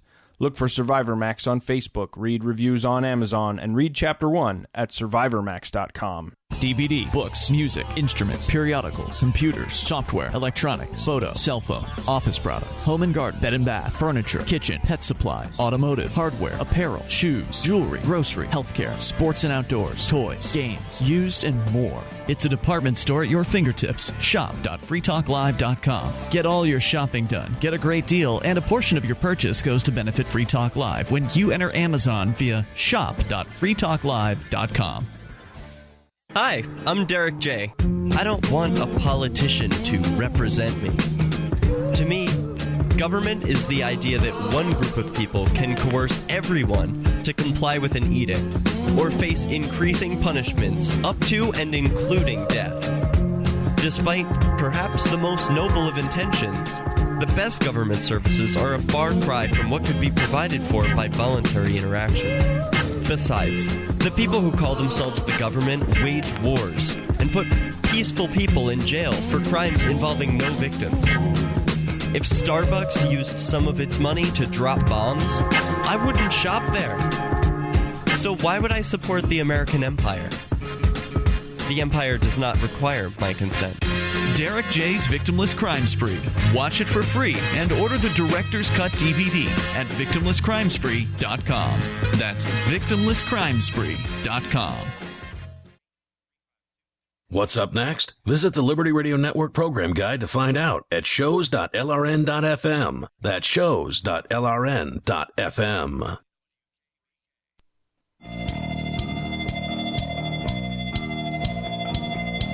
It's Free Talk Live. You can join us on the radio. Toll free, 855-450-FREE. Are perverts using drones in Great Britain to spy on women? That is what the Daily Star... I suspect the answer to that is yes. ...is claiming. We'll get into that here, but we've gotten back into... I think that the question, are perverts using drones in blank to spy on women, is true everywhere that you enter something into that blank. Probably true. Neptune. But we'll find more. But are there perverts on Neptune? I guess you're right. The answer is no. Anywhere on Earth. We'll find out more about that here in moments. You can also bring up anything you want. And we got into a discussion about the Civil War a little bit ago, and that's what Jeff wanted to comment on. So we're going back to Jeff in South Carolina. Wanted to make sure you had time to get your thoughts out. You're listening online via TuneIn. Go ahead, Jeff. Hi, I appreciate that. Yes, sir. Yes, I just wanted to make one point in, with the case of the quote-unquote Battle of Fort Sumter, as with most wars, they're completely unnecessary. Mm-hmm. And I use quotes around the Battle of Fort Sumter because no one died, and a lot of people forget that no one died in the battle. I didn't know that. It was the fort is on an island. It's a fixed position. The cannons, at the battery, had they want to kill anybody, they could have easily killed someone. It was, effectively a scare tactic to say, hey, get off the island. But as with, any spark of violence or any show of violence, those that want to go to war will use any spark of violence to then use it as a justification to go to war. And that's exactly what happened. There were numerous forts in South Carolina and across the Southeast that were handed over from the federal government to the people or the militia or to the new governments or what have you peacefully. I know in Augusta, Georgia, there was an arsenal there, and the militia showed up and they said, this is now the property of Georgia. And they said, okay, we don't want to fight, and they left it. And that happened for many forts. So, the guy, I forget the guy's name who was the person in charge of Fort Sumter at the time, but he wanted to make a name for himself. Robert Anderson. Yeah, the only person that died there was some guy that, happened to not use his rifle properly and during a salute shot himself or shot a fellow soldier during a salute. That was the only person that died at Fort Sumter. Huh. Well, thanks for that that update or that information. I did not know no one died at Fort Sumter. Yeah, it's an incredibly powerful point that those that are in power that want to go to war, they will use whatever justification they can to go to war. Which is the argument that the whole thing was bunk in the first place. Well, I think it's obvious the United States federal government was looking for an excuse. Yeah. But my argument would be to people that that have the United States federal government looking for an excuse to use violence against them is give them as few excuses as possible. Absolutely. And I'll tell you that I think that one of the difficulties about the American Civil War, not that I'm rooting for the South or anything like that, but I do think that a state should be able to secede from the Union if that's what they wish. I wish they wouldn't do it over the right to own a human, but which is largely what that was about. There was also taxation. There was some taxation, and there was some unfair distribution of taxation. 4 states, however, mentioned slavery specifically in their secession documents. Right. That if it was today that a whole bunch of cameras around would really make a big difference than, having newspapers. I do, yeah. Because I see a lot of horrible things caught on camera, and it doesn't really make any difference. It gets people upset, but the governments are still doing what they're doing. The government agents are still doing the horrible things that they're doing. Well, it's got to build. I mean, people's frustration has to build to a certain point. True. And having that information out there is more possible today than it ever was. Also, if you had a video, if you were in Charleston and you had video of Fort Sumter firing on Charleston, I'm not even sure they could. I don't think the guns might have been mounted in the other direction for all I know. That if you had them firing on the city, then you'd be just like, look, they're shooting at us and we're doing nothing. Why are they shooting at us? I mean, that's pretty powerful when men and women up north are seeing their relatives and friends and neighbors being fired upon for no particularly good reason. Jeff, thanks for your call tonight, man. I appreciate it. Yep. Toll-free number is 855-450-FREE. And regarding secession, it's interesting to point out that the northern states, the New England states, threatened to secede in the 1830s. Yeah, that's important to point out. Over a tariff thing. And slavery. Right, but primarily about tariffs. They're like, there's too many tariffs or not enough for something, and they threatened to secede. And then there was some sort of compromise that settled that, and they're okay, we'll stay. But nobody really gets up in arms and says like the northern states didn't have a right to secede. That's true, but most people don't even know that it occurred, though. I mean, that's one of the difficulties there. Okay, so I've seen many of these videos where somebody goes out on the streets and starts asking people about, U.S. history, that kind of thing. I don't know if it was Mark Dice or whoever it was that does these, but was asking who fought in the American Civil War. And they couldn't even name who it was and why. Now, obviously, they cut out the people who say, well, it occurred from 1861 to 1864. The first battle was, at Fort Sumter, then, culminating in Gettysburg and turning around, whatever they were saying. The smart guy or gal that they run across that's able to rattle off some stuff, they don't put them on. They're not as interesting as the dumb people. I've actually seen some of his videos to where they will have a couple of people that give the right answer. There was one where he went out with one of these phony petitions that the petition actually said, I'm an idiot. But he was telling people he was collecting petitions for, just like weird random things. Mm-hmm. And it was never the same thing that he said to two different people. And just all these people signing. And then there's one guy that looks at it and he stops and I'm not going to sign this. He left that one in. Why not? Don't you want, everybody to have a puppy? And he was like, but that's not what this says. This says I'm an idiot. I'm not going to sign this piece of paper that says I'm an idiot. That's good. And he says, I'm leaving this in because you're the only person all day that's actually read the piece of paper. It's incredible. Yeah. All right, so toll-free number here, 855-450-FREE. Drones, subject of some controversy, of course, in the United States. They want you to register your drone if you have one with the federal government. If it's big enough. If it's over 0.55 pounds. Which includes a lot of drones, from what I understand. I saw a guy surfing on a drone today on video. What? Yes. Riding a big hexagon of drones. Wow. The tiny little drone that Josh Noon had at Liberty Forum was 0.54, so he intentionally built one just smaller than what the regulations say you have to register. And he had a little camera on it. So, cops, according to the Daily Star in the UK, have admitted that drones are falling into the hands of creepy sex pests bent on filming candid videos of women without them ever knowing. Shocking new statistics show drones being used illegally has gone up 10 times over 3 years as the popularity of the devices boom. The fresh revelation comes just weeks after a Daily Star online investigation found drones are being used to obtain illicit videos, including intimate moments between couples. The voyeur clips are being shared on porn websites. The new figures have emerged after a Freedom of Information Act request found drones are being used to peer into people's private lives, including female victims complaining of flying drones near windows, which appear to be trying to film them. But what is most startling is how quickly the drones have been turned from novelty gadgets into a tool used by seedy sex pests. I don't want to be advocating for creeps, but I do wonder to myself, if you're sunbathing on the beach. Yep. And, you got your bathing suit pulled all up in your crotch, and you've got your top off, And, I mean, you're kind of there to some extent. Right? It's the beach. I get that it's a nice place to sunbathe, but one of the reasons you go to the beach is so that other people see you sunbathe. You can sunbathe on your roof or variety of places, your backyard with a privacy fence. But the drone is going to be able to get over your privacy fence in the backyard. That much is true. Right. I think that flying over somebody's backyard is entirely different than, somebody flying a drone on the beach and then stopping and looking at the attractive women. But should it be illegal to fly over someone's backyard with a drone? I think so.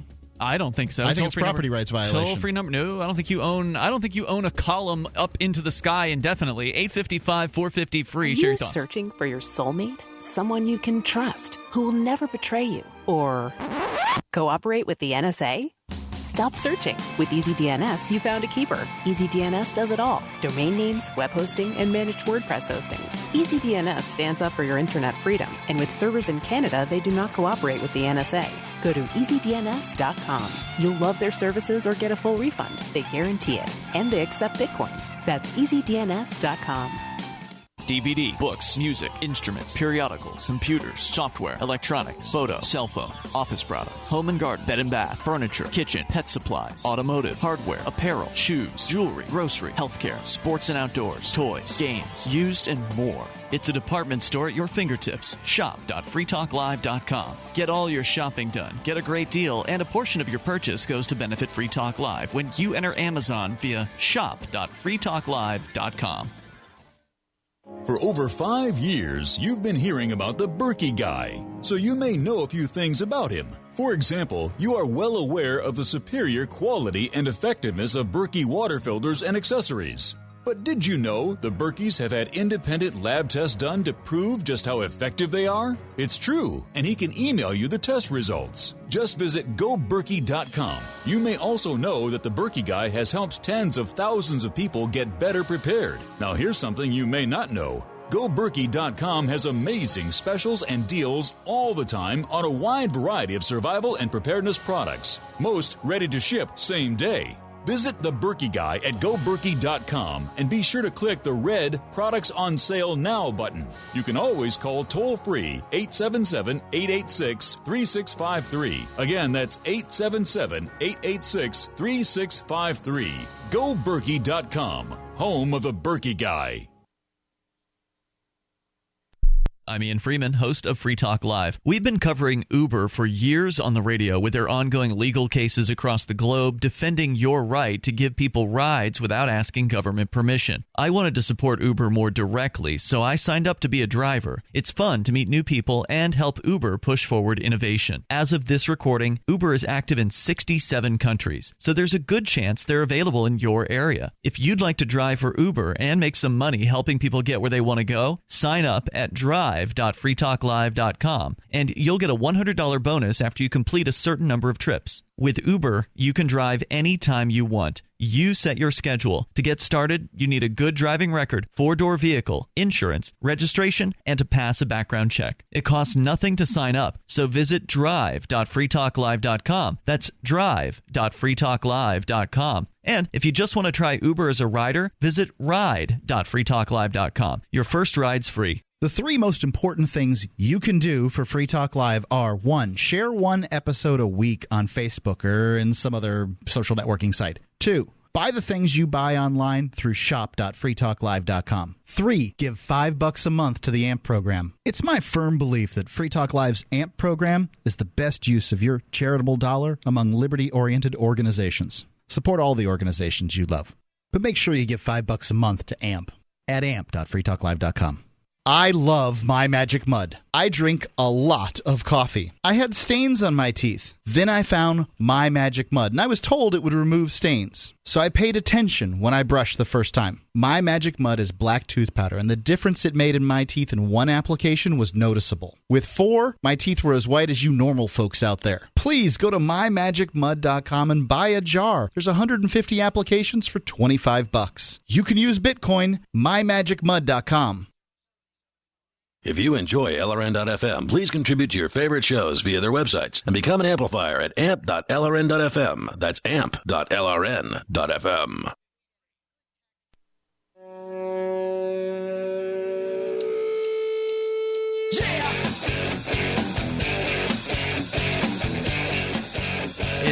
Free Talk Live.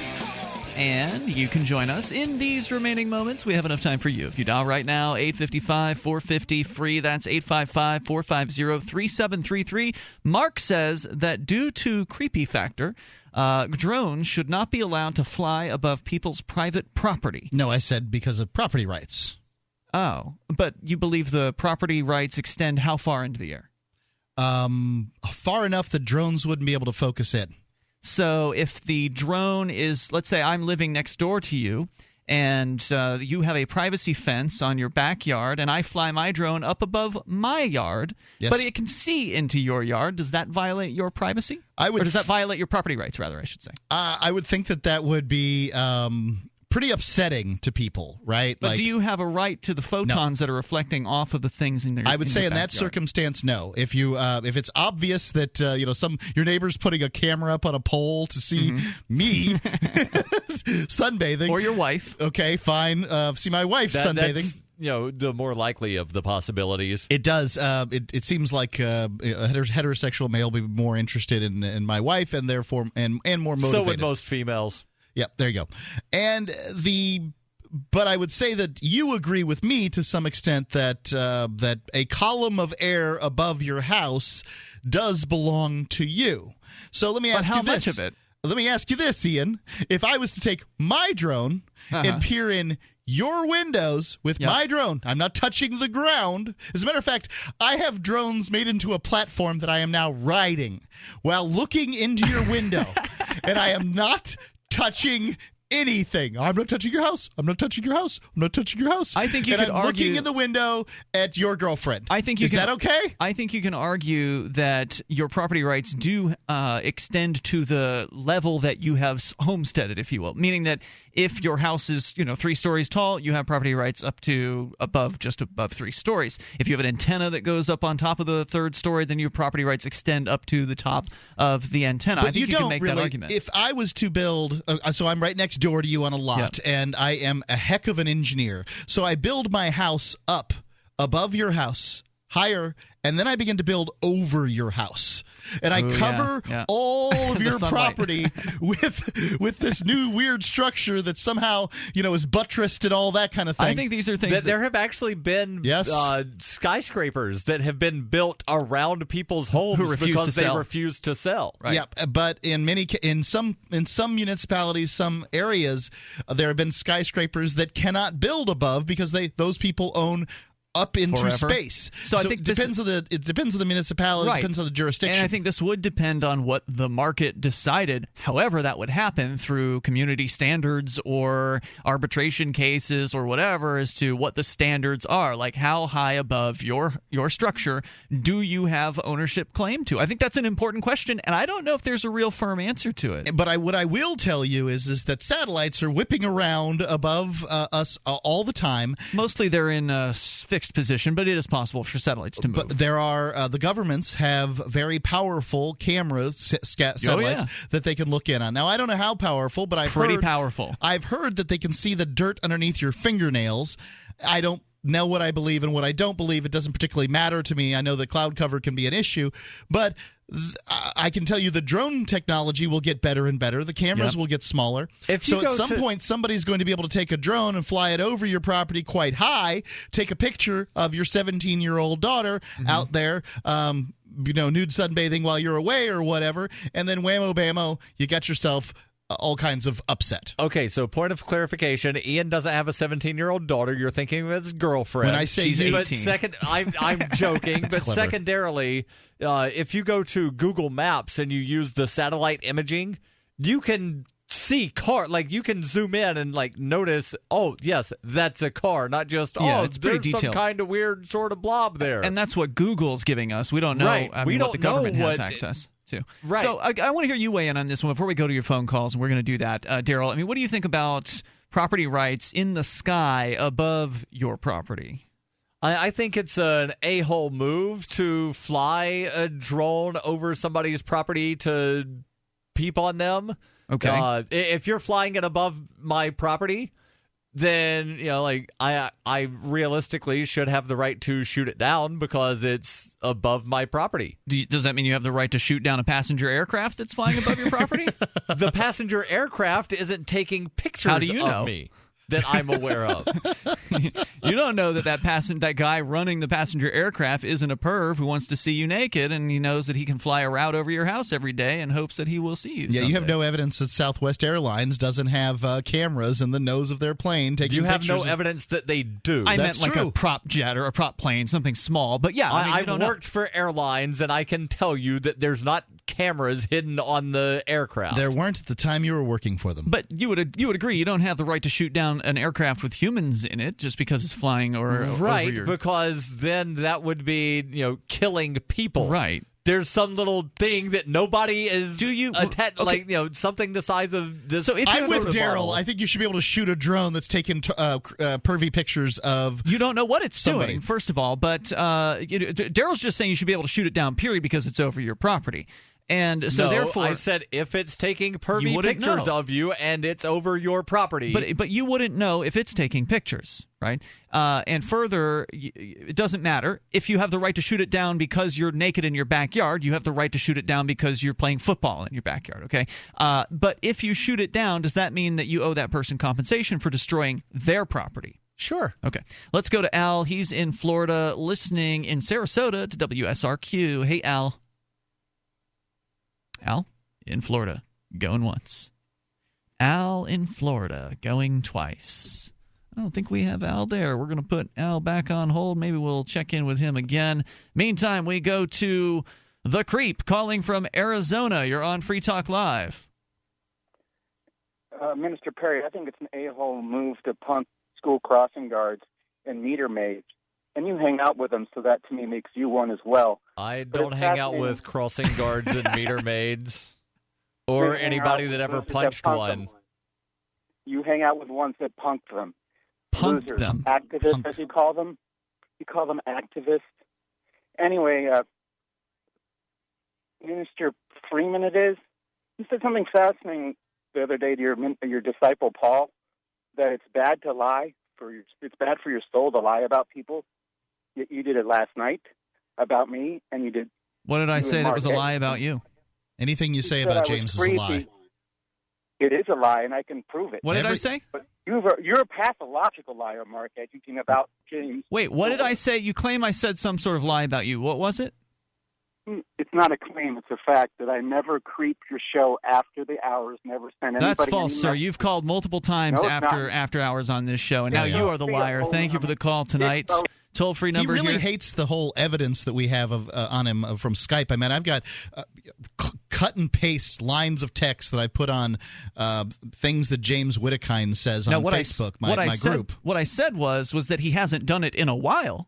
It's been quite a while since he's called after hours, but he has absolutely called this show, this studio, after hours. He called one of the back lines that we sometimes give out when if our toll-free lines go dead, we give a different number out, a 603 number, and he has absolutely called that. So anyway, going on here, you can bring up whatever's on your mind. Toll-free number is 855-450-FREE. So back to the drone creeping. Apparently, it's a thing over in the UK, and probably, as you've pointed out, anywhere that drones exist. The story from the Daily Star. They have registered 5 complaints in Avon and Somerset about drones in 2013, but from January of 2015 to the beginning of September, that increased to 49. The revelation comes as a dangerous drone driver nearly took out a jet plane along with hundreds of passengers after flying within 10 feet of the airliner near Heathrow. The civil laws are governed by this would be really bad for I would think that it could potentially be very bad for a big old jetliner to suck up one of these a good-sized drone, and then, well, that could put all those people in that plane's life in danger. That is completely unacceptable. Absolutely. One of the difficulties with that is that, and I understand why the government wants licensure of these things, is because they want to be able to know whose little pieces of drone they have there, and they wouldn't know that otherwise. Well, you're not going to know whose little pieces of drone because it's going to be destroyed in such a way as the registration number that's printed on the side of it will completely be destroyed. Rusty in Texas, you get the final thoughts on the drones here. Go ahead. Yeah, I think you do have the right to shoot them down, throw over your property. Here in Texas, the state legislature has passed a bill where only law enforcement can have drones and only a few select occupations like realtors, things like that. And I think it's a way to market it towards legislators, say, well, everyone should have drones, but you should have the right to, take them down and throw on your property. I think that would be a compromise that probably the majority of the electorate would support. Thanks, Rusty, for your call tonight. Appreciate it. And we'll see you tomorrow online in the meantime over at freetalklive.com. Here's a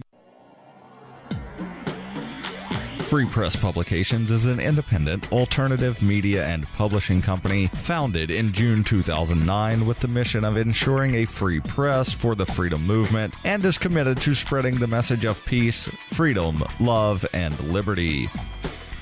FPP also gives new authors an avenue for publishing freedom-oriented material. FPP brings you daily news and commentary on the website, fpp.cc, as well as a daily 5-minute newscast, FPP Radio News, and weekly news, views, and commentary in the FPP Freedom Minute and Peace, Love, Liberty Radio at fppradio.com, and the monthly newspaper, FPP News, at news.fpp.cc. Find FPP online at fpp.cc. That's fpp.cc, as in Creative Commons. This is your Robertson Roberts Brokerage Daily Precious Metals Update. In early trading Wednesday, gold is $11 lower at $1,233 per ounce. Silver is down 13 cents at $15.38 per ounce. Bitcoin is trading at $413 US. Robertson Roberts Brokerage has been helping customers buying and selling precious metals for nearly 40 years. How may we help you? Give us a call at 800-874-9760 or visit us online at rrbi.co. You can listen to Free Talk Live on the radio, podcast, satellite, webcam, and our live streams. But did you know you can listen to Free Talk Live from any phone, anywhere? Add this number to your phone, 213-493-0308. It's a long-distance call, so make sure you're familiar with your phone's calling plan. The listen lines are airing the latest episode of Free Talk Live 24 hours a day, including our live shows. Call 213-493-0308. That's 213-493-0308.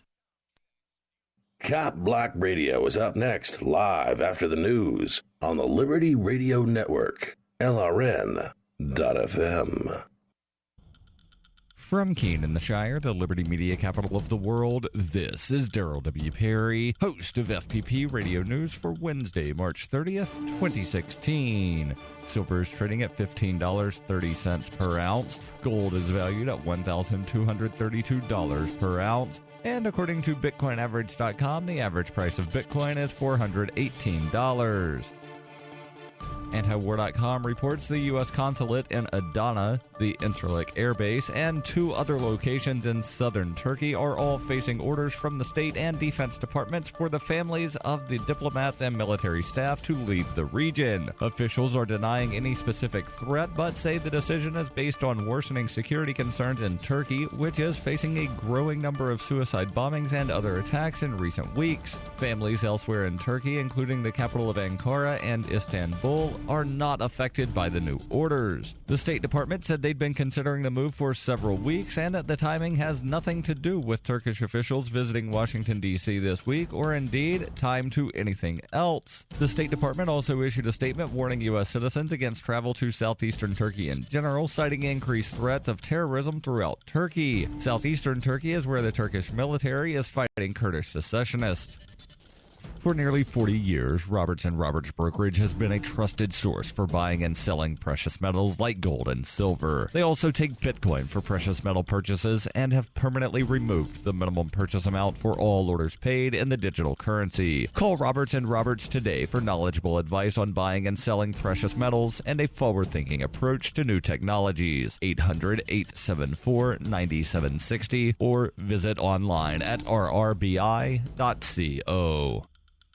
UPI reports just days after the United States and Cuba celebrated a landmark visit by President Barack Obama to the island nation, former leader Fidel Castro on Monday revealed deep-seated feelings about the American leader and the reestablishment of diplomatic relations between the two countries. Castro made his feelings known by authoring an article that appeared Monday in Cuba's official state newspaper, El Granma. Castro's letter was written Sunday night. The article, which remained at the top of El Granma's front page on Monday, carried the headline, Brother Obama. Castro spent the first several paragraphs of the article addressing Cuban history, his admiration for revolutionary leaders, and his concerns for the nation's younger generation. The second half of the article critiques Obama's presidential efforts, remarks, and what he believes to be the commander-in-chief's intentions. Particularly, the former communist leader slammed Obama for what he believes to be an overly negative and inaccurate view of the 1959 Cuban Revolution, of which Castro was a primary leader. Bitcoin Not Bombs is a launching pad for nonprofits and social entrepreneurs into the financial freedom of the Bitcoin economy. Bitcoin Not Bombs is fully committed to being the hub of the nonprofit sector of the Bitcoin economy, maximizing the potential cross-promotion of all our clients and commercial partners. To learn more, visit bitcoinnotbombs.com. Reuters reports public sector unions triumphed before the United States Supreme Court on Tuesday when the justices preserved a vital source of cash for organized labor, splitting 4-4 on a conservative challenge that had seemed destined for success until Judge Antonin Scalia's death last month. The case, brought by non-union public school teachers in California, had targeted fees that many states force such workers to pay unions in lieu of dues that fund collective bargaining and other activities. A loss in this case would have deprived unions representing teachers, police, transit workers, firefighters, and other government employees of millions of dollars annually and diminished their political clout. The outcome illustrated the impact on the court of the February 13th death of Scalia, the long-serving conservative justice who almost certainly would have cast a decisive vote against the unions. But by virtue of splitting 4-4, the justices affirmed a 2014 lower court ruling that allowed California to compel non-union workers to pay the fees. Ian Murray, vice president for strategy at the Competitive Enterprise Institute, said the death of Justice Scalia has proved a disaster for public sector workers who have their paychecks raided by unions. The court, evenly divided with 4 liberals and 4 conservatives, left intact a 1977 legal precedent that allowed such fees, which conservatives have long abhorred. The case reached the High Court after a Washington-based conservative group, the Center for Individual Rights, sued on behalf of lead plaintiff Rebecca Frederick, an elementary school teacher in Anaheim, California, and 9 other teachers. They argued the fees infringed upon the free speech rights of non-union workers under the U.S. Constitution. This has been FPP Radio News, online at fppradio.com. Over 60% of employers are now checking online amateur pornography of potential job candidates. Is it fair to base hiring decisions on an applicant's online porn? Now, this is not fair at all. For instance, if there's a red tube video of my girlfriend slapping me and choking me and riding me, that shouldn't be an indication I'm going to lack leadership in a work situation. Yeah, but Duncan, it's going to be hard to convince an employer who's masturbating to that video otherwise. Exactly. My potential employer might see all those videos of my husband tying me up and having his way with me, and then they're going to think that I'm not going to be assertive enough for the job. I mean, if you don't want to jeopardize the content of your porn, you can always shoot from the eyes down. Oh, but that's not the same if you cover the eyes. That's where the innocence is. So am I supposed to leave an orgy just because someone shows up with a camera? No one's saying you should leave an orgy. No, right. So it's more complicated. So now if I go to a party, I wear something like this in case that situation comes up again. I like that. I actually shoot my porn in sepia tone and make it look old-timey, so if people see it, they'll think it's my grandfather and not me. This is the Onion News Network. Here we go.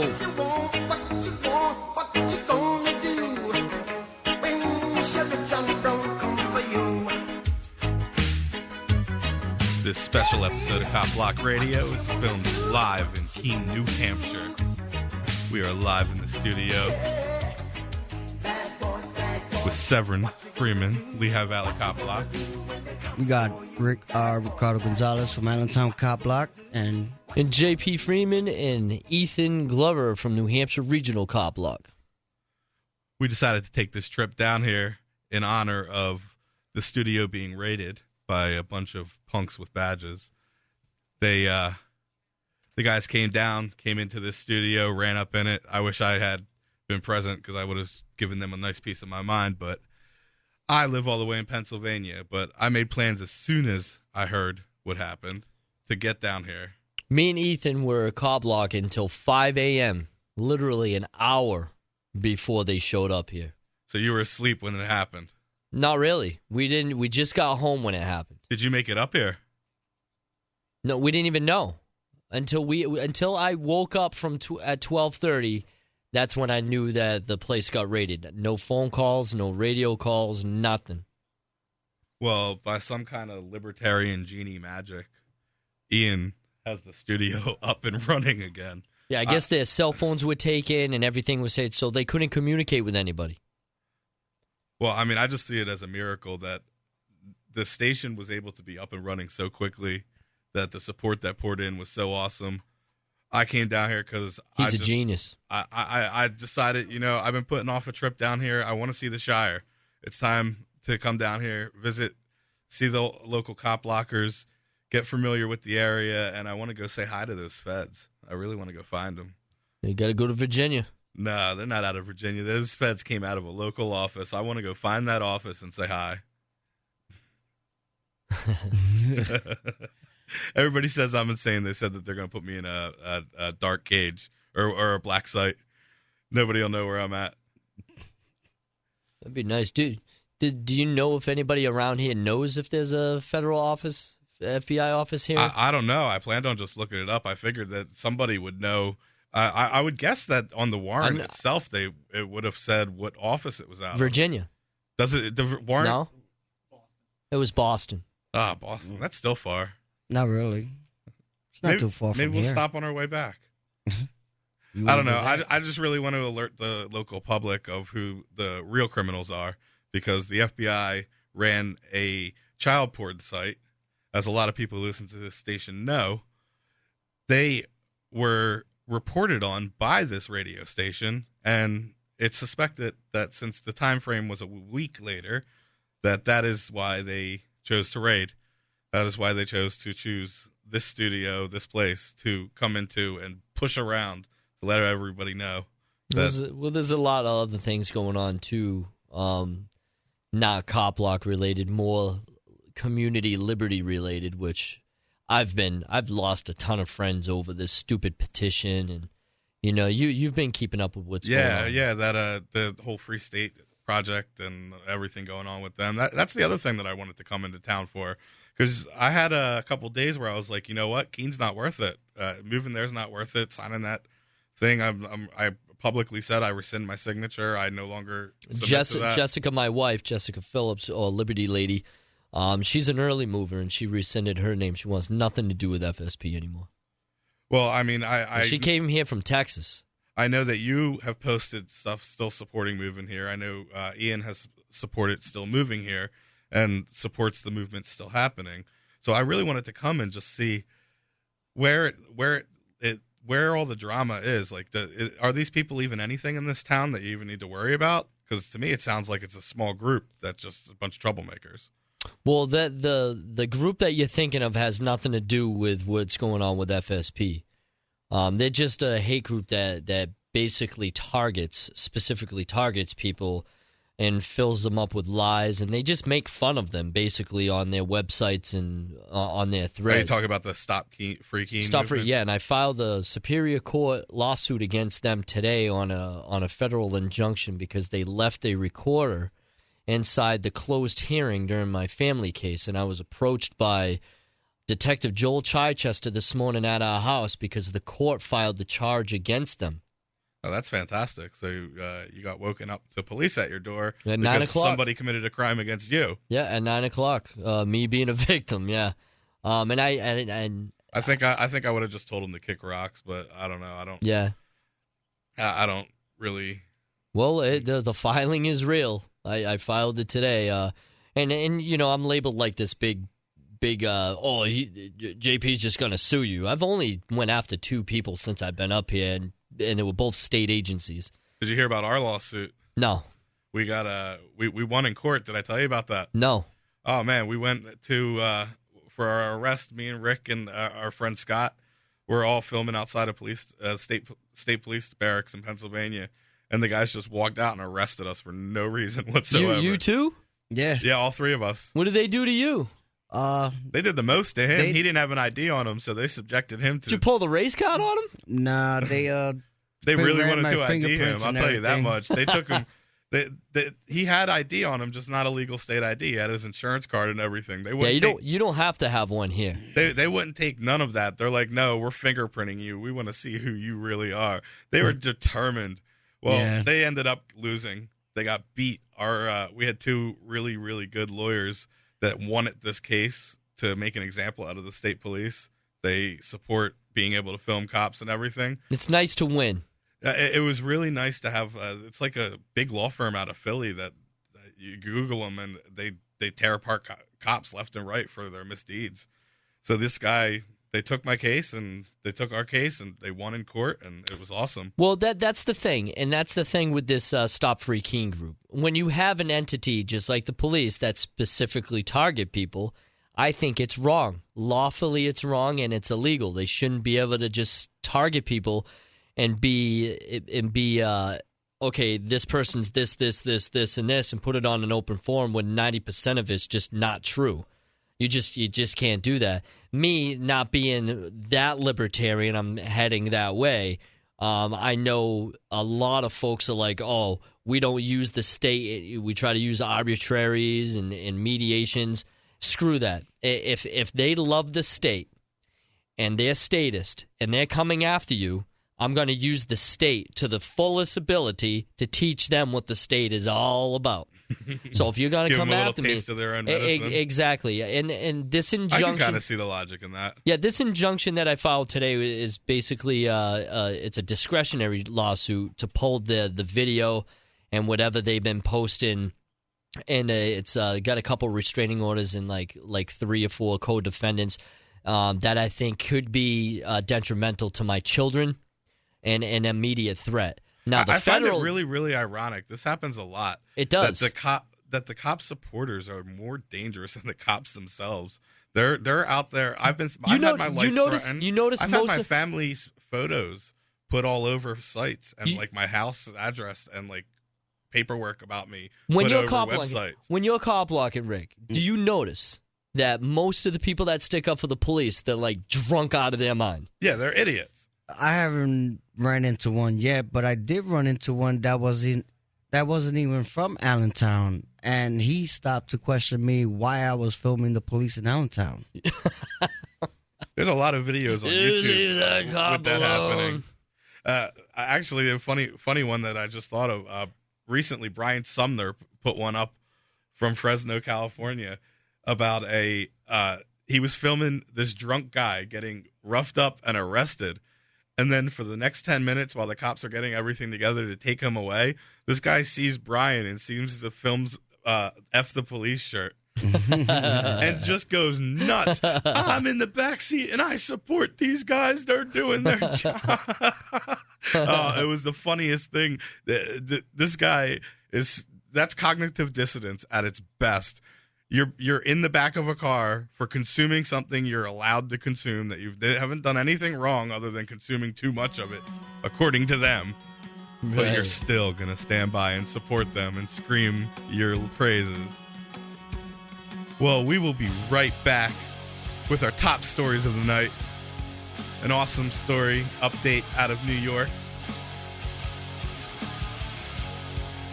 on this special episode of Pop Block Radio.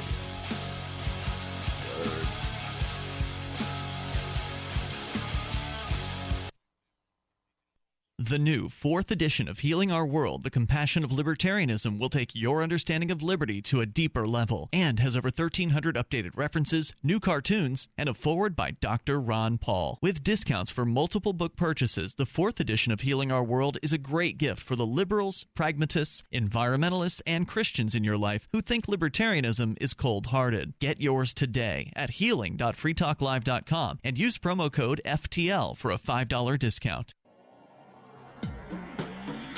Free Press Publications is an independent, alternative media and publishing company founded in June 2009 with the mission of ensuring a free press for the freedom movement and is committed to spreading the message of peace, freedom, love, and liberty.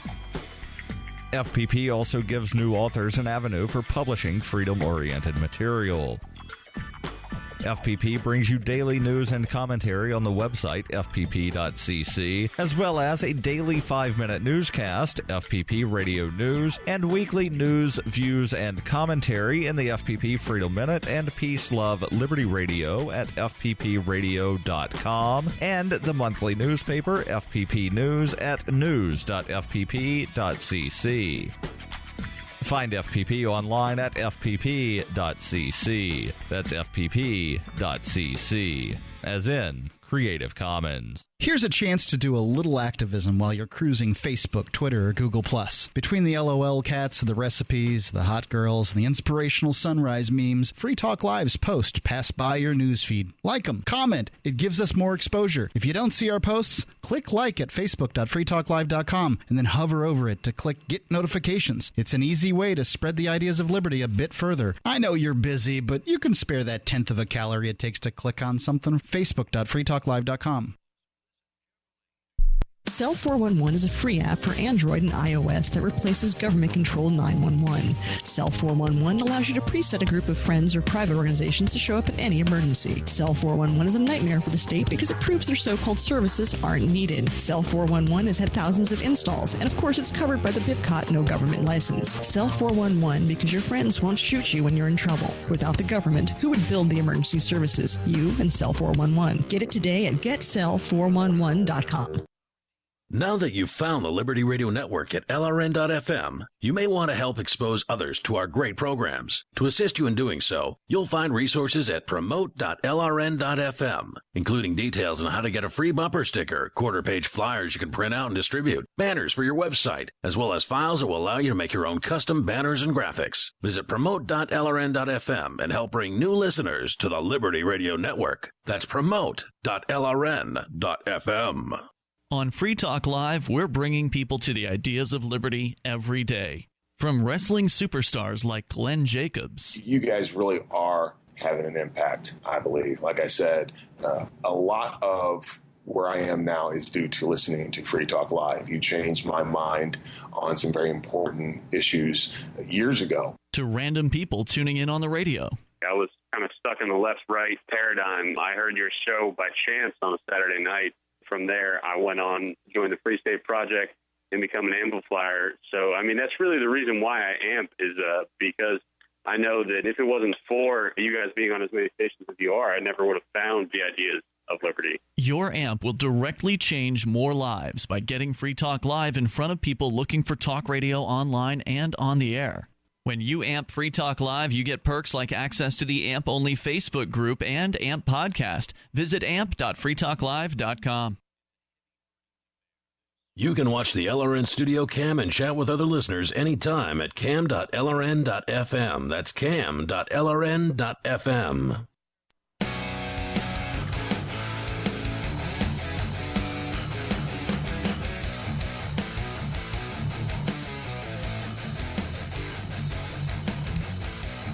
Welcome back. Cop Block Radio. Ethan has a story for us coming up. It's our top story of the night.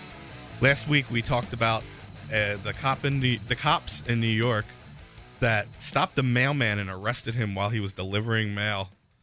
The story went viral, and obviously the story of who these cops actually are came to light over the last week. So go ahead and take it. Yeah, so this was apparently the reason for the arrest on this was that he basically yelled at the officers for cutting him off.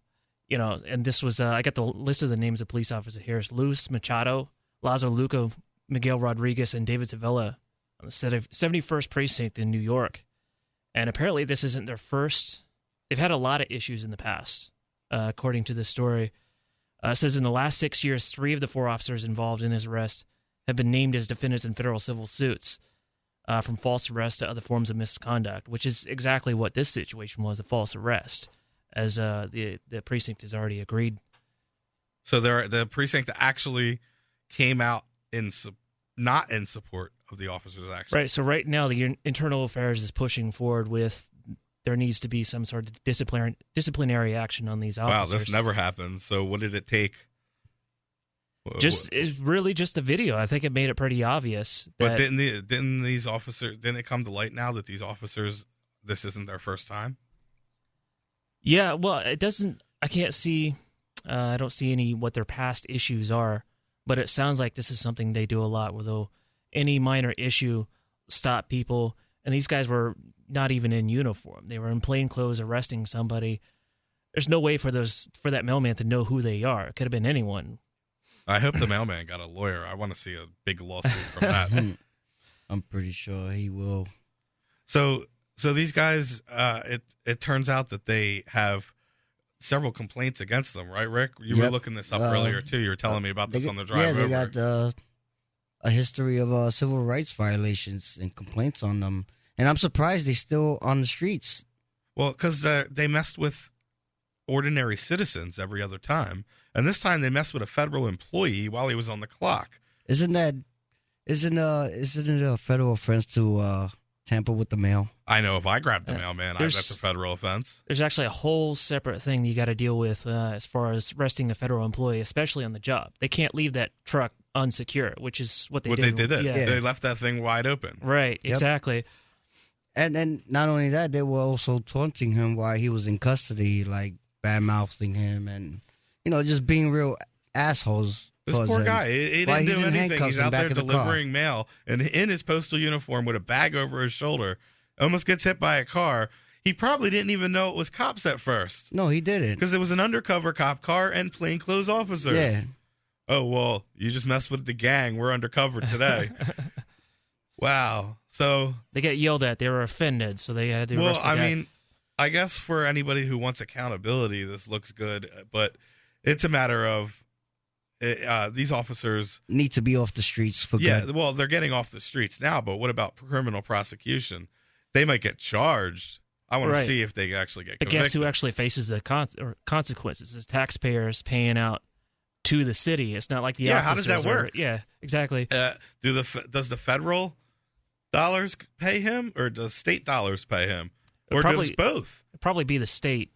Definitely not the officers. They're not going to feel the real consequences if they're ruled against. It never happens that way.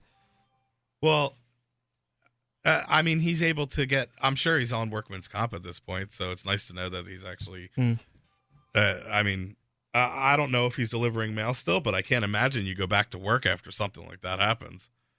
I'm pretty sure he still has his job because the video doesn't lie. The man did nothing wrong. He was out doing his job, and they just came along and just asked him for ID.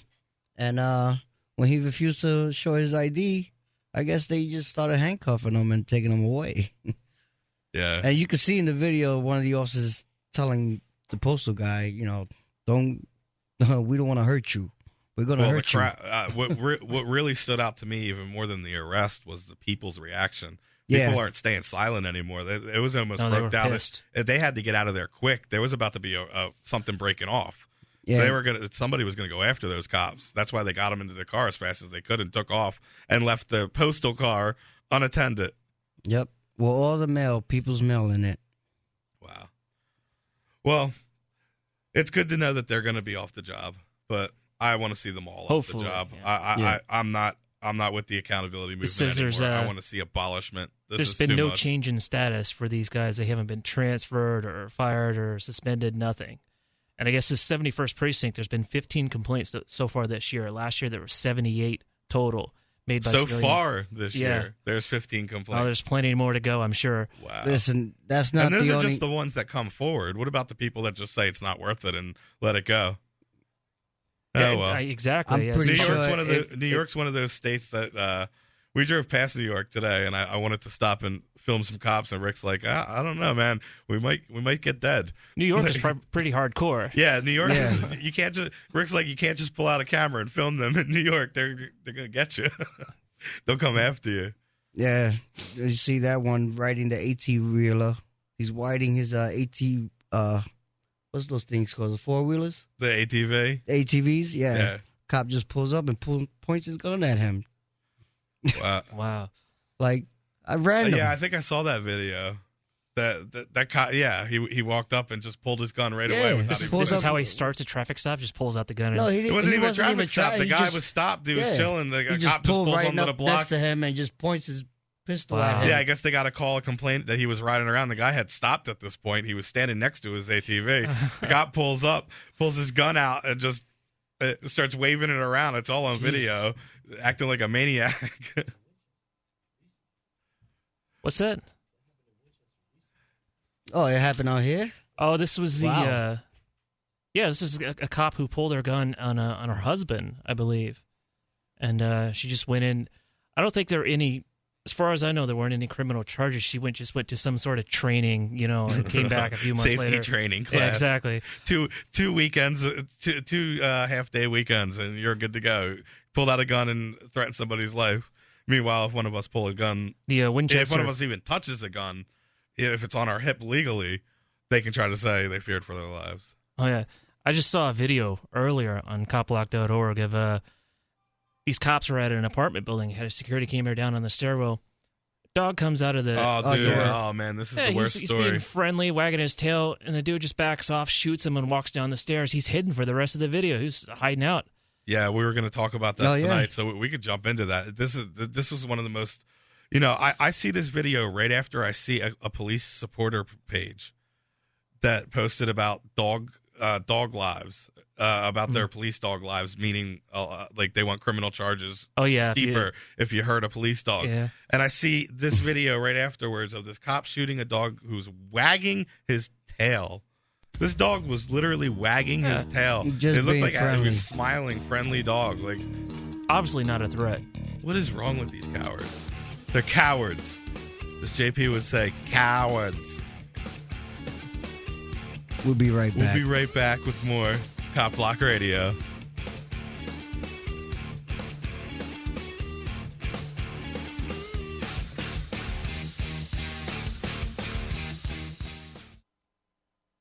Every once in a while, you get information that's worth changing your life for. This is one such time. You can save up to and beyond 25% on all purchases at Amazon.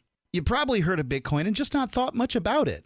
You certainly know that you can get competitive pricing at Amazon, but now you can get a 25% discount on nearly everything you need to live.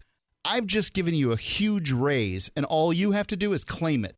You go to saveitpurse.com and open an account. Do this right now. Don't wait. Then you fund the account with Bitcoin. I know this sounds unbelievable, but at my house, we saved as much as 45% off of a new item on Amazon. This information is worth you changing the way you do things.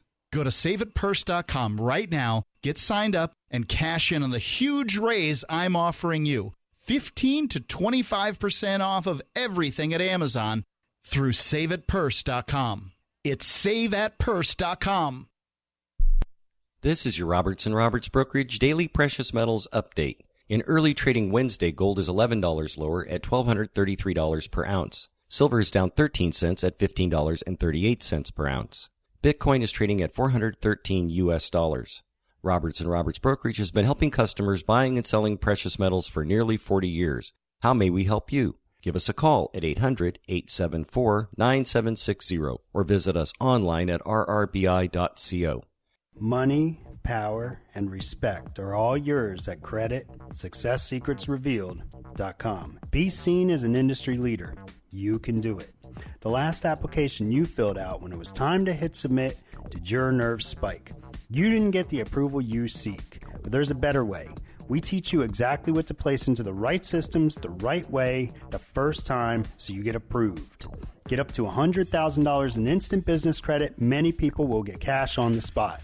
Use those two tools in your new corporate credit engine so you can walk into the bank and get your project funded today. It's all about today at CreditSuccessSecretsRevealed.com. Credit Success Secrets Revealed is explosive and ignites instant results. Dial 1-800-707-8719. That's 1-800-707-8719. 1-800-707-8719. Or just go to CreditSuccessSecretsRevealed.com. LRN.FM is proud to announce our official listening apps for Android and iOS devices. Now you can easily tune into our streams anywhere, anytime on your smartphone or tablet. Just visit apps.lrn.fm or search for lrn.fm in the Android or Apple app stores. Please download, rate us 5 stars, then share the link on your social media, and let your friends and family know how you're listening to LRN.FM.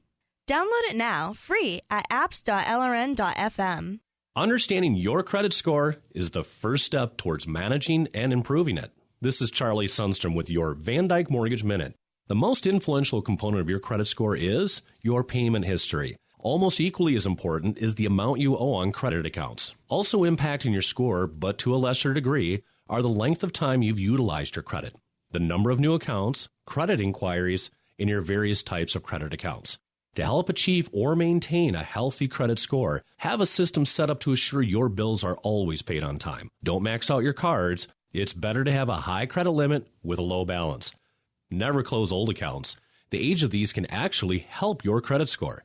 But don't be afraid to use your credit. You need several accounts in order to have a credit score. Just keep the corresponding payments within your means. For your mortgage pre-approval and refi needs, start by visiting VanDykeMortgage.com. Corporate NMLS 3035. Van Dyke Mortgage is an equal housing lender. Charlie Sundstrom, NMLS 134251. You're listening to the best liberty-oriented audio streamed around the clock, on the air and online. This is the Liberty Radio Network at LRN.FM.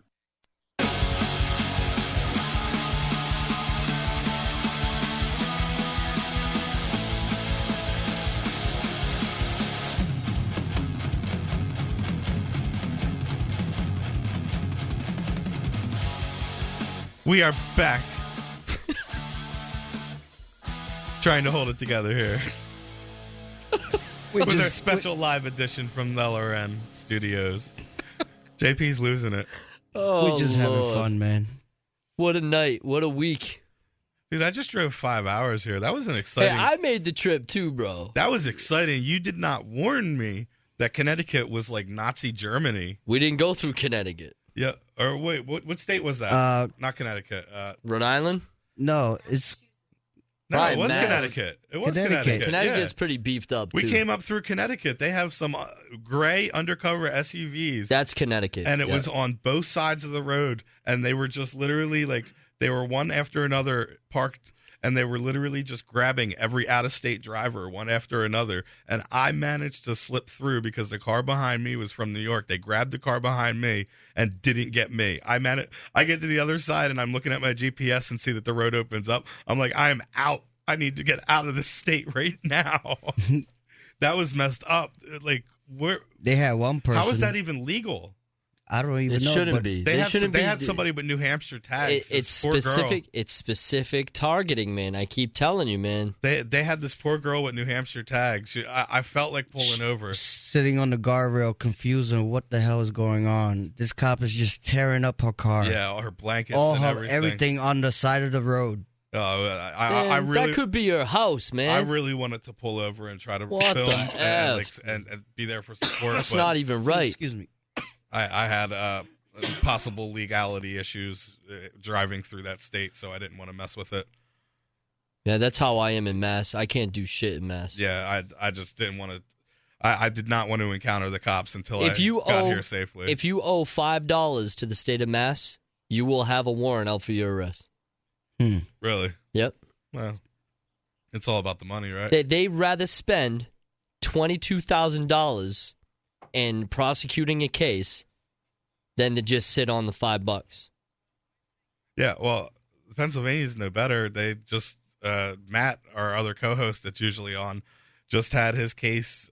He goes to court for a DUI that he didn't have. His blood work showed that he was clean, and he gets there, and his lawyer's like, "Yeah, you don't have to plead to this. You're innocent. Your blood work is clean."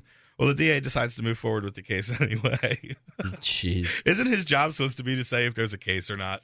I'm sorry, Matt. I think he Mr. beat that. Taylor, we love you, but damn. He beat that. They rigged you, man. Yeah, he beat it. He beat that. He beat that. He beat it. Yeah. So right there in preliminary. He didn't even have to move up to the next court. The lawyer did basically what our lawyer did. Just went in there and just... There was nothing a lawyer needed to do. All he had to do was open up the paper and say, "Hey, look, blood report is clean." There's nothing there. They tried to say he was drunk. That's crazy. Well, first, before we go any further, I just want to tell the folks that we have Severin Freeman in Ricky from Allentown Cop Block and Lehigh Valley Cop Block. Lehigh Valley, and Ethan Glover and myself, we're doing an event from today till Saturday, and tomorrow morning we're gonna be doing Don't Take a Plea, and then court outreach in the court, and show them the ropes about how the court system works here during the arraignment day, and they got a lot of arraignments tomorrow, and how I get in cops' faces there, and call out the prosecutors. It should be a fun time. We're going to go to Free Coast. And then Friday night, we're meeting up at 6 p.m. with co-founder of copblock.org, Pete Eyre. We're going to have dinner with him and sit down with some folks and have a great time. Cop Block in Manchester, and we're going to hit Nashua as well. Then maybe we'll do the Free Coast later on tomorrow night. But it's going to be fun, man. I think you guys are going to have a blast. You're going to have me needing a vacation after my vacation. I'm going to be worn out. Bro, when we went up there, when me and Jess went up to the Lehigh Valley, man, I was done. Done. The drive killed me. Dude, we stayed out till 3 in the morning. After driving 5 hours straight, I literally cop blocked with you till like 4:30. We didn't get back. Yeah, it was pretty late. And our ladies were gone for the count. Yeah, we wanted to come back, but we just couldn't stop because one after another kept getting pulled over right in front of us. It was a good night. And then you brought me to that Celtic Fest thing. Oh, yeah. Bethlehem, Pennsylvania has some of the best festivals. You should see Music Fest. It's 10 times that size. Wow. I think they said... Officer Peacock didn't like me, though. Yeah, I remember Peacock. He's kind of funny. The worst thing you can do to me, Sev, is tell me, oh, that guy picked on me once. What do you think JP's going to do? I didn't even tell you that. I said I don't like that guy. I was filming a traffic stop, and this guy had a suspended license, and they were going to tow his car. And I was just like, you know what? Dude, give me permission to drive your car. I'm a legal driver. And the cop wouldn't give me the keys. He's like, no, it's being towed.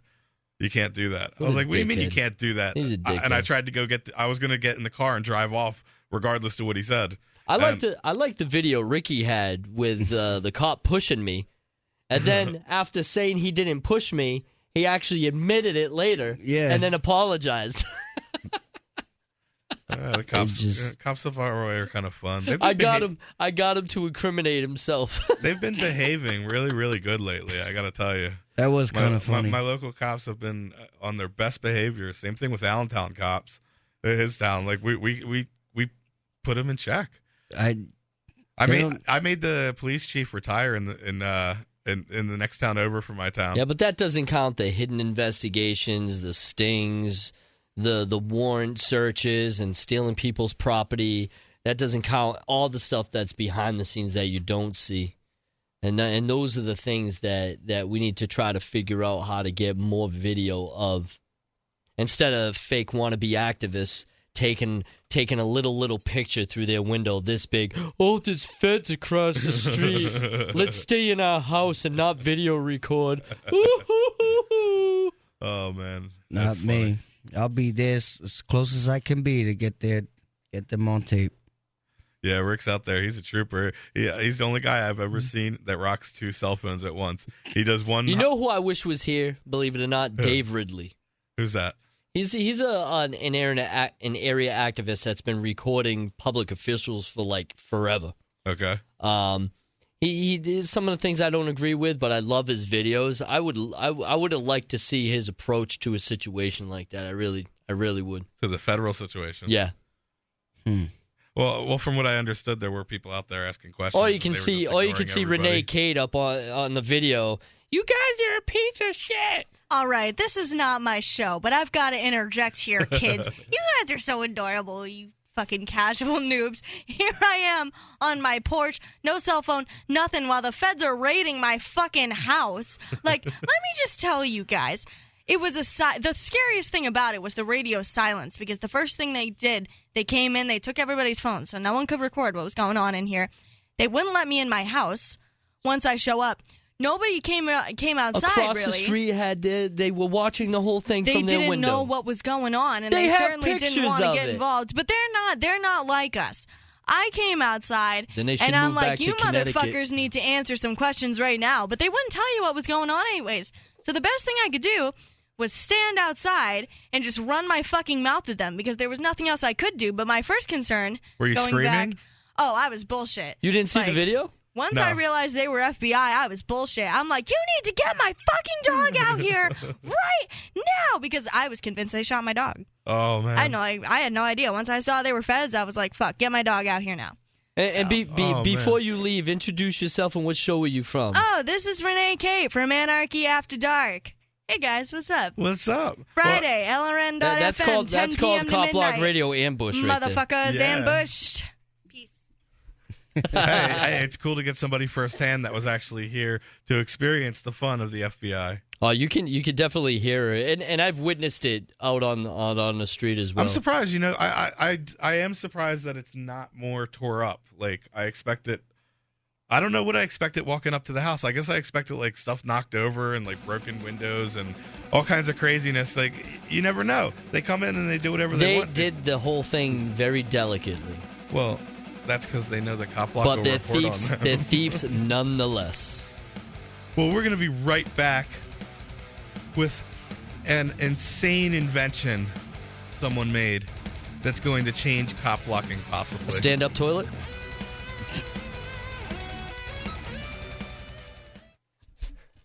Did you know that Free Aid is a mutual aid, educational, and networking organization?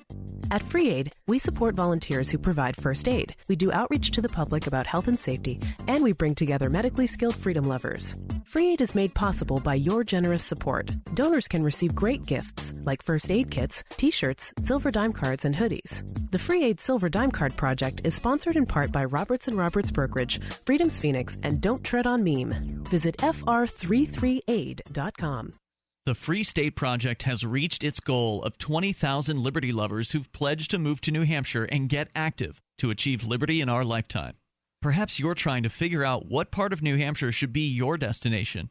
If so, consider Keene. You'll find more than 150 reasons to move to Keene at move.freekeene.com. Keene is famous for its historic, publicity-generating activism, as well as being the liberty media capital of the world. It's home to freekeene.com, New Hampshire's destination for liberty activism, news, and opinion. For years, we've been compiling over 150 reasons to move to Keene at move.freekeene.com, where you'll learn about some of what's happening here and what makes Keene a great place to live. If you love liberty, you'll probably enjoy anywhere you end up in the Shire. But do your due diligence first. Please visit move.freekeene.com for the full list of over 150 reasons to move to Keene. That's move.freekeene.com.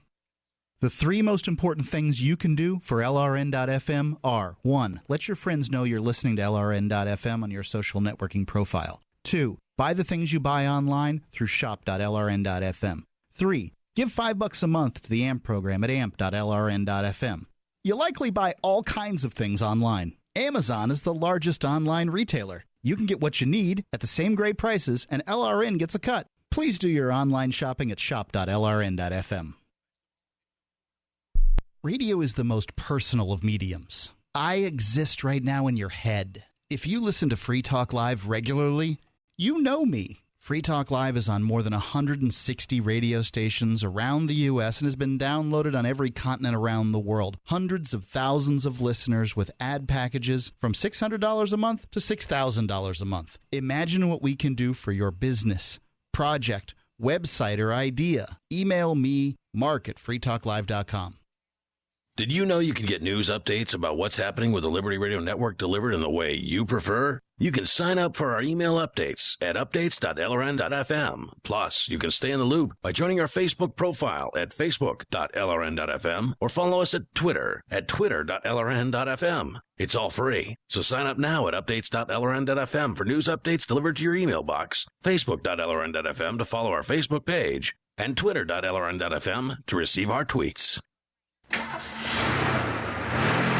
Arcade City is a ride-sharing app built by drivers for drivers. It's more decentralized than Uber and Lyft. With Arcade City, you can keep all of what you earn. Sign up now to drive for Arcade City at arcade.freetalklive.com. Arcade City was created by New Hampshire liberty activist Christopher David. When he publicized the idea in January 2016, he hoped to recruit 100 drivers by the end of the month. Instead, he blew past his goal with over 1,300 drivers signing up in just 2 weeks. Arcade City is connecting drivers directly with riders and is disrupting the already disrupted transportation industry. If you want to get involved, you can join as a rider or a driver. To ride with Arcade City, visit arcaderide.freetalklive.com.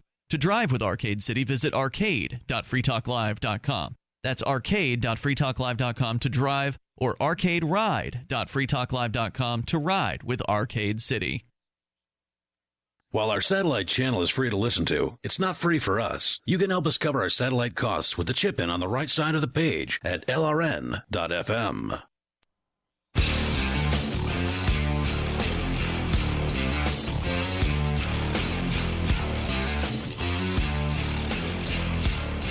We are back, taking selfies in the studio during the commercial break. Yeah, and vlogs. We're totally shameless. And video blogs. Hey, listen, this is kind of exciting for me. You know what? I got involved in Cop Block about coming up on a year now. Before that, I was a registered Democrat. I'm sorry, guys. Oh, just broke my heart. Oh, man, I was a Democrat, yeah. But, yeah, so I get involved when I realize that things are just so bad. I never knew that there was anything like Free State or like a movement like this. I thought I was the only one that thought the way that I did, and I was happy to stand up for myself, for my rights at any time, but I never really knew that there was a whole movement of people doing this. This seems to be the case in most places. So yeah, this is like New Hampshire is something else. This is like Vegas for me, I guess. I don't know. I don't know what you would consider it, like the Holy Land. We're in the Holy Land. The Holy Land of Liberty. Well, considering the amount of activism that's been going on in Keene, I lived in Keene since 2006. I was actually looking at it from a townie point of view, from the outside in, walking downtown and seeing 35 to 40 activists, and all of a sudden, like, a couple of them are getting arrested. I'm like, hey, what are they getting arrested for? Oh, they just wouldn't move. I'm like, what do you mean they wouldn't move? Oh, that one right there was wearing his hat. That one right there had a fake beer. And that one right there, I don't know what he did. They just arrested him just because. I'm like, what the fuck? What's going on here? People getting arrested for, like, hats. So that's what made you start to look into Cop Block? No. My story is different. I actually met Pete coming out of court after one of the depositions of making a settlement agreement with the city of Keene and Keene Police Department from the lawsuit I had against him. And he overheard me, and I met him, and he gave me a card, and I'm like, oh, wow, check this out. And then he invited me to the Shire Free Church. I came here one night, met like 30 people that night. And I've been doing Cop Block. He set up some event one August, and I went out with him, and I've been doing it ever since. I caught the bug. And I despise the profession so much already. It was just built in me already. But as far as the Keene activism goes, it's been going down, but it comes in waves. You see it come up, 50 activists, and then it goes down. Yeah, it's nothing to do with these Stop Free Keene idiots that have nothing to do but pick on people. That's the same thing that happens everywhere. Unfortunately, everybody wants to talk online and talk about how much things suck, but when there's an event or something to show up for, it's like twisting arms to get people to come out and actually stand up and do stuff. That's the thing. I think activists usually get burnt out because usually if you see an activist, it's usually the same activist doing a ton of shit. Yeah. Like me and you. Yeah. Like me and you have down days where we're like, man, we just got blasted by every single group, cops. We're getting arrested. While losing their house, they towed my car. Our kids are getting locked up. I mean, when bad things happen to people like me and you, they happen in like 5s and 6s all at once. So the whole world crashes. So we need a break. Yeah. Me, I haven't taken one. Even through this whole family hearing strangely thing. enough, this is my break.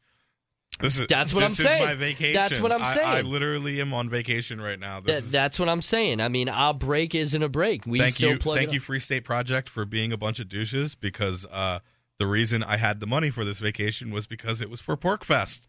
Well, since PorkFest is canceled, I said I'm coming. Well, the way I fucking look at it is they're an interim government, just like the state, that has a president, a board of directors that want to force control on free speech and free thought, and they're basically getting their facts wrong. I would really like to see the evidence that they had during that decision to pull FTL and lose all support to Ian Freeman and all the things that have to do with Free Talk Live and LRN-FM Talk Liberty Radio Network. You can just let them dig their own graves. I mean, with or without the FSP as an organization, this is still the place to be. I mean, they're not the ones who have really built this. It's been a ground-up, grassroots sort of movement. It's not the organization that's pulling people to the state. Now, you guys are on the ground here. Can you explain? Rick was asking me this on the way up. What is the difference between Free Keene and Free State Project? Well, Free Keene's a blog. Okay. I'm not a blogger of Free Keene. I've only associated with Ian Freeman because he's part of Keene Cop Block. He does Keene Cop Block. He's an admin on Keene Cop Block. And my only association with Free Keene is because one of the cop blockers is a Free Keene blogger. And he just happens to host a national syndicate radio show. And how lucky was I to be involved in such a movement? And then you had the CAC next door at first, the Keene Activist Center, which was the birthplace or the incubation of copblock.org. This is where it happened, right here. This is where it incubated. And I think Pete Air made a video recently about Keene activism and how it started here. I learned a lot of my knowledge of the storyline here through Derek J's video. But to ask me about FSP and Free State Project, you don't have to ask my wife because I'm kind of out of the loop on how they correlate with one another because it looked like an interim government from me from the beginning.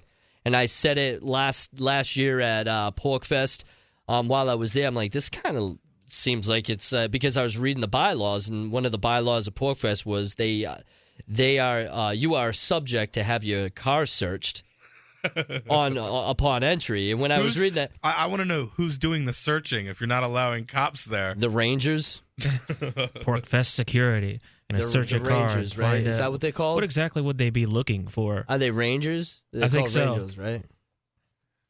I don't know. What are they going to find? I mean, everyone's got weed. I kept FSP at an arm's length since I've been doing Cop Block. I don't know about any of it. All I know is that this town has a lot of activists. I like to go out and do activism. That's my main. That is my main goal to come here, is to have a bigger group than what I have out my way. I mean, it's impressive. The things Rich Paul did with 420 and the 420 rallies, and then what was it? Titty Tuesdays with girls popping out their boobs downtown. And there's nothing the government could do about it. The drinking games in City Hall, they have, they're just drinking water. Like I said, I'm in the Holy Land. This sounds perfect. The civil disobedience and Derek J's, victimless crime spree. Most of that was here in Keene. And literally, you could see those videos. This is like 30, 35 plus people getting arrested. And then you got a demo who gets arrested for a hat. Yeah. No, I think it was Ian that got arrested for the hat. No, it was a demo. Yeah, it was a demo. And then he gets nailed for talking about his friend getting arrested for the hat. It sounds like it's a lot of fun here, though, because it's more than just one person going out. Like even though I wasn't a big fan of Robin Hood, but the activism and the type of airplay that got was huge. Like, they were on Fox News. They were talking about it on all the comedian shows, late night comedian shows. I've noticed that trend changing over the last year. That nobody's done it. The mainstream media actually talks about cop blockers a little bit. Some of them actually talk about them directly, some of them indirectly, but it gets talked about. It was just in my newspaper, my local news, that my next town over police chief resigned. And his reason for resigning was, he worded it special, but it was like, constant day-to-day interference with our standard duties. Long story short, that was me with a camera. There's too many donuts and too many dumps you had to take. The town next to my town is like a 2-mile long town. It's this little town, and there's one road, and the cops pull them over along that road. So all I have to do is drive up and down that, and I'm going to film them. So I did that like every day, and apparently the police chief just... Yeah, there was a whole string of stories from Trayvon Martin, the Ferguson, all in that short period. It's really changed people's perception of the police, and they're really starting to pay attention to how these people are trained and how they act on the job. It's great to see. It hasn't had any effect on their ability to get away with murder, but it's had quite a bit of effect on the public's perception of them.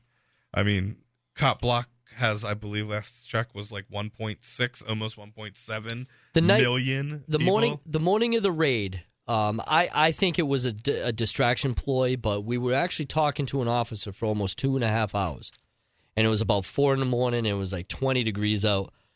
We were actually freezing our balls. Think he knew? What? Think he knew? He definitely absolutely knew. Yeah. Absolutely. He knew what was coming. He was distracting us. He was distracting us from everything else that was going on. Wow. I know that's what it was. But we were talking to him for a long, long time, and I was telling him, I don't like your profession, the way you train, the way you think, everything. You're a douchebag. You wear a badge, you're a douchebag. Well, we are at the half. We'll be back after a long commercial break, and I promise, guys, we will get to a couple stories tonight. We're just having some great talk.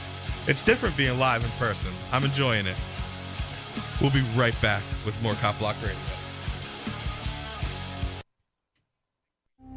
Amid the catastrophic economic crisis spurred by Tuesday's release of This Christmas, the new holiday-themed album by John Travolta and Olivia Newton-John, economic experts told reporters today the Christmas CD has quickly plunged the nation into a double-dip recession. When investors learned that one-time screen couple John Travolta and Olivia Newton-John had reunited after 35 years for an album of timeless Christmas classics, investors had no choice but to pull money from markets immediately. We were already on shaky ground with the collapse of the U.S. subprime mortgage market and the reversal financial crisis in Europe, but consumer confidence plummeted after Americans saw the new album with a picture of Travolta and Olivia Newton-John holding cups of hot cocoa. We believe that when other countries find out the album features a Christmas song that pays tribute to summer nights, we could be looking at a global contagion.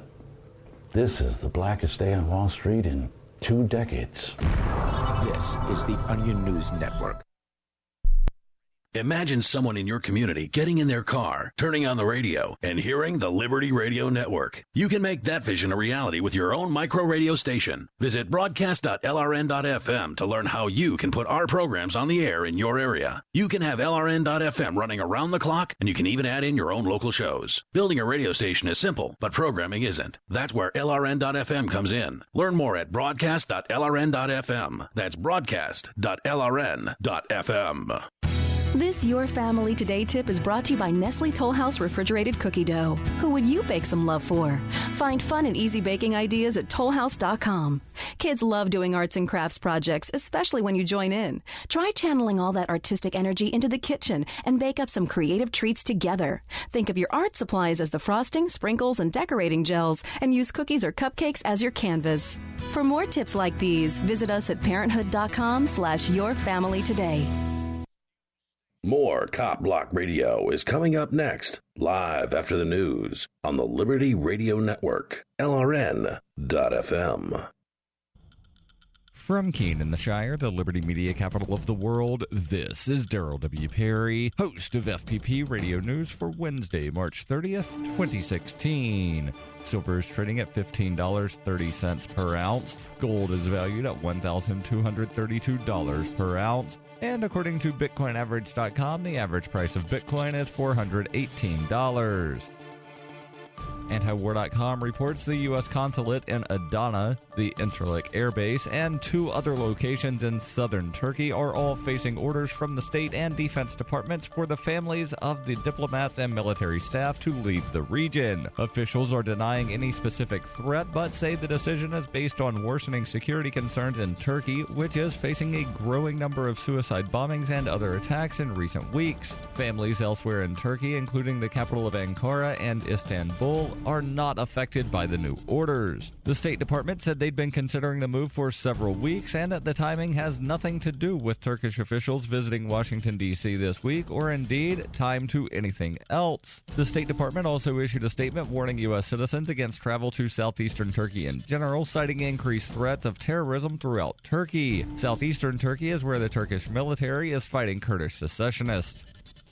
For nearly 40 years, Roberts & Roberts Brokerage has been a trusted source for buying and selling precious metals like gold and silver. They also take Bitcoin for precious metal purchases and have permanently removed the minimum purchase amount for all orders paid in the digital currency. Call Roberts & Roberts today for knowledgeable advice on buying and selling precious metals and a forward-thinking approach to new technologies. 800-874-9760 or visit online at rrbi.co. UPI reports just days after the United States and Cuba celebrated a landmark visit by President Barack Obama to the island nation, former leader Fidel Castro on Monday revealed deep-seated feelings about the American leader and the reestablishment of diplomatic relations between the two countries. Castro made his feelings known by authoring an article that appeared Monday in Cuba's official state newspaper, El Granma. Castro's letter was written Sunday night. The article, which remained at the top of El Granma's front page on Monday, carried the headline, Brother Obama. Castro spent the first several paragraphs of the article addressing Cuban history, his admiration for revolutionary leaders, and his concerns for the nation's younger generation. The second half of the article critiques Obama's presidential efforts, remarks, and what he believes to be the commander-in-chief's intentions. Particularly, the former communist leader slammed Obama for what he believes to be an overly negative and inaccurate view of the 1959 Cuban Revolution, of which Castro was a primary leader. Bitcoin Not Bombs is a launching pad for nonprofits and social entrepreneurs into the financial freedom of the Bitcoin economy. Bitcoin Not Bombs is fully committed to being the hub of the nonprofit sector of the Bitcoin economy, maximizing the potential cross-promotion of all our clients and commercial partners. To learn more, visit bitcoinnotbombs.com. Reuters reports public sector unions triumphed before the United States Supreme Court on Tuesday when the justices preserved a vital source of cash for organized labor, splitting 4-4 on a conservative challenge that had seemed destined for success until Judge Antonin Scalia's death last month. The case, brought by non-union public school teachers in California, had targeted fees that many states force such workers to pay unions in lieu of dues that fund collective bargaining and other activities. A loss in this case would have deprived unions representing teachers, police, transit workers, firefighters, and other government employees of millions of dollars annually and diminished their political clout. The outcome illustrated the impact on the court of the February 13th death of Scalia, the long-serving conservative justice who almost certainly would have cast a decisive vote against the unions. But by virtue of splitting 4-4, the justices affirmed a 2014 lower court ruling that allowed California to compel non-union workers to pay the fees. Ian Murray, vice president for strategy at the Competitive Enterprise Institute, said the death of Justice Scalia has proved a disaster for public sector workers who have their paychecks raided by unions.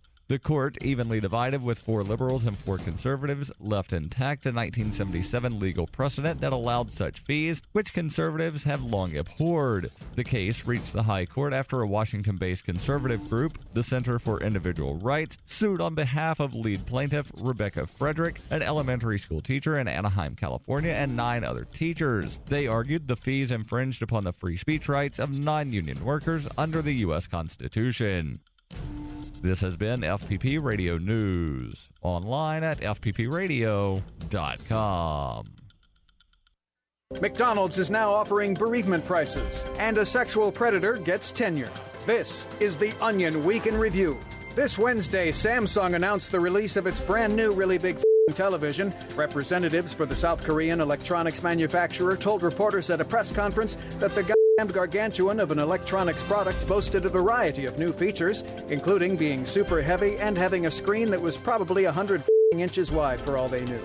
We here at Samsung think this new product will appeal to today's consumers who are looking for a television that's really, really huge. I mean, this thing is built like a Mack truck. You just really have to see it to believe it. In other news, an important decision is sent up to the company's highest idiot. And an area mother doesn't see why Thai people need to make food so spicy. Today's Onion Review was sponsored by Bamboo Garden, voted the best family-owned Chinese restaurant in Idaho for 5 years running. This is the Onion News Network.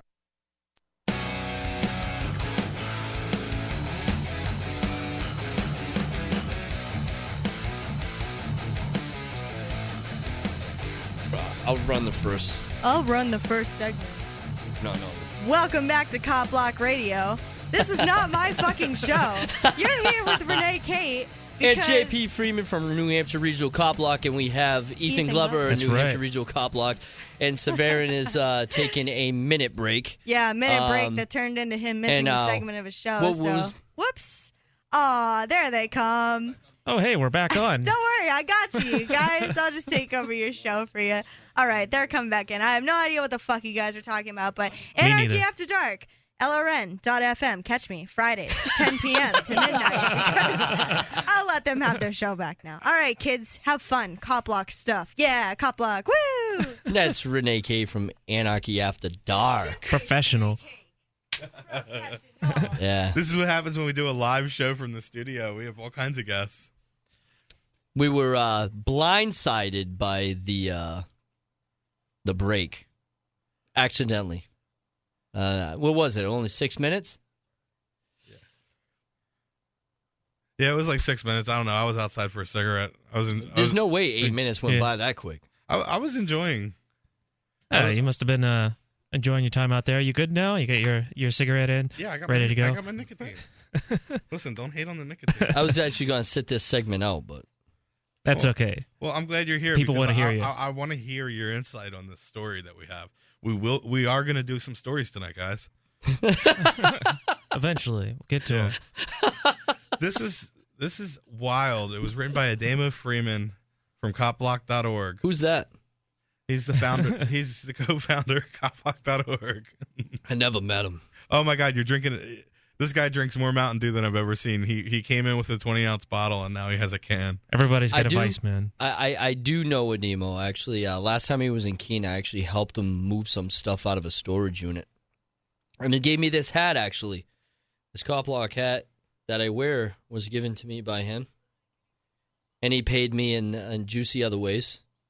Don't have a dirty mind about that, by the way. Too late. Just saying. Way too late.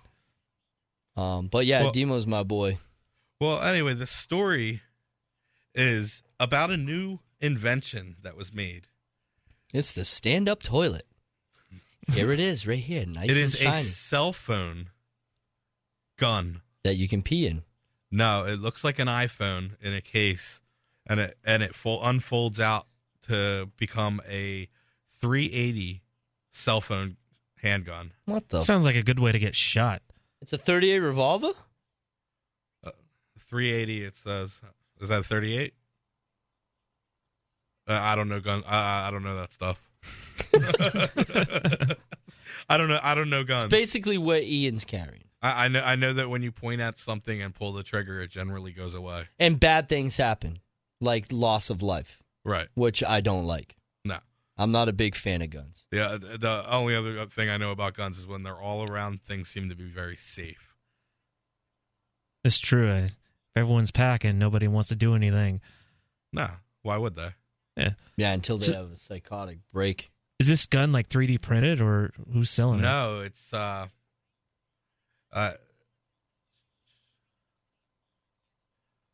honestly, this sounds like a good way. If you're pointing that thing at a cop, they want that excuse to shoot somebody. Well, I'm all for a second. I've been at the past 3 Second Amendment rallies at the State House here in New Hampshire, Right.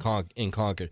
I'm all for the rights of people carrying, because if some douchebag comes into a school and all the teachers are packing, they're less And likely to trained. get through the door.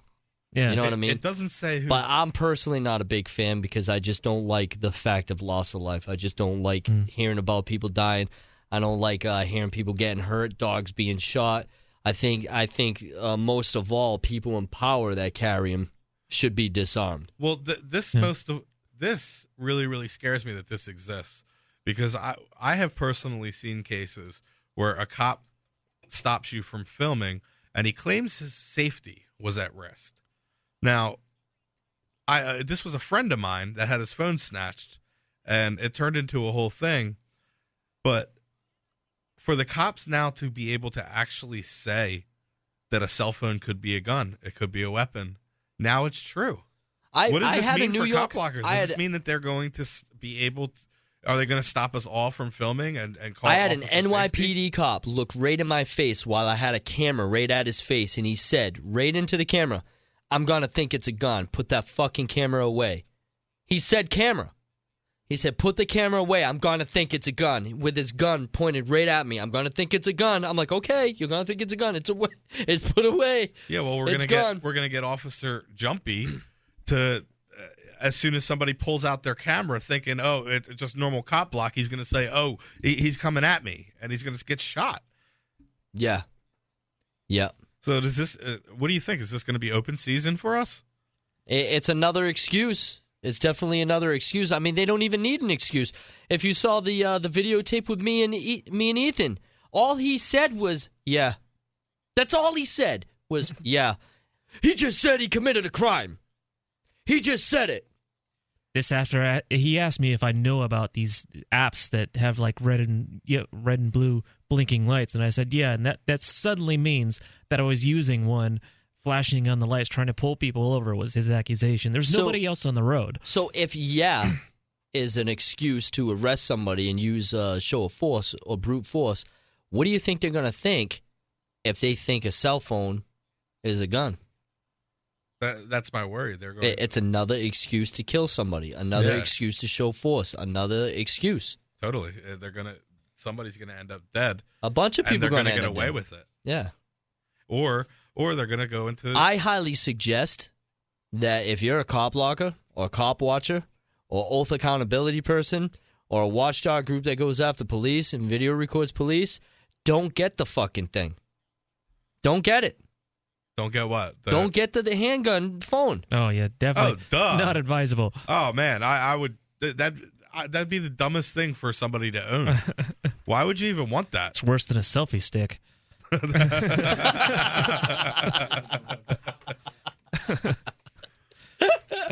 Oh, man. Oh, Lord. So I'm against it. I mean, I'm all for people being allowed to do whatever people want to do and own whatever they want to own. But I think that the idiot that thought this up, that made this, just really gave the police an excuse. Yeah, it doesn't give them a legitimate excuse to, think something's a weapon. But with the current state of things, they definitely are when they see something like that. It's definitely putting your life in danger if you're carrying that thing around. Totally. That's why it's smart for any cop blocker to get a real DSL or DSLR or stand-up actual camera, video camera or a camera. Because as far as I know, they haven't made any guns yet that look like a real one. Is that a body cam you got on you? My backup. That thing record 24 hours? Pete carries one. I got one. So you're recording me right now? No, it's not on. This is my backup. I'm calling the cops. I'm wiretapping you, motherfucker. I'll show you. This is a two-party consent state. You're not in an open forum. You're under arrest. And then the feds are going to come into your building and steal all your equipment. I don't know if you're in a radio studio. Do you still need consent? Yeah. That's a good question. We're live on the air, so technically it's an open forum. It's an open forum, and it's live on video already. Well, on the YouTube channel anyway. Oh well, conversations for another time. I want to jump into another story that was just breaking today. Jamar Clark was shot and killed by Dustin Schwartz, a Minneapolis police officer, last November. Dude, when I'm in the same room as you just can't keep laughing like that because I'm going to... He was shot last November, and several months after, the attorney just released now that he will not face criminal prosecution. Well, we're going to have to get back to that story because we have another break coming up on the the Cop Block radio show. I figured I'd give Seb a break on because I'm making him laugh. I appreciate that. We'll be right back.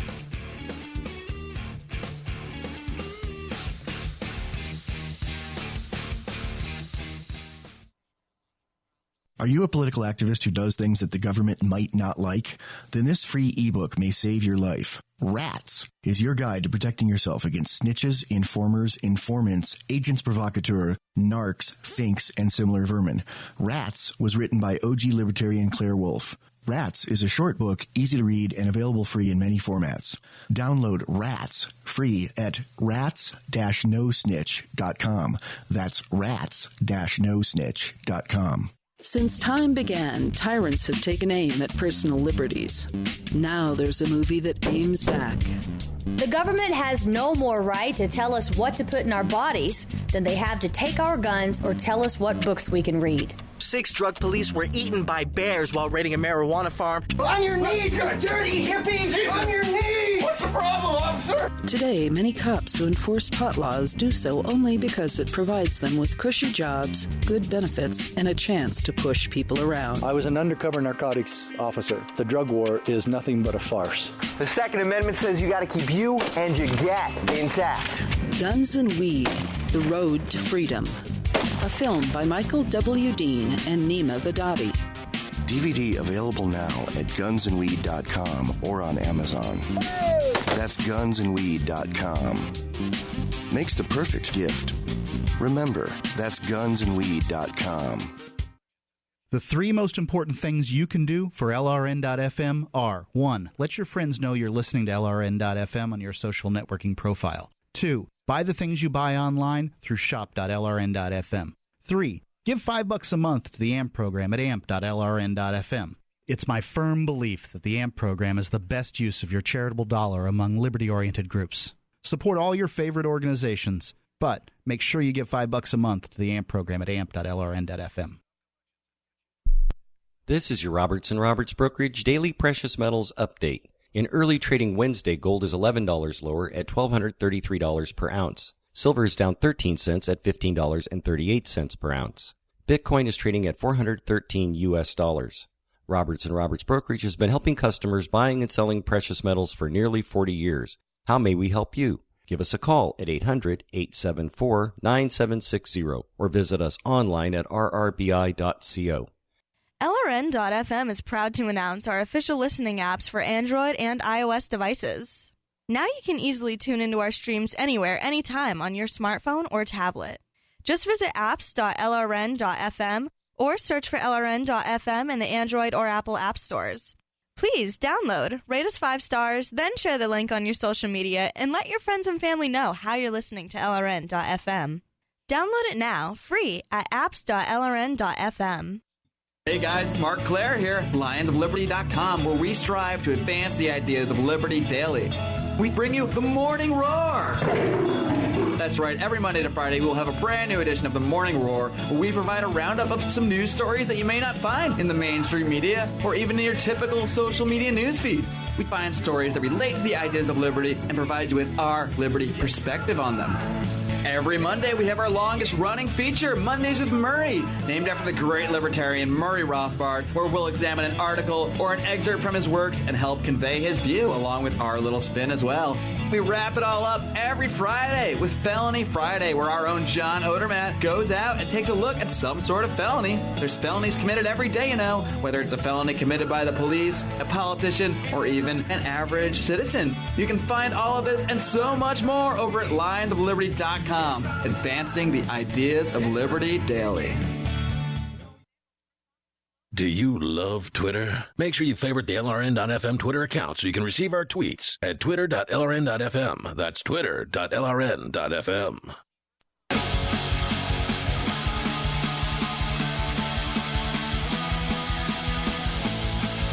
We are back. A special episode live from LRN Studios. This is Severin Freeman from Lehigh Valley Cop Block. Rick Gonzalez from Allentown Cop Block. And we got Ethan Glover and J.P. Freeman from New Hampshire Regional Cop Block. Before we went to the break, we were talking about the Jamar Clark case. The DA in that case just announced that he will not be pressing charges. This announcement comes exactly 2 weeks after Freeman was praised by many for eliminating grand juries from the process of criminally charging killer cops. I read about that story. I thought this guy was good, that he did this. And then a week later, he's saying that he's not going to charge the killer cop. So what's the point of getting rid of the grand juries if you yourself are going to just then say, no, I'm not charging them? The back and forth. There may be some favoritism there. if he knows this guy or has some sort of connection, maybe third party. I mean, this just goes along to support the opinion that all of these efforts to reform police are just straight. It's just a gimmick. It's just a show for everyone to feel good about a good story. The grand jury's getting eliminated, and then a week later, he sneakily tries to just get rid of the charges for a cop. There's an idea that judges and law in general is going to be objective. That's never the case. There's always some sort of personal issue tied to it, something going on that's going to decide the case. It has nothing to do with what the actual law, objective law, which I don't think there is any such thing. Of objective law. Right, definitely not. I mean, everything is case by case. When they try to force this monopolized objective law into everyone, it's just something's going to go wrong somewhere.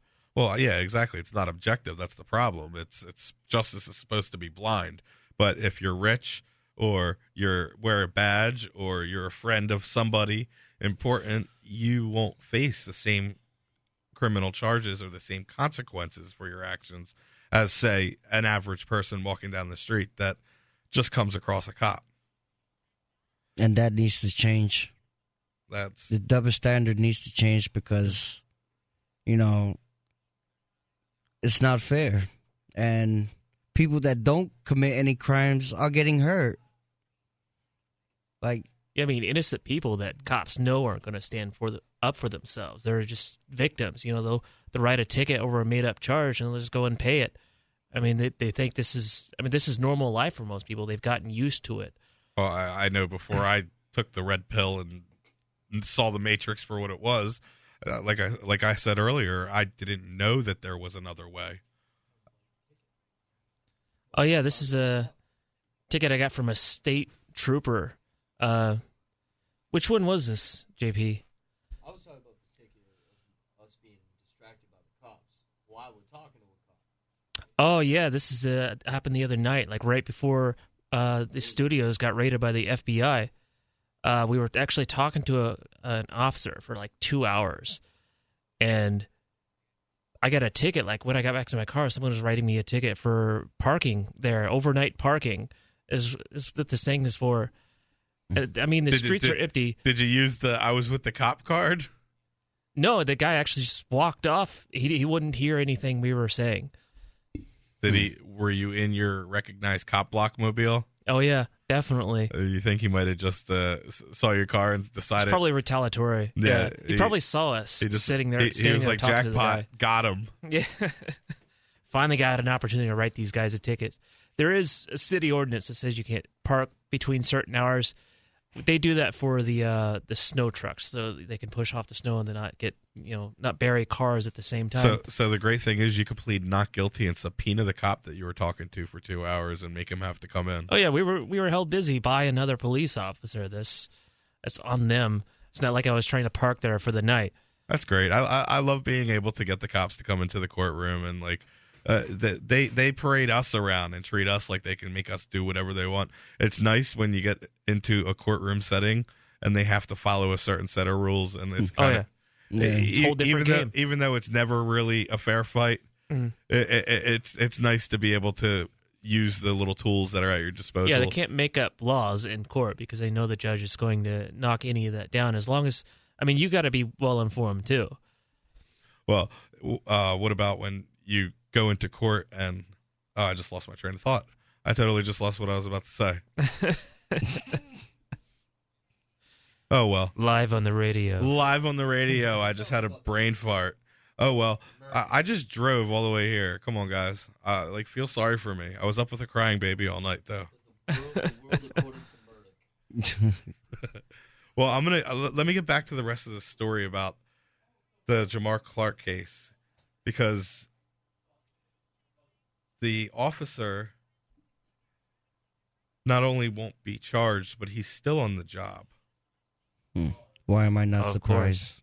According to CBS Minnesota, Hennepin County Attorney Mike Freeman announced 2 Minnesota police officers will not be charged in the death of Jamar Clark.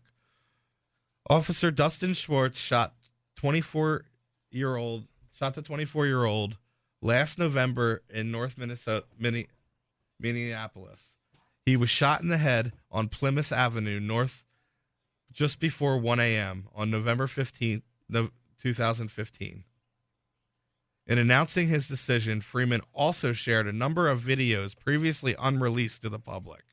They show a citizen's view of the aftermath at the scene, as well as a series of videos from a camera fixed to the back of the ambulance that initially arrived at the scene that evening.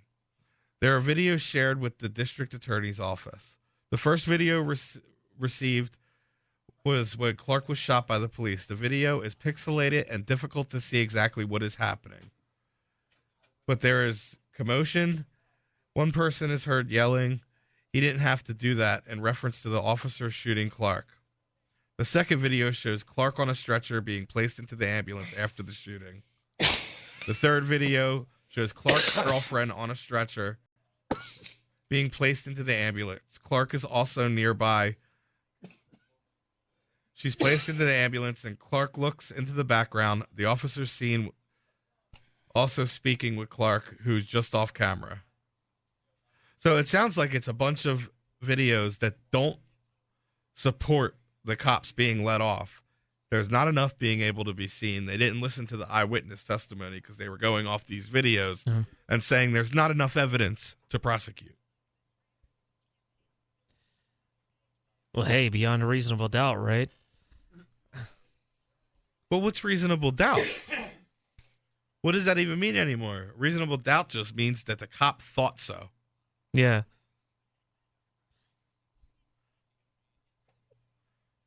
Well, just another example of officer getting badge abuse. And getting off on it. Yeah. Well, I mean, more ways than one, I guess. Yeah, I mean, they got to collect a check. They got to kill somebody. They're walking the street. I personally don't know how somebody, like, how you can live with yourself. How do you walk around knowing that a life ended because of you? Yeah, they're not totally ignorant of what they're doing. They got ice in their veins. Well, the problem is their training and all the people around them tell them they did the right thing, and there's nothing to worry about. And they had to preserve their own life. They filled them with all this garbage to let them get away with murder. We'll be right back. Top Block Radio. Why did you move to the Shire? I moved here to the Shire because there's other people around who take liberty just as seriously as I do. I moved to the Shire because I saw videos of people challenging authority and thought that I could get support myself. It called to me, like, do this right now. I wanted to be around people like me who got it. And once I got here, I knew there was nowhere else that I wanted to be. I've always wanted to change the world. So I moved to the Shire to join people who were actually working towards doing the same thing. The people here are awesome, loving, and positive. It was for the adventure and for the feeling of something important is happening here. And I just wanted to come to sort of be part of that. Visit ShireSociety.com to read and sign the Shire Society Declaration and learn the reasons why, if you love liberty, you should immigrate to the Shire. Plus, add yourself to the Shire map at ShireSociety.com. That's ShireSociety.com. If you want to move to the Free State and you're looking for some real estate. Oof, I think we've all had enough of that jingle, don't you? If you're going to invest in property in New Hampshire, it just makes sense to support a liberty-friendly realtor. Call Mark Warden of Team Porcupine Real Estate for investment property or rentals in the Free State. Or visit his website. Come on, you know it. PorcupineRealEstate.com. So the protection of life, liberty, and property is what the Free State Project is all about. But it's an effort to move 20,000 people who understand. It's about demonstrating to the entire country that, yeah, we can have a free market, a truly free market. Making it just a freer, great place to live. It's the world's largest voluntarist libertarian community, and it's only getting bigger. That's amazing. To be able to move to a place where other people passionately believe in being free and independent. What the Free State Project is managing to do, though, is to put their money where their mouth is. It's physically getting up across the country and saying, let's go someplace and let's demonstrate the power of these ideas. There's a lot of kind of philosophy that surrounds liberty. There's a lot of thinking about it and talking about it. But here in New Hampshire, people are doing it. 101 Reasons Liberty Lives in New Hampshire, a documentary by Free State Project Early Movers. Watch it free at 101reasonsfilm.com. 101reasonsfilm.com. If you can't listen to the Liberty Radio Network's internet streams, free satellite channel, or radio affiliates, no worries. You can listen to LRN.FM from any phone, anywhere. Add this number to your phone. 213-493-0309. It's a long-distance call, so make sure you're familiar with your phone's calling plan. The Liberty Radio Network listen lines are locked into our stream 24 hours a day. Call 213-493-0309. That's 213-493-0309. You can't win if you don't enter, and you actually can improve your chances of winning a prize drawing if you wrinkle up your entry blank. I'm Holland Cook from survivalspeech.com, and I speak from experience. Why this works: if they'll be spinning the drum before drawing, your entry blank will move around more than, and not adhere to, other perfectly flat entry blanks. And if they don't spin the drum and merely reach into a box full of other perfectly flat entry blanks, many of which are sticking together, yours will feel different to the person reaching in. When you win, act surprised. And if you're looking for work, this is a metaphor. For more tips on sticking out in a world where just too much blends into the blah, blah, blah, hit survivalspeech.com. I'm Holland Cook. Listen to LRN.FM on any phone, anytime. 213-493-0309. That's 213-493-0309.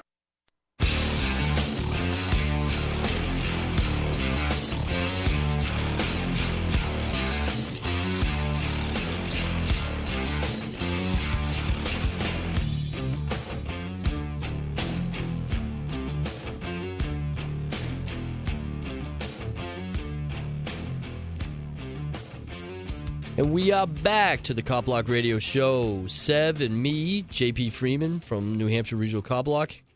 And Ethan Glover. Believe we got some... actually, you wanted to talk about the ridiculous... Yeah, while we're on the break, alcohol laws in New Hampshire. I'm sitting here and I look over, I'm like, hey, I could grab a six-pack when I get out of here. It's been a long day. I could really use a beer. Well, I turn to... These guys are looking at me like I'm from another country. Like, oh, it's almost midnight. You can't get a six-pack. Apparently, in New Hampshire, there are laws that you can drink up until the bars close, but you can't get takeout until... Can't buy alcohol tell me about this. After 11. I don't drink, so I don't have a freaking clue. I've only been here a year. I don't know much about it. I don't drink either. 41 years, and I never touched one sip of an alcoholic beverage in my life. But it's 11 o'clock. Rick doesn't drink either, so 11 o'clock. I'm the lush in the room. Oh well, I enjoy a beverage every now and then, but I'm shocked to find out that I'm an adult. It's not even midnight, and I can't get a drink in this the one town. time everyone actually wants to drink, it's not available because government. Yeah, because of government, because they said so. Well, be a responsible adult. Buy it early. Buy a few packs and wait till midnight and drink it then. I thought I was coming to a freer state where I could purchase it at all hours of the night. 24/7, damn it. I'd just say no to drugs. Well, the difference is, though, that it's not a state store here that sells it. What kind of stores sell alcohol? Everything? They have Packies. They got the New Hampshire State Liquor Store. So can I? If I go into a grocery store, do they sell alcohol here? Supermarkets sell it here. Do you know in Massachusetts just beer, or is it liquor too? Yeah, both. In Massachusetts, only one shopping center per franchise is allowed to sell alcohol. So let's say Stop and Shop has like 100 stores. Only one of their stores can sell it. What? Yeah. Well, Because government, right? Because government. Because it's mass. government. Mass. Well, in Massachusetts, blinking your eyes on Saturday between the hours of 3 and 4 is probably a felony. Really? That's pretty. I don't know. I'm kidding, but I'm coming that's how out here ridiculous wanting it the is. free state, and I'm not feeling very free. I can't get off the air and go have a beer. What's up And with that? There are pros and cons. I think overall, New Hampshire's What a about pretty good state. Pennsylvania's ridiculous wiretapping laws? I thought New Hampshire had the same thing. Not for long. It should That- be. I mean, right now it's two-party consent state, New Hampshire. But it should. But it you looks can like it's- record an open forum though here. I, as far as I know, anytime you record a cop, even if he's with a civilian, it's legal in all 50 definitely. states, and that's Yeah. all I'm really worried about. I did have a situation where a regular civilian started with me. It's 51 and a half states that we have. Well, 51 and a half. Yeah. How's that? It's 51 and a half. How's that work? Well, you forgot the half state, which is the Commonwealth, which is Puerto Rico. Oh, okay. And DC. Okay. They don't count. I think it's all one big state. Let's be honest. It's all the same thing. It's interesting to hear about the different laws, though, and the different, like, I noticed, I think it was through Connecticut, that they use blue lights. Only solid blue lights to pull people over. They only have solid blue lights here. Really? Yeah. Yeah. It's not red. It's not red and blue. Massachusetts, New York. Here. See, I'm glad you tell me that, because if I had somebody behind me with just blue lights, I think I would have ignored it. I would have thought it was like an emergency vehicle, and like I would have been waving them. Go around, dickhead. You've seen more videos than anyone, and you never realize most of them all have blue lights. I don't pay attention to these things. Oh man! I'm taking notes on like funny things to say. Maybe it is good that you do move here and you only can get alcohol at 11 o'clock. I'm just kidding. Are you saying I have some brain cells dead? No. Maybe. I think Maybe a couple. I think you're exhausted from your drive. Yeah, driving takes a lot out of you. I am really exhausted. Especially for old men like me. Hey, you did the trip up. You're going to do it again soon, right?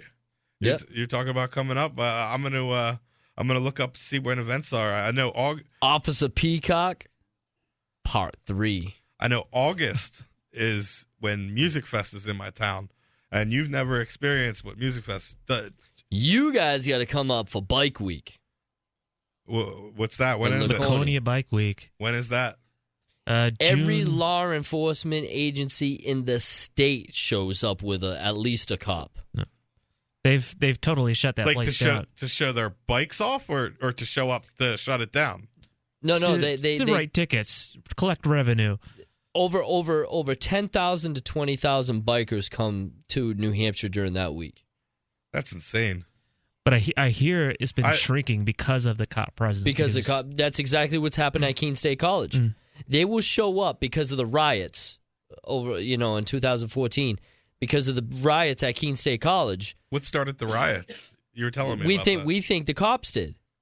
Because if you look at my cop block videos from 2013 on Pumpkin Fest, and then look at 2014 during Pumpkin Fest, these guys were in riot gear by 11:30, by noontime, when nothing was even going on yet. Now in 2013, it was fine. Kids had a lot of parties, they had fun, blah, blah, blah, blah. Everybody moved on, and, what happened was there was a cop posted on Blake Street, and these two fraternities were having a bottle war with each other, throwing bottles at each other. It was peaceful at first, and a kid got hit, somebody got in a fight, and then some girl threw a bottle off her porch and accidentally rolled and hit a cop. He runs up on the porch, and mind you, there are thousands of people. Like, you literally have to bump people all the way up. So this cop, with his gear on, goes up to a Blake Street house and drags the chick by her hair, down the stairs, and all fucking hell broke loose from there. It was done by then. And we're talking fires, turned over cars, millions of dollars worth of damage, helicopters in the sky with spotlights making people go home, riot police, pepper balls. Was there a lot of property damage? Storefronts? No storefronts. This was all located in the college area. You could see videos. Free Keens got videos. The activists from Free Keens got videos. I definitely have to videos. check that out. It was nuts. It was absolutely nuts. I was smack dab in the middle of it. I got shot 13 times by pepper balls from paintball guns. And guess what? They don't fucking break. They just hit you at 1,400 PSI and leave like welts with blood coming out of it. Yeah. I have pictures of it. Wow.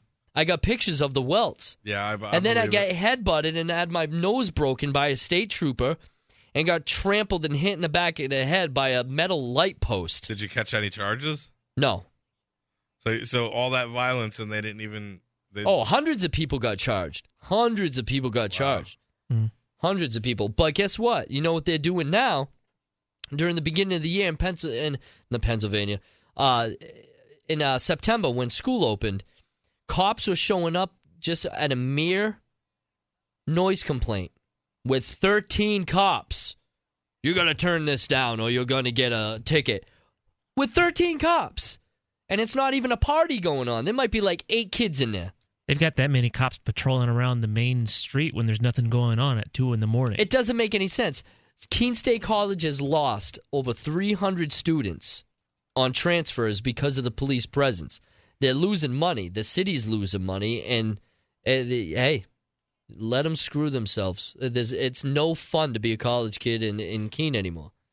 I was like a celebrity doing cop block there for the past 3 or 4 years. This year sucked. We're cutting to a commercial break. We're going to be back with our last segment. Badges don't grant extra rights, and cops suck. It's nice doing this live in the studio. I'm having a good time. It's comfy. Thank you guys for hosting us out here. It's great. We'll be right back.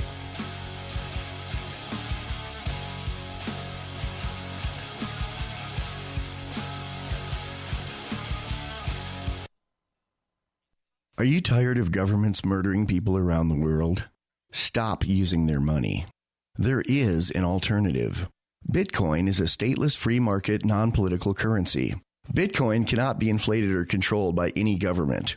By using their money, you are helping the state. Stop doing it. You have an incredible alternative available now. Learn it, use it, spread it. Get started with Bitcoin at bitcoin.com. That's bitcoin.com. Free Talk Live. The reason why I reject violence, and part of that is there's a humility in it, and that you have to acknowledge that I may not be right. I want to have an open discussion with people. Let's talk this stuff out. I'm not going to impose my views on you with violence because I will not presume to be so right that I'm just going to force my views on you. In addition, if your views are so valid and so great, then you shouldn't have to force them on anybody. Then you should be able to persuade folks. Right. This is truly the acid test of a good idea. If it's a good idea to educate everybody, then you should be able to do it in a free market. If it's a good idea without force, right? Without force. That's if you've got enough persuasive ability to convince a majority of people to vote to violently fund something, you've got enough potential to motivate that many people to contribute toward it. Free Talk Live, 7 nights a week from 7 to 10 Eastern, live on the Liberty Radio Network at LRN.FM. DVD, books, music, instruments, periodicals, computers, software, electronics, photo, cell phones, office products, home and garden, bed and bath, furniture, kitchen, pet supplies, automotive, hardware, apparel, shoes, jewelry, grocery, healthcare, sports and outdoors, toys, games, used, and more. It's a department store at your fingertips. Shop.lrn.fm. Get all your shopping done, get a great deal, and a portion of your purchase goes to benefit the Liberty Radio Network when you shop at Amazon via shop.lrn.fm.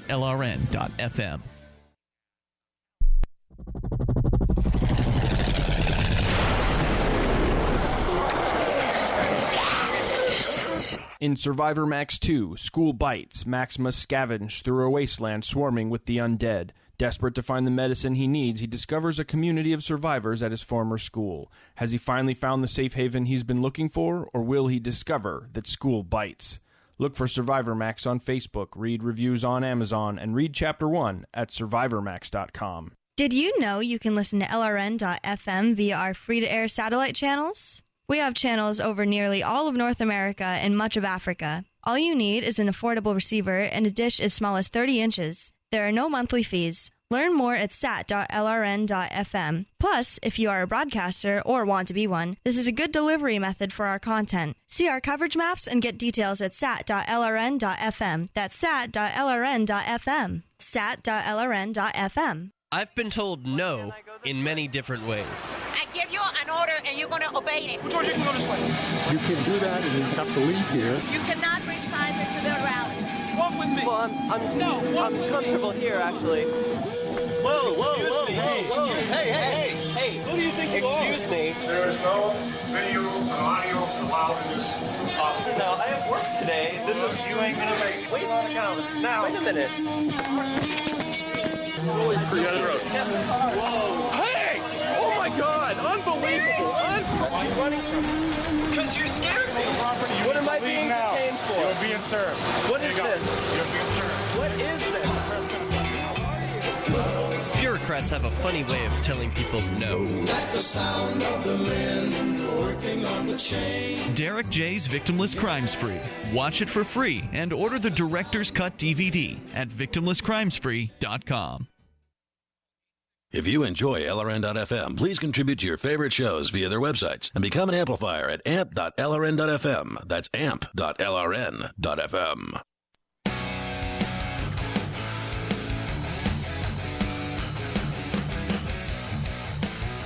We are back with our final segment of the night. I gotta say, it's been great doing this live, but it's been a long day. Poor guy. Yeah. Well, I'm debating. Is it legal to buy caffeine this late at night in the state? Is Dunkin' Donuts I don't still know, open? man. This is some pretty serious stuff, but I think you can get away with it. It's hard drugs, I know, but I'm leaning toward some caffeination and some cop blocking. Caffeination and cop blocking tonight. I'm ready. Let's do it. I do a little keen cop blocking. Let's roll through some keen. Let's do it. We got 10 minutes left on the air. Let's go find police. a stop. Yeah. You guys got like a police radio? Oh yeah, I got the scanner in the car. Awesome. Really? So Hook we it up could to my car literally radio? find a stop, definitely, And pull up right next to it, huh? and pull up next to it. Get right up behind him. We have state police, sheriff's department, towns all over the state. We get them. Everyone. So you heard it here first on Cop Block Radio, an impromptu meetup / cop blocking event happening right here in Keene in 10 minutes with the cop block mobile, With the Cop 360-degree Block Mobile. cameras. So meet us outside LRN Studios. We'll be on our way to film some cops and get some great footage. I can't wait to meet one of your local cops. I printed up special baseball card playing cards with me on them, with my stats. Your stats? To give to police. What are your stats? This sounds amazing. I already want one of my own. Well, I am the founder of Lehigh Valley Cop Block. I host Cop Block Radio. I don't even know all it says. You gotta have a number count on there with the number of blocks you've done or something. Estimated blocks. Yeah, I have to update the card, actually, because I would really like to put some of our accomplishments on there, like taking on City Hall and winning. But, yeah. Number of chiefs gotten fired, 1. Yeah. You made these for me and Jess. Yeah, I did. That's right. I made a few for you while you were up in town. That was great. You gave one to the cop. He lost. It's called the cops. Yeah, J.P. Freeman, while he was in our town, gives a cop one of these playing cards that we had made up with his information, founder Keene Cop Block. Well, the cop didn't know what to do with JP, and he left and decided to call Keene, New Hampshire Police Department and say, do you know who JP Freeman is? And you could find that video on Allentown Cop Block on YouTube. It's labeled Allentown Police Meet JP Freeman. Yeah, that was that. It and was immediately panic. It was pretty funny. We had wrapped up the night. We're in the car on our way back home, just done for the evening. And JP's phone rings in the back seat, and he's like, "Hey, wait, this is a Keene number." He answers the phone. The police officer in Keene totally told Allentown PD, "This is a closed record state, And if it was anybody else, I'll tell you anything you want to know, but not JP. You're going to have to file a report, file a 91A request, go through the right channels, because I want nothing to do with that fucking kid. Do you think that they I mean, I know the cops follow my Facebook page. Do you think that they figured out that you were from out of town and they're just thankful you're gone?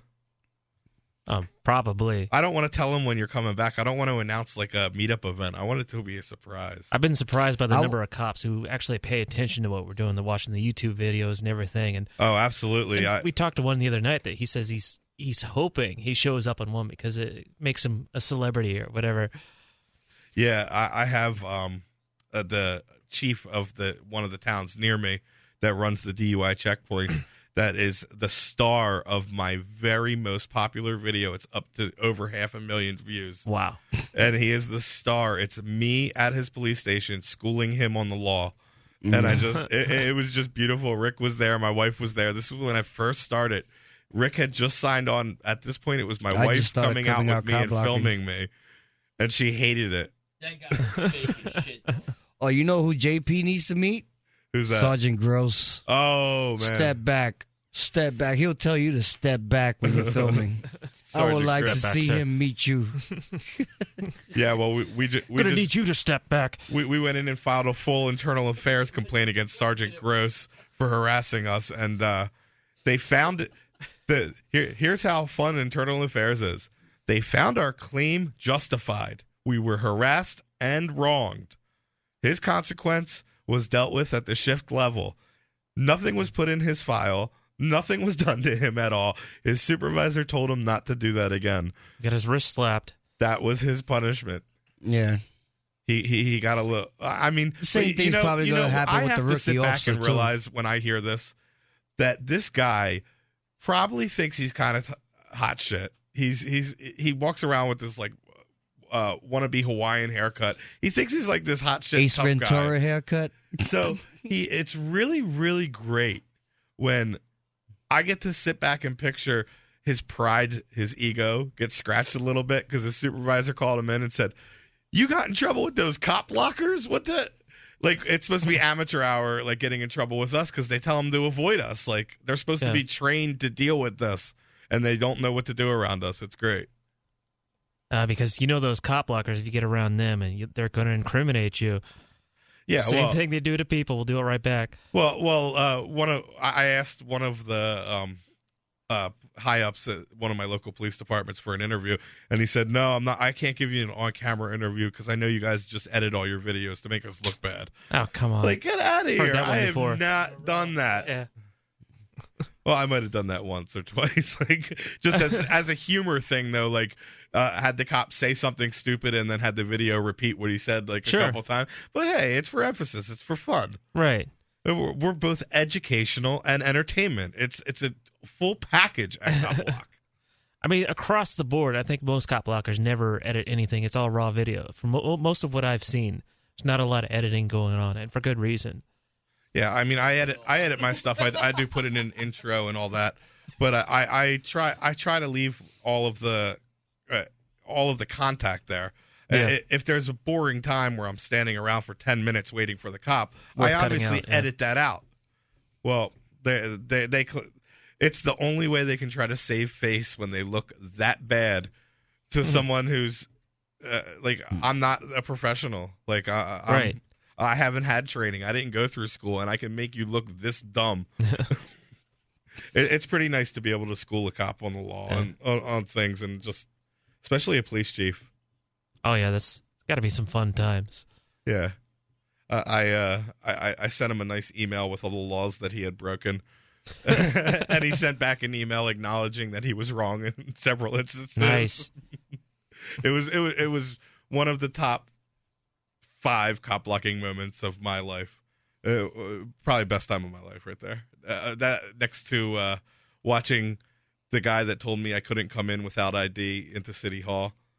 Watching him have to suck it up and put his tail between his legs and let me in and hand me a badge. Oh, was this a security guard? Yeah, well, I had a whole battle with my local City Hall. You can see it on Lehigh Valley Cop Block's YouTube channel. It's a whole entire instance that happened. I just went there for an information request. And I realized that they had a policy in place that they weren't letting people in the building without ID. So it turned into an entire event for me. It was like my coming out party for Cop Block because it was my first official Cop Block event. I protested for a week. I went there every day with signs. I got news coverage. I got all kinds of stuff. They realized the ACLU ended up making a statement about it saying that their policy is unconstitutional. Oh, yeah. Yeah, so they ended up having to change their policy. That was probably one of the I had so many people telling me on the news reports and like talking trash about me saying you can't fight City Hall. Who's this loser? No one cares, blah, blah, blah. That moment when I heard that they changed their policy was like, yeah, that's nice. Like icing on a beautiful cake right Makes there. it all worth it. Yeah. Hey, before we go, we actually missing someone tonight named Tim Sanborn. It's Brattleboro Cop Block, a chapter that I founded. He had some impacted teeth removed today, so he was like highly inebriated. He couldn't drive. So I just want to give a shout out to him and thanks for thinking of us and sorry you couldn't come. Yeah, definitely come up on one of the future days that we're here. I'd love to meet you. Hope you feel better. We're coming up to the end of the show. You can find me at Lehigh Valley Cop Block on Facebook and on YouTube and on Twitter and all of your social media needs. And you can find me on Allentown Cop Block on YouTube and Facebook. And a shout out to some of my podcast hosts, Oath Accountability, check them out, and the County Cop Block. Carbon County Cop Block. Yeah, did I say that right? No. Our usual co-host, Matt who Taylor. couldn't make it down here to Keene, but he is the head of Carbon County Cop Block. You can also check out Oath Accountability Project. That's his other project. NHRegionalCopBlock.org, Facebook and YouTube. Yes, check out the copblock.org/groups to find a group near you, and the store. And the copblock.org/store to get all your gear, all your Cop Block gear. Download Cell 411. I recommend it. And New Hampshire Regional Cop Block and New Hampshire Regional Cop Block YouTube channel. Check out Ethan Glover and JP Freeman on the Roland podcast and the minicast. I'm Ian Freeman, host of Free Talk Live. We've been covering Uber for years on the radio with their ongoing legal cases across the globe defending your right to give people rides without asking government permission. I wanted to support Uber more directly, so I signed up to be a driver. It's fun to meet new people and help Uber push forward innovation. As of this recording, Uber is active in 67 countries, so there's a good chance they're available in your area. If you'd like to drive for Uber and make some money helping people get where they want to go, sign up at drive.freetalklive.com, and you'll get a $100 bonus after you complete a certain number of trips. With Uber, you can drive anytime you want. You set your schedule. To get started, you need a good driving record, 4-door vehicle, insurance, registration, and to pass a background check. It costs nothing to sign up, so visit drive.freetalklive.com. That's drive.freetalklive.com. And if you just want to try Uber as a rider, visit ride.freetalklive.com. Your first ride's free. Here's a chance to do a little activism while you're cruising Facebook, Twitter, or Google+.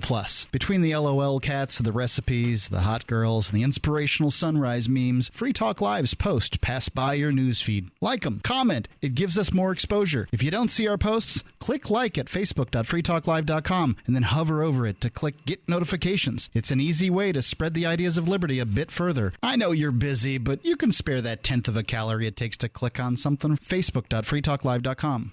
I love My Magic Mud. I drink a lot of coffee. I had stains on my teeth. Then I found My Magic Mud, and I was told it would remove stains. So I paid attention when I brushed the first time. My Magic Mud is black tooth powder, and the difference it made in my teeth in one application was noticeable. With 4, my teeth were as white as you normal folks out there. Please go to mymagicmud.com and buy a jar. There's 150 applications for $25. You can use Bitcoin, mymagicmud.com. This is the Liberty Radio Network, broadcasting the latest liberty-oriented audio content 24 hours a day at LRN.FM.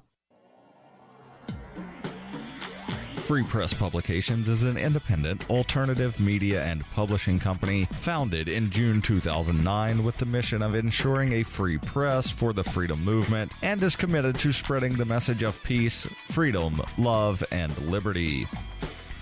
FPP also gives new authors an avenue for publishing freedom-oriented material. FPP brings you daily news and commentary on the website, fpp.cc, as well as a daily 5-minute newscast, FPP Radio News, and weekly news, views, and commentary in the FPP Freedom Minute and Peace, Love, Liberty Radio at fppradio.com, and the monthly newspaper, FPP News, at news.fpp.cc. Find FPP online at fpp.cc. That's fpp.cc, as in Creative Commons. Now that you've found the Liberty Radio Network at LRN.FM, you may want to help expose others to our great programs. To assist you in doing so, you'll find resources at promote.lrn.fm, including details on how to get a free bumper sticker, quarter-page flyers you can print out and distribute, banners for your website, as well as files that will allow you to make your own custom banners and graphics. Visit promote.lrn.fm and help bring new listeners to the Liberty Radio Network. That's promote.lrn.fm. This is your Robertson Roberts Brokerage Daily Precious Metals Update. In early trading Wednesday, gold is $11 lower at $1,233 per ounce. Silver is down 13 cents at $15.38 per ounce. Bitcoin is trading at $413 US. Robertson Roberts Brokerage has been helping customers buying and selling precious metals for nearly 40 years. How may we help you? Give us a call at 800-874-9760 or visit us online at rrbi.co. You can put the Liberty Radio Network on the air in your area. Visit broadcast.lrn.fm to learn how. Broadcast.lrn.fm. I didn't know what Roger preached. Stupid. All I had was shoes. Stupid. Talking about man show, I guess. The desperation, I feel it all setting in. I look up, we connect eyes, and I see him coming at me again. I just gotta ask his questions, but I don't stop. And they try to drop me to my knees, and I just gotta cop. As he's breathing down my neck, he's grabbing a hold of my jugular. I just break a sweat, and I break his arms and his face. Yeah, it's true, and I don't give a damn. Put me in cuffs, we'll see who is coming out the other side. You'll be the one in prison, cause after the revolution and the rise of our new system, it's Don't Comply Radio.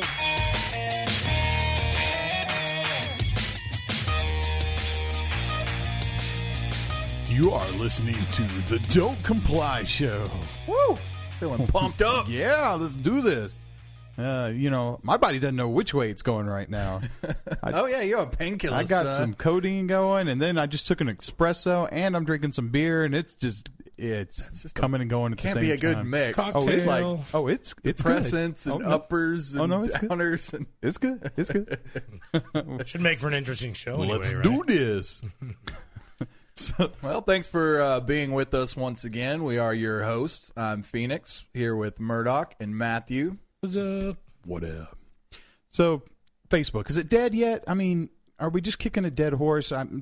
When is the next better thing going to come along so that I can get rid of this thing? It's so hard for anyone to be a competitor because everyone's already on it. So it's just kind of like what happened to Google. They got enough market share that everybody else just well, I mean, compete. MySpace was kind of like that. Or was there just not enough people on it yet to have that grip on the world? Yeah, I don't think so. It hadn't developed as much as what Facebook has got to now. But the way that they're manipulating everything, and it's no longer what it was. I mean, obviously they it's a free service to everybody until they get enough people, and then they start adding advertisements. And now they're curtailing what you see. The stuff that you want to see, you don't get to see. They get to choose what and when you get to see it, and it's just terrible. My news feed is starting just to get really crappy now. I'm stuck on seeing the same stuff for up to 4 hours over the last week or two, and it's not just giving me a nice flow of constant stuff. And used to you could go back and change the setting to where it was just whatever was most recent, and not to get the the feed that Facebook wants to feed you. Yeah, and so now all these pages that I like because I haven't responded in some way to things that they've said, I don't see any of it. And whatever keyword is in something that they think that I want to see, I start seeing that stuff, and it's just terrible. It is terrible content. Well, I hate it because I know how their algorithm works, and I know that if there's pages and they're posting things I want to see, I almost feel compelled to have to always click like, because I know then that tells Facebook I want to see more content from that publisher. See, that's what I do. I like. But I hate that. My friends, I might not always like their stuff, but I go through and at least hit the like button because I know it'll keep coming up. Yeah, and I try to do that too. But I mean, Twitter is going through those growing pains right now. They just changed their whole site to where now they're feeding you what they think you want to see. And that used to be the only thing I liked about Twitter. It was just what's happening now. I could get the latest news updates were great for Twitter. Yeah. And now you pull it up and it's like stuff that happened a couple hours ago, and it's become Facebook. Yeah, and I understand that Facebook and these companies have to make money from it somehow, and I understand them having to insert these ads now that are terrible. But the only reason I really got on it in the first place was because it was a great place to organize groups, to get my message out that, hey, this event's going on. Hey, we're going to go do this event. We want participants. Now, since the way that they've changed everything, if I haven't had an event in several months and I post this, only a very small fraction of the people in my group get to even see that I'm posting an event. And on top of that, they want me to pay them money so that everyone in my group gets to see my event. The people that follow you and want to know what you're doing, you now have to pay for them to see that. Now I have to pay for that. Well, and that's just bull crap. Well, the mass majority of people, the public out there, do not see that from the business end, from a page like Don't Comply. Yeah, so it's become useless to me. I mean, it used to be the great thing because everyone joins my group. I have something that's going on. I post it. All of those people that want to see my content get to see my content. That's no longer the case. Why am I still on it? Why are we still using it? Because of the problem is that it is still a huge traffic driver. If you look at the stats on don'tcomply.com, like 80 to 90% of the traffic come from Facebook referrals. Sure. So you can't just throw that away. You can't just say, hey, we're not going to participate where 80% of our traffic's coming from. Right. But so is this an addiction fit? Are you like, no, I'm addicted to Facebook. We're saying we don't want to partake in it. Yeah, the only reason that I got on it was because it was useful. Now they're wanting me to pay them for, I guess the first hit was free, and now they're wanting me to pay them for the same effect that I used to get. It's like a Dallas road. Drive it all you want. It's free. Oh, wait, now there's 5,000 million people on it. We're just going to leave it like that for a while. And in a couple of years, we'll build a road you have to pay us to come on. And you'll be happy to pay us to come on it because it won't be gridlocked. And that's Facebook. And I'm fine continuing that. If 80% of traffic's coming from Facebook, then fine. We can leave that alone and continue that. But where is the next service coming from that I can use? You're going to defeat yourself if you want to get rid of Facebook and all your traffic's coming from there. Yeah, like, I hate this, and then you stop, and then like nobody knows how to get a hold of you anymore. But it's a smaller percentage than it used to be. When I have 12,000 people in a group, when I post an event for that group, all 12,000 people should get it should show them that the event's happening, and it's not. So, I mean, it's going to have to move on to like Meetup and these other type of event pages where everyone in the group gets a message that you're having an event. Well, I guess that's when you're just going to have to get on like an email list or something, where if you want to be updated about things, I know, and that's just another step you have to take. You got to write it out. But email lists are so... And then if people spam you, then you get problems with your list because then different types of sites block you. Yeah. So there's a problem with everything. Yeah. Anyway. That's why you use different platforms. People you got don't the check website, email you got like the they used Facebook. to, and yeah, we have a couple, I think almost 20, 30,000 email lists, and I can see the stats, and about 5-8% of people actually check it and read it and interact with it. Yeah. I don't check emails anymore. Exactly. No, nobody does. Well, I have to because of business stuff. You do. Anyway, so I would like some, changing subjects, I would like some input on any future events that they want Don't Comply to do. If you could write us at show@don'tcomply.com. I think if we really like your idea, maybe some civil disobedience or a particular unjust law that's out there that you think of, that you can think of a really entertaining, ingenious, or eye-catching or attention-grabbing way of doing it to do an event, please write us. If we take your idea and use it, I think let's run this like a contest. You want to like give them some T-shirts and and a hat or a T-shirt and something. Maybe a riot shield. Maybe a riot shield. A riot shield. Oh yeah, that is a random type of prize to give out. Yeah, we haven't even really mentioned why Don't Comply has recently purchased a battalion, a group. What do you call what would you call a gangle? A congress of riot shields for usage. We bought several. Yeah, we've bought several riot shields for future events. And I won't even go into the details about why or how we will be needing those at some point. Yeah, but I didn't even think we were going to talk about this on air yet, but I don't think we are. We weren't. You know, they listen to us. We're not going to talk about it. we might have said riot shields and might. I mean, yeah. Possibly in the future, give one away. So we're holding a idea for future events contest. If anyone wants to win some great prizes, write us at show@don'tcomply.com with your ideas. If we use it, you will win. So basically, we're buying people's attention to come and like our page and continue to come by possibly offering them free things for badass ideas. Hey, why not? Well, the problem is they're coming to the page, but Facebook market. Doesn't want to show them unless we pay them money. Right. People like it every day nonstop.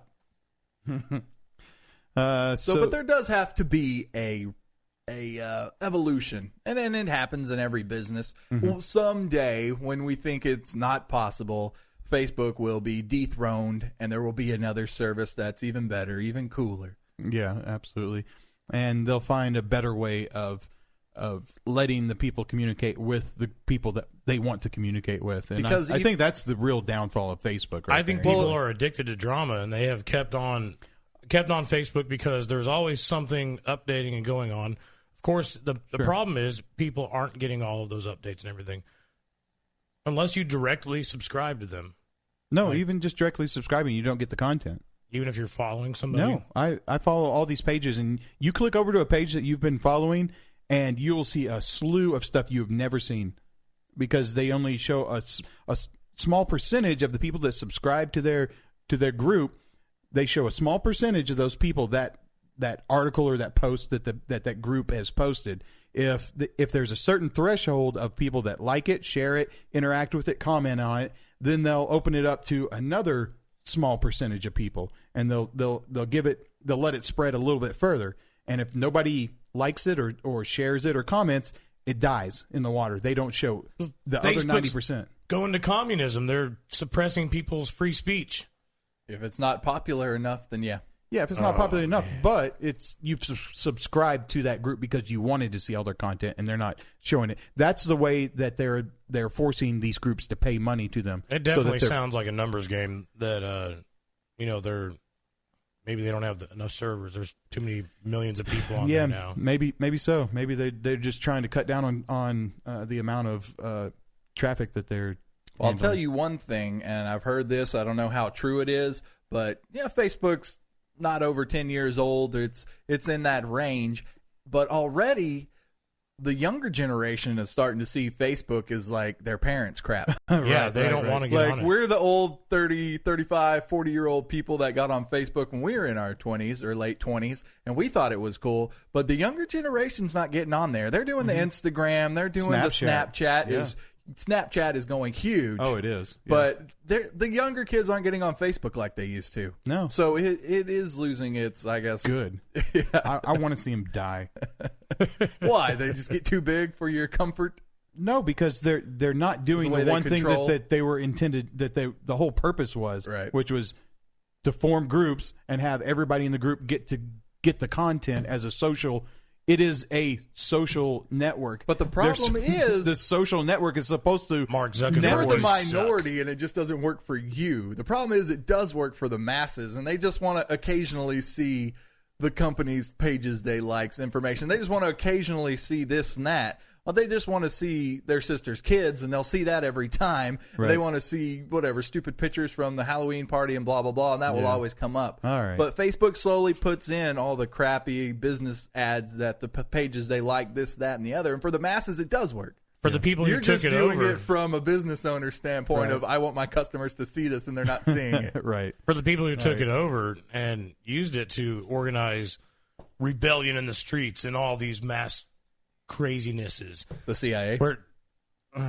No, more people like us. Like maybe trying to give away a riot shield. Just think, you could be the first friend out of your activist groups that brings a riot shield to one of your protests. An official don't comply riot shield. Yeah. But yeah, they're tired of us spreading all this crazy freedom, so they're starting to log it down. That's what it is. Mark Zuckerberg's a tool. He is a tool. He doesn't want anyone to know taxation is theft. Yeah, taxation is theft. So if anybody's been tuning in to don'tcomply.com, they have been reading all of our latest news articles. We have fresh content almost daily. Andre is an amazing writer. We have a couple other people that occasionally write for us, but he is the workhorse that keeps just amazing content coming daily on don'tcomply.com. One of the recent articles was about the sheriff in Utah. All right, whose phone? Oh, that's yours, buddy boy. Be quiet. Let me make that quieter. The newly refreshed don'tcomply.com, I might add.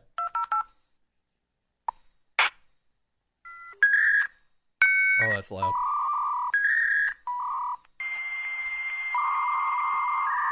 Back in the 90s here? All right, so now that you've connected to your AOL, go to www.don'tcomply.com, and you will see actually an amazing new website, because Phoenix, our underground IT guru, is awesome.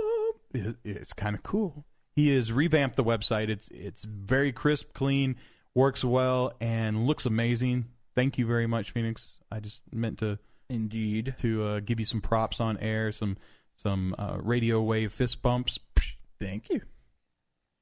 So go there. There's the sheriff in Utah who has pretty much kind of called out the federal agency, the Bureau of Land Management, and told them that he was tired and fed up with all of their land grabs, and he's about this close to deputizing every man, woman, and child in his county to arrest the federal agents that are coming in there and trying to mess with the right of the people to own this property and the unconstitutional federal agency that is in there taking land. There's been several of these stories. I think almost in our headlines on the main page we have stories about 3 sheriffs.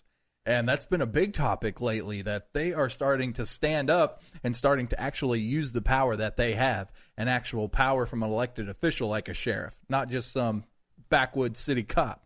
I do know from talking to people like Sheriff Mack over the years and meeting up with him at different events, the Oathkeeper guys, they have been on campaigns for a while now. Some people have been critical of them for not being active more at some of the more big news stories like Oregon and other places that have been going on. But they have been getting to the sheriffs and to the veterans and the guys in the military and talking to them about being oath keepers and constitutional sheriffs. So this is amazing. That means that over the last 5 or 6 years, or however long the campaign's gone on, these guys are starting to realize their power. Yeah, one of the other good videos we posted this week was the director of Bureau of Land Management, and Congress is questioning him, and he was just squirming in his chair, just completely uncomfortable. They're asking him if the Obama administration had talked to him about the land that they're trying to seize, and he's just, that may be something you want to talk to the White House about. And like, so the White House has not talked to you about taking this land?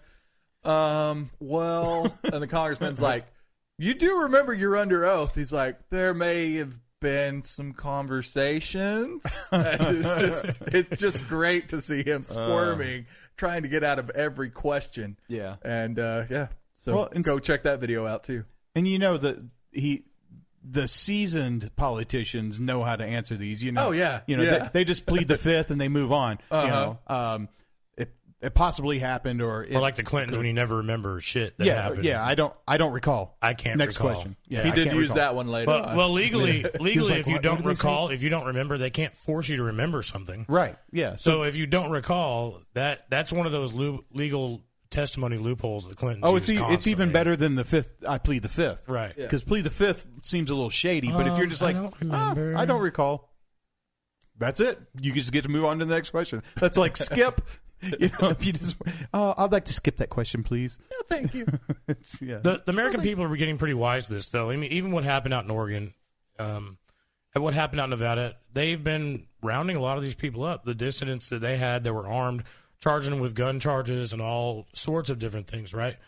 But now we're getting down to brass tacks of actually asking these people in Congress these questions and getting it on record because of what all these activists went out and did to get the knowledge out there that, hey, they're stealing our freaking land out in the West and kicking ranchers off and killing our cattle.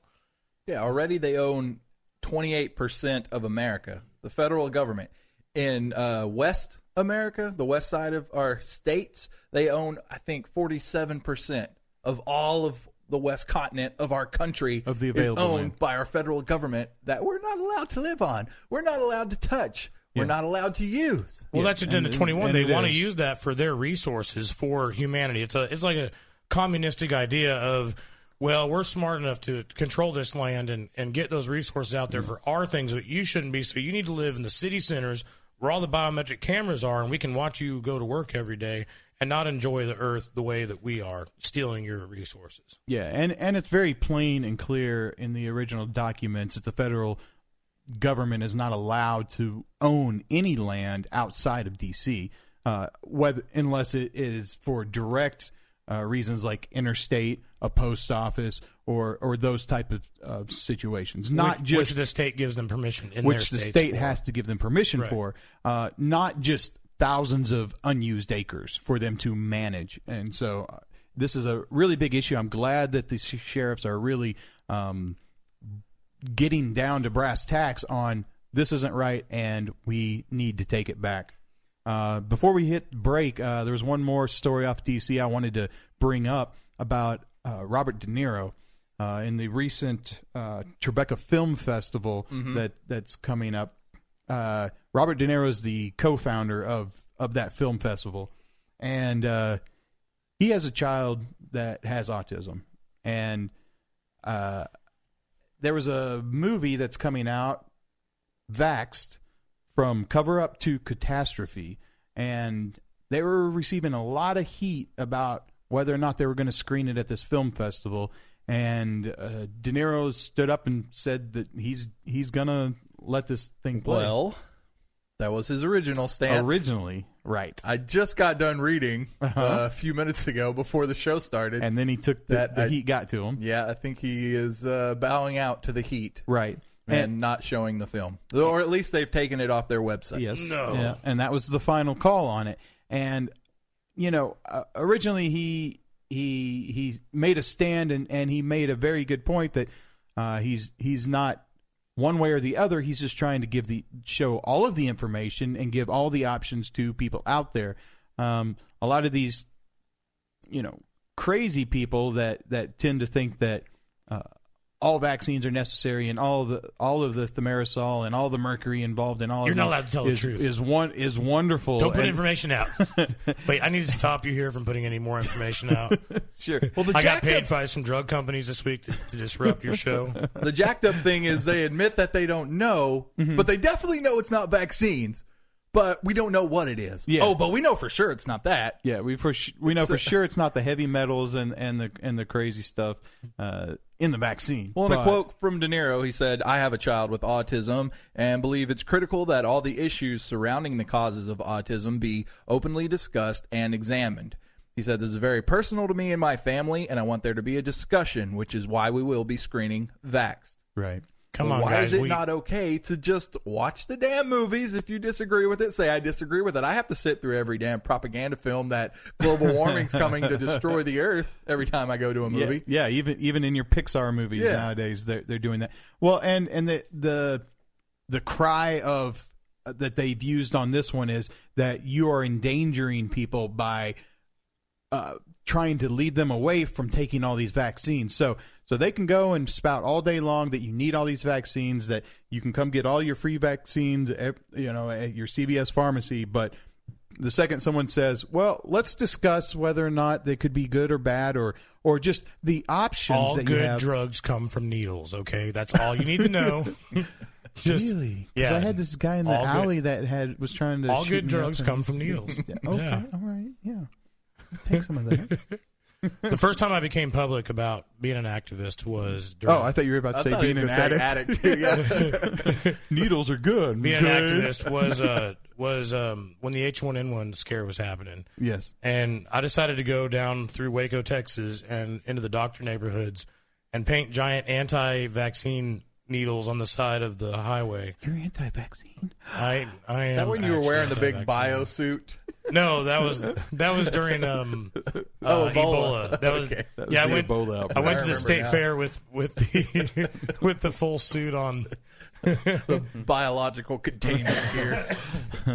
But yeah, my ex wanted to take my kids and get them injected with this new experimental H1N1 vaccine. When on TV they were like declaring that everybody was dying in the streets, and I really never saw one person sick.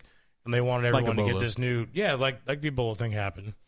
You put all the information out you can on it, but then you make wise decisions whether you see these things happening or not, right? And it turned out it was really hurting a lot of people. And I went out and made a big hairy-ass deal on it. My kids have never got it. Well, and That's if great. you realize how the FDA works in America, I was listening to a show the other day, and it was kind of on the history of cosmetics and how there's all these dangerous chemicals in American cosmetics, but not in these other countries. And the whole reason was their body, that's similar to our FDA, works completely opposite. Like here in America, you can use whatever you want until it's proven dangerous. If they In weren't every giving other you cancer, country- how would they be curing your cancer? Yeah, but in every other country, it's you need to prove this is safe before you can use it. Right. Not yes. the other way It's around. The opposite way around. Well, One thing we've done in this society is come to a complacent place where we're allowing people that are eugenicists to make decisions for us. If you don't know what eugenics is, go look that up. Go look up the definition of it, because it is really being used in our medical society to be used as a tool of war against us. Well, folks, stick with us after the break, because Sean Lindley from the Texas Machine Gun and Ordnance will be with us in an interview a little later. You don't want to miss this interview. There is some great, interesting, fun, crazy things this guy is doing with his new company. Stick with us. All right, that was nice. It was very hot, sweaty, passionate, milky. The No Kapoi Show. We'll be right back. Tired of police harassing you for not wearing your seatbelt? Tired of the TSA putting their hands down your pants just to get on an airplane? Well, don't just stand there. Pick up the phone and order freedom. Yes, freedom can make your life worth living again. If you call within the next 15 minutes, your order will include a small box of leftover freedom from the pre-9/11 days, as well as 3 of the 6 amendments the Patriot Act destroyed. Ask the technician that's standing by to upgrade your order now for an additional 75 cents, and you can get an official 3-carat chunk of freedom left over from America before that douche leak can turn the Reconstruction. Shout out all that America stood for. Act now! All orders will include fully automatic assault rifles, grenades, and 3,000 rounds of ammo. Expect 7 to 12 business days for shipping, not valid in Indiana or California. Those bitches can suck it. Brothers and sisters, we've gathered here today to lay to rest our rights, our freedom, and our Constitution. Now, some might say that it's dead, it's gone, it's never coming back. But, my fellow people, we do have a solution. It's the Don't Comply Show, bitches! Oh yeah. Yep.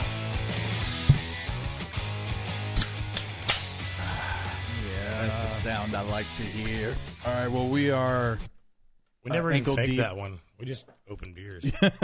Yeah, those are not I didn't have a sound beer clips. to open. Oh, your little bottled margarita stuff. They're good. They're so pretty. Pretty hand. Guave nectar. Which I just Stop learned was a it. cactus. I thought it was like some kind of fruit. What? Yeah, it's cactus. Yeah, if you guys don't know, I'm not a freaking botanist. We like to play the pretty hand politician game. When we meet politicians and we believe they have pretty hands, we let them know. Oh, sir, your hands are so pretty. Dude, you sure have some pretty hands. You have some pretty hands. Well, I'm drinking our local community brewery beer, Mosaic IPA, this evening on the broadcast. It is an 8.6% alcohol by volume. Is that made in D-Town? How does codeine make it feel with 8%? The codeine's kind of wearing off. I think I'm going to maybe pop another one here before the interview. You should snort it. Is it liquid? No, it's pill. Oh, okay. Yeah, I guess you could snort it. Yeah, why not? We could just do some lines, right? All right, folks. You said your sinuses were hurting. That should take care of the problem. Yeah, that would just clear it right out, right? Speaking of Facebook. So I would... Oh, what were you going to say? We spent a whole entire segment on Facebook. I was just using that as a segue. Oh. Taxation is theft. Zuckerberg is in the VR game, virtual reality. Yeah. I'm always asking you about VR porn. Yeah. Because you have a virtual reality headset. Yes. And you're always saying you got to pay for it. Uh-huh. Well, things have changed. The times they are a-changing. Is there free VR porn Wait, where's the news? Today, this is news. This is big news. I know. Where's the news? The noise, the music. Phoenix doesn't like that. Well, I mean, it's not horrible, but... Can I do the opening? Yeah. Okay.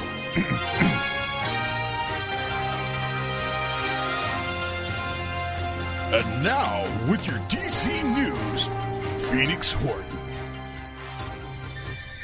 Today, Pornhub, one of the largest porn sites in the world, said it has teamed up with Badoink VR, a producer of virtual Badoink VR. I almost spit beer out of my nose.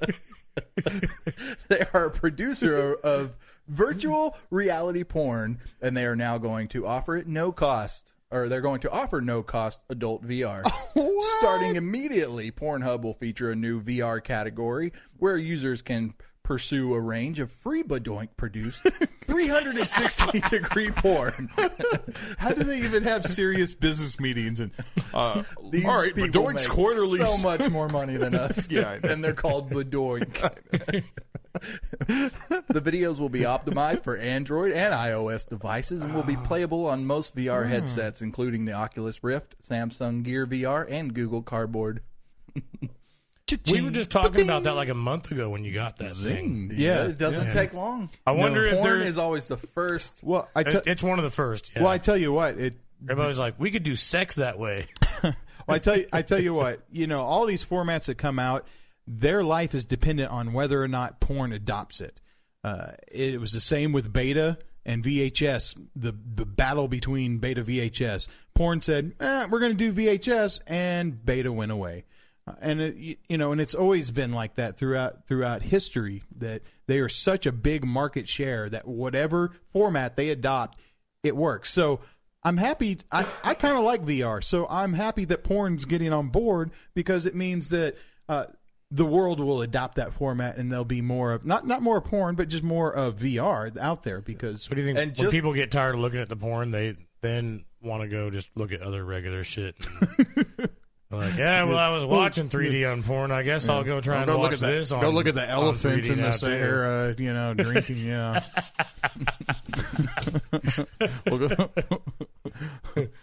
Oh, she's a beaut.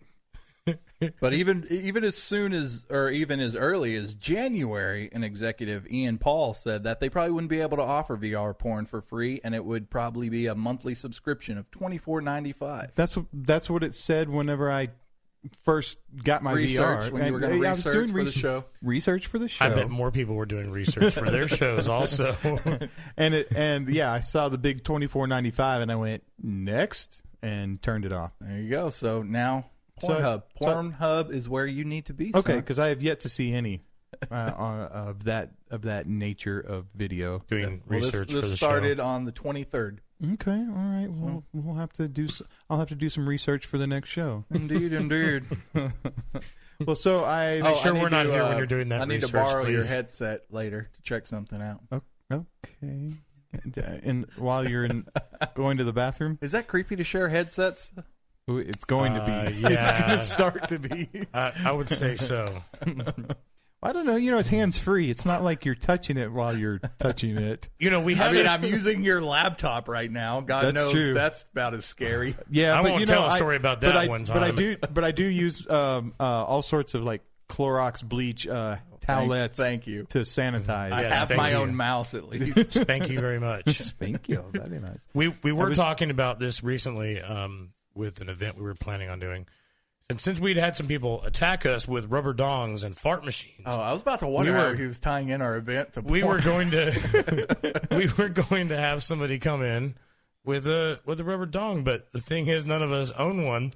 So we all started asking each other who had one, and then it got into a real awkward conversation of would you use a used rubber dong for one of the events. For the event? Yeah. Well, and that As was a the prop. question that I had to these people that were bringing them to the events, like the anti-protesters in Austin. Yeah, Did that they wanted to buy throw that? them at us. Well, but they Right. were carrying them around, and I'm just like, okay. Did they actually go out and spend, how much are they? They're 30, not 40, cheap. $50? Yeah, they can't I think be they're cheap. more than that. Okay. $80. Some of those people had like- like footlongs. Okay, so Those are like $100. I'm guessing that they didn't just go drop $80 on a dongs just for the anti-protest. I'm thinking it You was never something know they with these used. Austin people. Like Right? it was a used one that they came out in public with, carrying it around, like Waving around like a helicopter. I was having this conversation with somebody earlier because they were talking to me about how amazing the fake mass shooting was because literally like the international press was there. The cops had a special detail out there that day. All those protesters who might have gone and bought fart machines and expensive rubber dongs to come in and protest us. And we just lost all of them. And the press had to have spent millions of dollars just on that day, like flying Sure. people in, There getting were all the people SAT from trucks there. DC. There were people from Germany. And we got the establishment to just blow $1 million or $2 million. And yeah, we were like, screw you. We still pulled it off and you didn't get to see it. that was amazing. That was one of my favorite events in the last year by far. It'd be hard to top it unless people helped us top it the next time. We have a contest for our future events in case you're just tuning in. Write show at don'tcomply.com for any great ideas for future events. And there may be some free prizes for you in it. Maybe a Don't Comply Right shield. I don't want to be too open forward about that. They're well built. So how's the Bumble going? The dating app. Yeah. Swiping to the right, I guess. Yeah, So my experience with Bumble is it's for entertainment purposes only. You haven't actually met anyone. No, I don't meet people off of there. I just swipe to the right every single one. Mm-hmm. And the funny part about it is so many aspects of these things let you know that it's just for entertainment purposes only. Do you talk to them? No, not really. I unmatch the ones that I don't want talking to me. My roommate and I used to get on Tinder and do that. Uh-huh. And we got in a contest of like what craziest things we could say to The them when they wildest actually things. did. Yeah. Well, So that's Tinder great. seems to be a pretty reliable booty call hookup device. Well, so what I have According found to someone I know. Let me someone we know. So let me continue my thought. I think it's funny that whenever you're doing the swiping to the right and you get a match, it says, "Oh, would you like to message this person, or would you like to keep playing?" It asks if you want to keep playing. That's just such a funny term. Yeah. That it's for entertainment purposes only, unless it means keep playing with yourself. I don't. Well, be like a player. Like, play on, player. Okay. Maybe in that aspect. Possibly. But what I have come to realize is that the Tinder Bumble scene is nothing but awkward single mothers that are looking for someone to pick up the check for all the children they got. Yeah, because I guess the super hot chicks Really don't would've- need to get No, on. They no. just walk outside, and 10 guys go, "Hey, Yeah. I want to be in that." Yeah, no. Yeah, right. There's kind of a variant on that crazy hot Matrix. So you're scale, saying on the female but- side of it versus what we're talking about Uh-huh. is they're on there randomly searching if they can hit the jackpot of somebody that wants to take care of them and their Sure, kids. absolutely. That's the only that and the random pickup. Like they've got kids and they can't go out to the bar scene to get some tail. Then I think that's the only two reasons that women are even on Tinder or Bumble, because any decent looking woman, yeah, like Phoenix said, can walk out to the bar, the nearest bar, and have 10 guys that are willing to. Plus, as women get Well, older, so you're talking about last week about it being a numbers game is exactly right. Well, I've noticed as women get older, they just become basically like guys. Like you could walk up to a decent-looking 40-year-old and be like, "Hey, you want to get it on?" And they're like, "Yeah, sure," if they want to. Yeah, like, yeah, all right. Well, I'm not doing anything else. Yeah, I don't have a hair appointment until 7, so yeah, I got an hour. When we're done, will you just leave? Yeah, I got shit to do. Oh, okay. I'd also like to Got to pick up my grandkids. bring up our buddy Joby, who What? Say if you're banging a 40-year-old nowadays, she probably got grandkids. at least grand, if not grandchildren. Are we that old? We're getting into talking about doing grannies now. Well, people our age are grandparents at this I know point. people Murdoch's age that are grandparents. But to your age too. It depends, but sometimes I like them in Maybe. diapers. I mean, my sister is 2 years older than me. That makes her 33. She has an 18-year-old son. Yeah. So he could easily have kids Easily. at this age. He doesn't. He does not. Thankfully. I'm But- 34 and have a 15-year-old daughter. Yeah. So my Yeah. sister got knocked up when she was 15. You could be a grandpa. When I was easily barely 18, I had my daughter. Yeah. So our buddy Joby, who is a world traveler, he's always jet setting across the globe, back and forth. That was Westfield. How's he doing? He's a little He's Trumpish. doing great. Yeah, he's a little on the Trumpish. I'm always on my private jet. Well, he used to always have to fly TSA. Did he just get a helicopter or something? No, so he's gone off on his mega promotion of his latest trend that he's jumped into. Is it Bitcoin? A buddy of his started a website and an app for private jet flights, and it Like on the Uber? surface it sounds So it's like it sounded Uber real- plane flights. It's kind of like that. You pay $12,000 for an entire.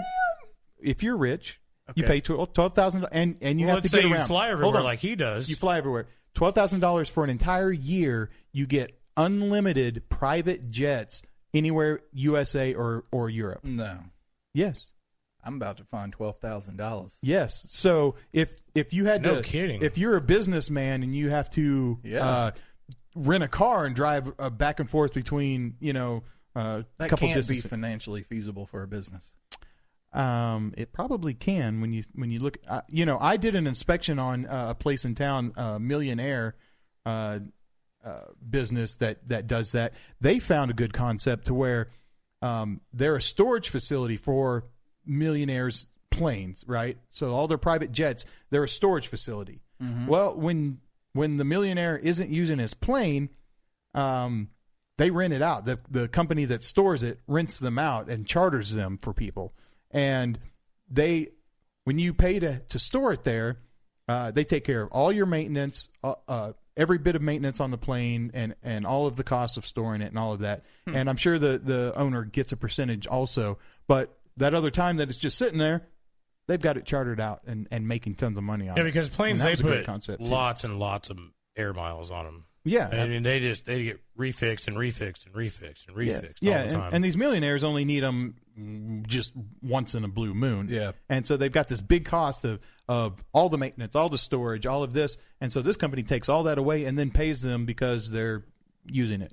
Pretty genius, I guess. It's kind of like there's a service that's like that for cars, for people when you're not using your car, that they'll rent them out. And so, people are finding all sorts of agorist ways to make money off of things not being used.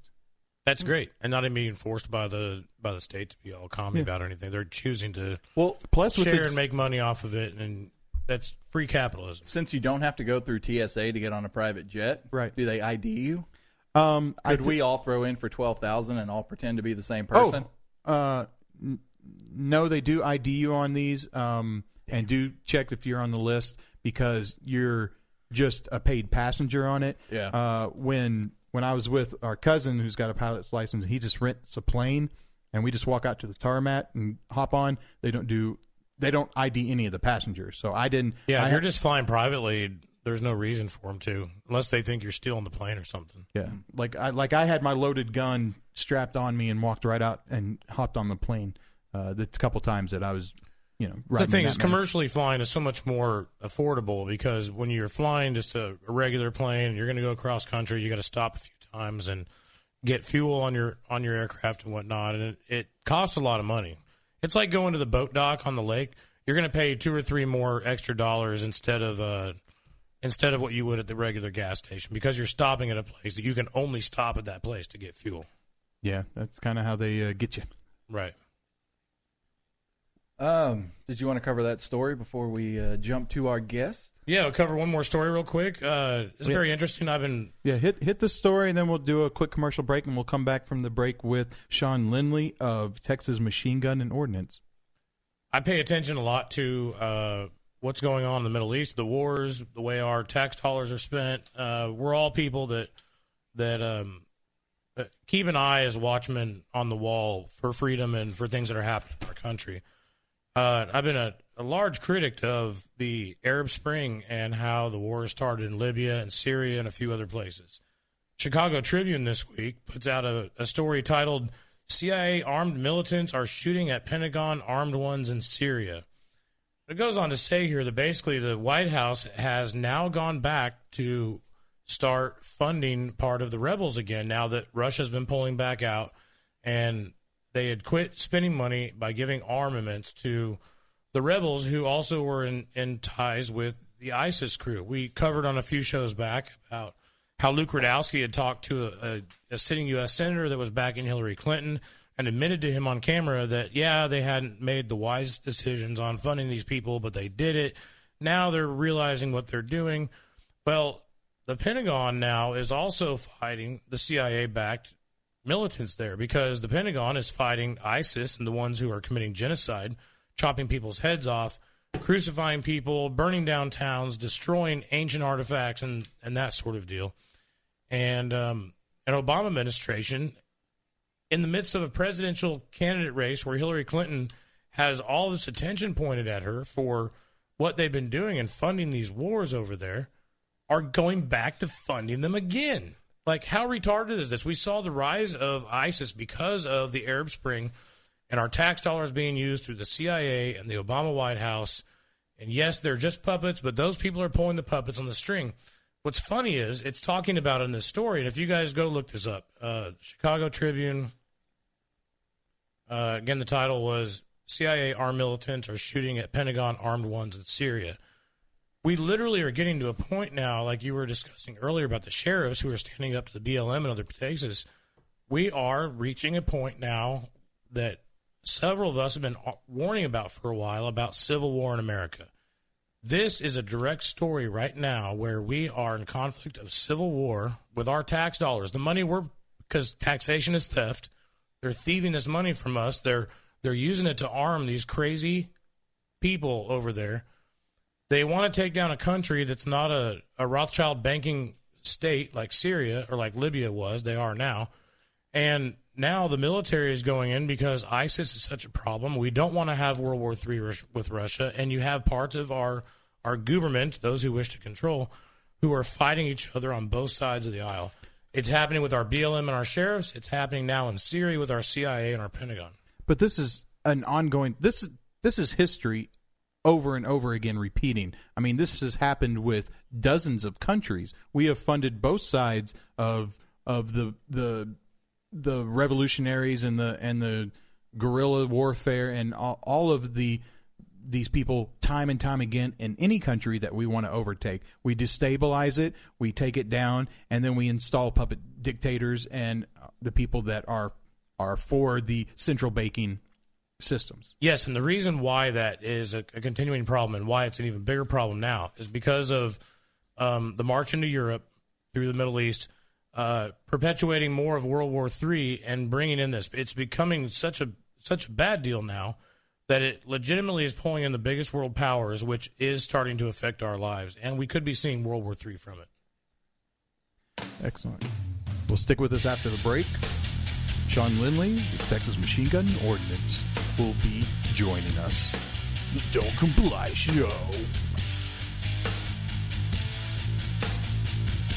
Mr. Officer, please show us on this doll where freedom hurts you. Don'tComply.com, celebrating our 10th year of touching authority figures on their naughty parts.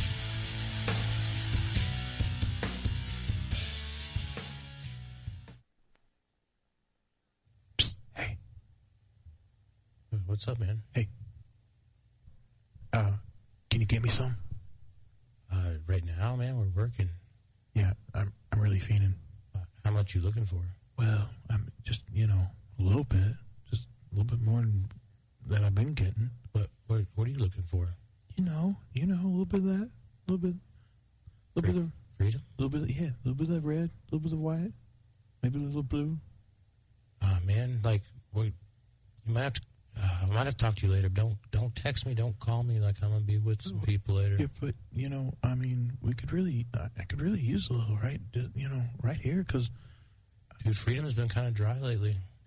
I know. It used to come across the border there, and it might cost you a little bit more this time, but it's really good. It's really good this time. Is it worth it?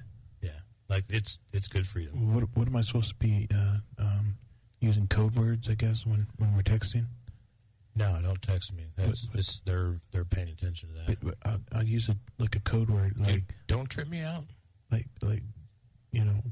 statism. Or dude, I'll get you some. I'll let you know. Okay. But man, such a freedom fiend. But I'm just used to. I do a lot. I do a lot of freedom, and I need it. I need freedom, man. Okay. All right. I'll let you know. All right. Dude, give me freedom. Calm down. I'll let you know. Don't comply, Benny. Ow!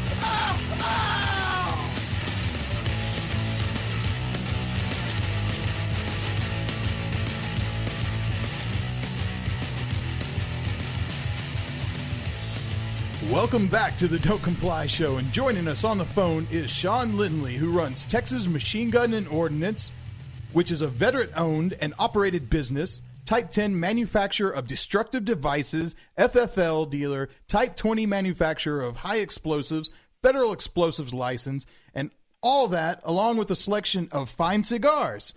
Welcome to the show, Sean. Welcome, gentlemen. Thanks so much for having me on here. I really appreciate the chance to talk to y'all and your viewers. Absolutely. So, fine cigars. Let's get that out of the way first. I like a good Rocky Patel Autumn Collection Maduro, but what do you like smoking?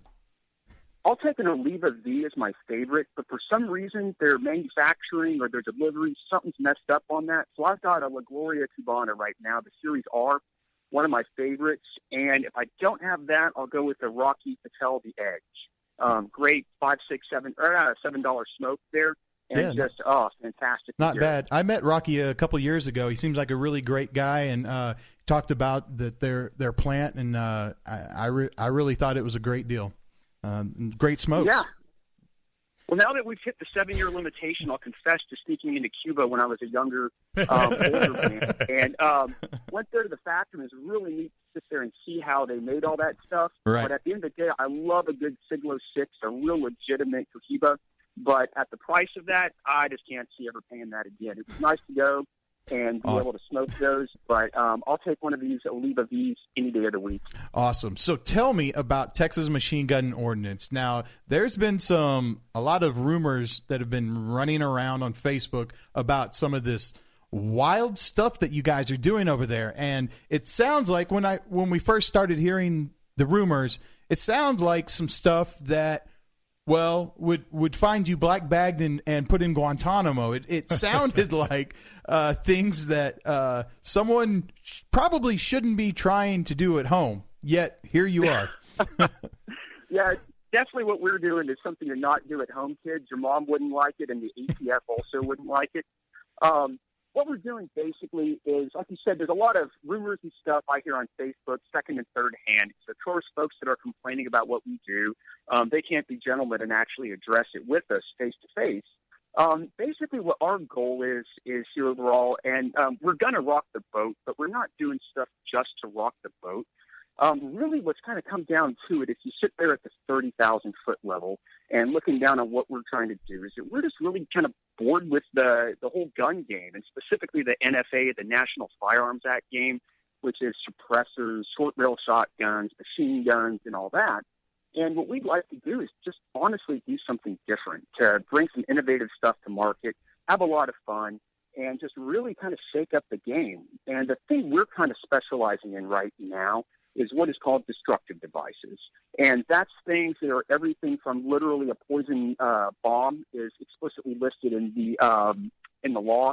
That includes Molotov cocktails, fragmentation grenades, grenade launchers, mortars, pipe bombs, and stuff like that.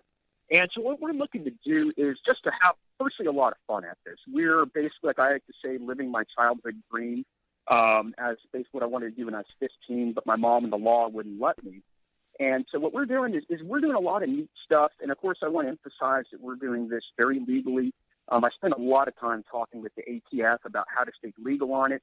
And we've also got a lot of folks who are assisting us with it. My background, it was a history major and an Army officer, so I know about blowing things up and pulling triggers. That's great. So you're telling me that this is all above ground. This is not like things that are being bought and sold off of the Silk Road and the dark web. These are legal items that you are creating and bringing to the free market. Some of the stuff we're bringing to market, I'm still trying to figure out what all I want to bring. But, yes, everything that we do is very heavily regulated with the ATF, from the explosives to the making the machine guns, making the destructive devices in general, from a grenade up to a pipe bomb. And so, yes, everything that we do is very regulated. I spend half my time. I thought this would be an awesome thing of being what I call an arms dealer. And instead, I spend most of my day doing ATF paperwork, QuickBooks, and all that stuff to make sure that we're 100% on track with it. Well, it would go ahead. It would seem to me that the government actually would love to be in contact with you while you are making breakthroughs in industry and weaponry, because they always want to stay on top of the latest and the greatest things. So, on a certain level, do they play ball with you and they're completely fine with what you're doing? Yeah, the ATF that I've dealt with, of course, you hear on the internet, you always hear about the black helicopters and they're coming for me and all that stuff. But honestly, all the ATF people I've dealt with have been very professional, very competent. In the Army, I always learned that when someone's smart enough to realize what they don't know, that's a sign that you're usually dealing with someone who knows what they're doing. And I've had repeatedly the ATF tell me, because we're asking pretty unusual questions about stuff that, quite frankly, have stumped quite a few of the folks there. But what we're going to be doing there with them is, sorry, I was distracted. My beautiful fiance came in and kissed me on the cheek. So, ADD moment there. And, but yeah, we spend a lot of time working with them, talking with them. There's, some of the folks in our region where we're based out of, temporarily down in the Corpus area. I'm constantly talking to them, making sure that what we're doing is okay. Right. And we've had some run-ins with the ATF before when we were doing our presentation in front of the Capitol, where we were manufacturing firearms with the first Ghost Gunner. We sent out some letters asking some questions on trying to clarify some of their rules on things, and the best we could get was them. The night before the event, showing up at all of our doors with a packet of paperwork that did nothing but just reprint all of their edicts that they already had out, and it was not anything close to clarifying anything. It was just a reposting of the same content. So yeah. Well, I think the way, having worked in the bureaucracy for quite a while, I see that a lot of times that as an organization, it's somewhat dysfunctional. When you get the individual folks, you can find that a lot of them, of course, really bad apples and everything. But I found a lot of them as individuals are really serious about helping you out. But I did have a similar issue. I just sent we're working on. Freedom Fiends Live is up next after the news here on the Liberty Radio Network, LRN.FM. From Keene in the Shire, the Liberty Media capital of the world, this is Daryl W. Perry, host of FPP Radio News for Wednesday, March 30th, 2016. Silver is trading at $15.30 per ounce. Gold is valued at $1,232 per ounce. And according to BitcoinAverage.com, the average price of Bitcoin is $418. Antiwar.com reports the U.S. consulate in Adana, the Incirlik Air Base, and 2 other locations in southern Turkey are all facing orders from the state and defense departments for the families of the diplomats and military staff to leave the region. Officials are denying any specific threat, but say the decision is based on worsening security concerns in Turkey, which is facing a growing number of suicide bombings and other attacks in recent weeks. Families elsewhere in Turkey, including the capital of Ankara and Istanbul, are not affected by the new orders. The State Department said they'd been considering the move for several weeks and that the timing has nothing to do with Turkish officials visiting Washington, D.C. this week, or indeed time to anything else. The State Department also issued a statement warning U.S. citizens against travel to southeastern Turkey in general, citing increased threats of terrorism throughout Turkey. Southeastern Turkey is where the Turkish military is fighting Kurdish secessionists. For nearly 40 years, Robertson Roberts Brokerage has been a trusted source for buying and selling precious metals like gold and silver. They also take Bitcoin for precious metal purchases and have permanently removed the minimum purchase amount for all orders paid in the digital currency. Call Robertson Roberts today for knowledgeable advice on buying and selling precious metals and a forward-thinking approach to new technologies. 800-874-9760 or visit online at rrbi.co. UPI reports just days after the United States and Cuba celebrated a landmark visit by President Barack Obama to the island nation, former leader Fidel Castro on Monday revealed deep-seated feelings about the American leader and the reestablishment of diplomatic relations between the two countries. Castro made his feelings known by authoring an article that appeared Monday in Cuba's official state newspaper, El Granma. Castro's letter was written Sunday night. The article, which remained at the top of El Granma's front page on Monday, carried the headline, Brother Obama. Castro spent the first several paragraphs of the article addressing Cuban history, his admiration for revolutionary leaders, and his concerns for the nation's younger generation. The second half of the article critiques Obama's presidential efforts, remarks, and what he believes to be the commander-in-chief's intentions. Particularly, the former communist leader slammed Obama for what he believes to be an overly negative and inaccurate view of the 1959 Cuban Revolution, of which Castro was a primary leader. Bitcoin Not Bombs is a launching pad for nonprofits and social entrepreneurs into the financial freedom of the Bitcoin economy. Bitcoin Not Bombs is fully committed to being the hub of the nonprofit sector of the Bitcoin economy, maximizing the potential cross-promotion of all our clients and commercial partners. To learn more, visit bitcoinnotbombs.com.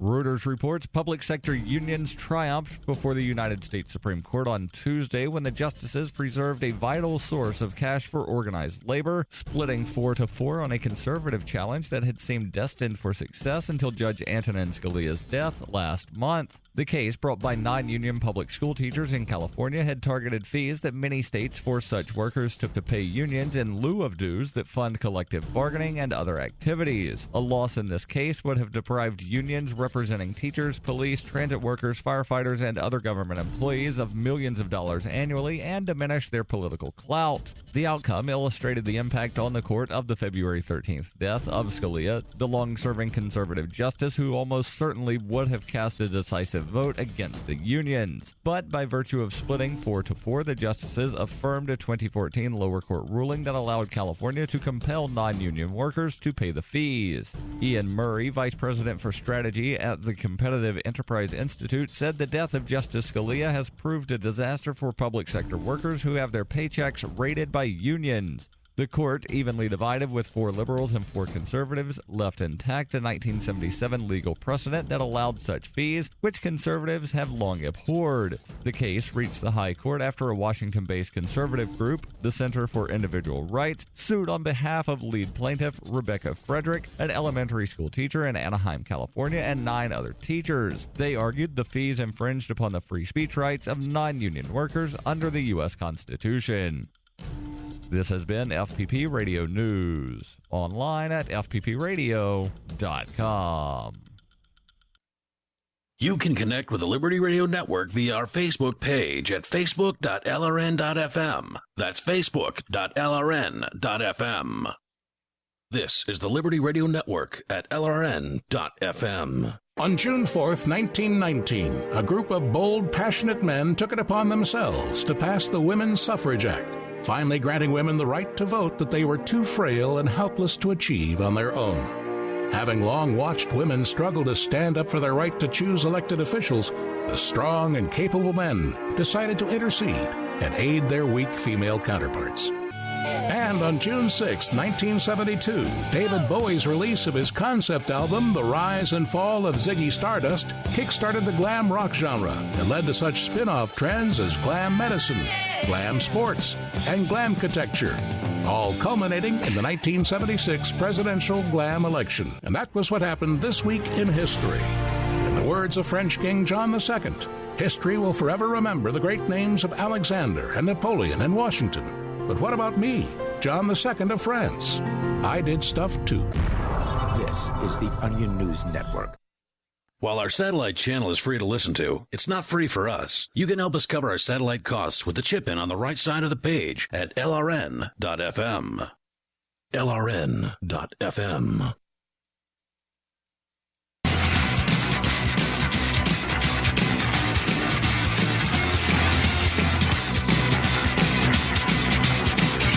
Trigger warning. This is the Freedom Fiends, broadcasting from Pod Bay 2A, a mile above sea level in Intergalactic Prairie Studios. We alter your locus aurelius by warming your synapses with rejuvenative radio waves. This warms your brain to a tasty and toasty 365 degrees Celsius. So hot it's Celsius tonight. To keep a sin flood of statism and an arc full of authoritarianism out of your head. Can you feel it? Is it working? Squirm full of worms up to and including Jim Babb, Lusander Fiend. Yeah. And Lisa. Yeah. See, she doesn't have her own. Me. She doesn't have a line on Fiend Phone, so she uses trickery to get into the intro. The Freedom Fiends, we should add, is covered by a BIPCOT no government license. This allows reuse by anyone except governments. Learn more at bipcot.org. All right. Trigger warning. This is the Trigger Weens. And we want to remind everyone, right off the bat, that Barack Obama is a liar, a socialist, and his feet stink. And folks, we also want to remind you, as I reminded the world 4 years ago on this day, that if you are dating a girl who's a trucker, never break up with her over CB radio because you'll only break her heart. Ooh. That joke would have been so awesome in 1973. Yeah. So even 4 years ago, I was still, a good 40 years late. Yeah. CB trucker jokes. I guess JoJo Barreri somewhere. I don't know. Yeah. So I applaud. All right. A clap for you, Steve Miller. I got some great women's suffrage jokes that I'm going to tell down to Speakeasy. Fiend phone, unnecessary, random, re-education, interruption, exigency service, or furries. I'm Michael Dean. You guys, you can't keep me down. I don't care how sick I am. It's my show. I'm going to come on and interrupt everybody. We now have a super squirm. We're beyond four. Where it's a super squirm, or the 4-dimensional hyper squirm of worms. Now, is there a kind of thing where like with nuclear fissionable materials, where if you get too many worms together, we melt down? What's that called? That's called fiend phone. And there's a scientific term for that. What is it? It's not age of consent. It's the amount of, what is it? It's fiend droning. Yeah. Somebody said that since we turned 5 years old yesterday, the Fiends did, he can no longer listen to us because he doesn't think we can consent to be listened to. And then he said, too soon. Well, that's five in fiend years. How old are we in human years? It's like 75, I feel. So, yeah. Yeah, that's just you. Yeah. The average lifespan of a podcast is 5 episodes. It is. Is that a fact, or are you guessing that? It's about right. No, it's a fact. Sounds reasonable. Do you know the term pod fading? It's what happens when you have your 5 episodes, and then you do one a week for a month, and then you do one. You're like, I'm sick. I'm not going to. You skip. You go 2 weeks, and then you go back to a week, and then you have 3 weeks, and then you wait 3 months, and then you never do it again. That's great. That's how that's how the good ones hopefully survive, right? You need some kind of creative destruction there, right? Trial by worms. Yeah. Yeah. I mean, it's so easy to start a podcast, so of course tons of people are going to try. It's too easy. And I think there ought that's to be great. a law. I think you should need a license. I think it's great. I think it's what a wonderful time to be a consumer of audio information. Yeah. Until you hear the Bernie cast. Do you know what the Bernie cast is? It is the most itching. What is it, Steve? It is the most unique form of torture you could ever put yourself through. I played a game one time. It is a podcast devoted to Bernie, and it's Bernie fans talking about Bernie. And oh my goodness! And how long? Pod faded. How long? Is it? Good. Well, I made it about 6 minutes, but it's like an hour-long podcast, and the kid's from Kansas, and you could just hear his wide saucer-like eyes through the radio about how Bernie's going to make everything great. And oh man, hey, did you hear they accidentally didn't put him on the ballot in Washington, D.C.? Oops. Nice. They said, yeah, the Democratic Party handed in his paperwork a day late. So, sorry, Bernie. How's that democracy you wanted? Hillary threatened to throw people out of helicopters to make that happen, probably. It's just hilarious when people learned about these kind of antics for the first time. Well, those kids in Michael, it's all it is, really. Michael. Yeah. Your allegation is probably true, but you can't prove it. Oh, have you been following this gluten-free message board? Is that what you're doing? No. Do we have a hashtag MWD gluten-free? I've gone gluten-free. I've got 5 hours off sandwiches. Do I get a chip? Potato chip, corn chip. No, I can't have those. I can have a rice chip. I can have a rice chip or a corn chip, but not a potato chip. I've had a rice chip or two in my day. You can have potato chips. I cannot have cheese mice, though, unfortunately. That's what I call Cheetos. They look like mice. They're little cheese mice. I love them. Yeah. I'm giving you permission. You're giving me permission? I am. Mm-hmm. You're involuntarily kidnapping me to be my dietitian now? Is this Sounds how libertarians do it? Yeah, that's how I do it. Hey, why don't we just build this? No, we should build this into the Freedom Fiends app. Where let Lisa tell you what to do. We'll We'll crowdsource your diet. Okay, so whatever the internet says you eat for breakfast is what you have to eat for breakfast. Well, Jim Jesus, jet fuel. Jim Jesus was making fun of us for discussing the fact that there might be something to gluten-free other than people that have the celiac. Is that what it's called, Lisa? Yeah, celiac disease. Yeah. That's an autoimmune disease. Like those people, wheat will kill them. But for the rest of us, Jim is saying it's a scam and it's just a trend that people are trying to be not. But there's I'm looking at something on the National Institute of Health .gov website about people with non-celiac wheat sensitivity have autoimmune disease, high proportions of them. And I'm like, okay, if I say to Jim Jesus, hey, look at this thing from, not health.gov. No, that's from NIH.gov. Jim Jesus is just going to say, nope, you're wrong, and post a meme as his source. That's what he did. I was like, what's your source? And he's like, a meme. And then he says he's doing a trendy thing. He's doing the Penn Gillette diet starting soon, which is like every hipster diet combined, which I think if you combined every hip diet, it would be like you'd be drinking distilled water and pushing marijuana brownies up your butt. And that's it. Gluten-free. Hey, have you seen the video There's a great video called "How to Become Gluten Intolerant." Have you watched that video? Is it with the pretty hippie good. one? Yeah, it's great. Somebody really peed me off today when I was asking, like, I really need advice on this, and like that was the first thing posted, and I started screaming at the guy. Yeah, it wasn't me, was it? No, and he immediately donated $25 to my fridge fund and said, "Sorry, dude." So you yell at people more. Yeah. Well, indulgence. Maybe people would pay you to stop yelling. I don't know. I didn't say give me money and I'll stop. You just, felt bad. And I think this is a great video. And, of course, it's what I thought of immediately when you said you're trying to experiment, with being gluten intolerant. It's really not what I needed at that moment. I'm like, I'm looking for health advice. And he's like. Doesn't mean it's not funny. But it's not funny at that moment. Like I'm. To you. Right. I have an open heart. I'm coming and saying to my friends, if you have experience with this, please let me know. I'm really busy. I'm really sick. I'm having a day where I feel like I'm dying, where it's literally an effort to click on a web link. That's how sick I am. That sounds insane, but that's how sick I am. And so you decided to ask the internet this question like that. You clicked your fingers to the bone. Okay, you guys are laughing at me, and I'm being serious here for a minute. I'm like, okay, sorry. I feel like I'm dying. I feel horrible. I cough all the time. I cough up blood because I cough all the time.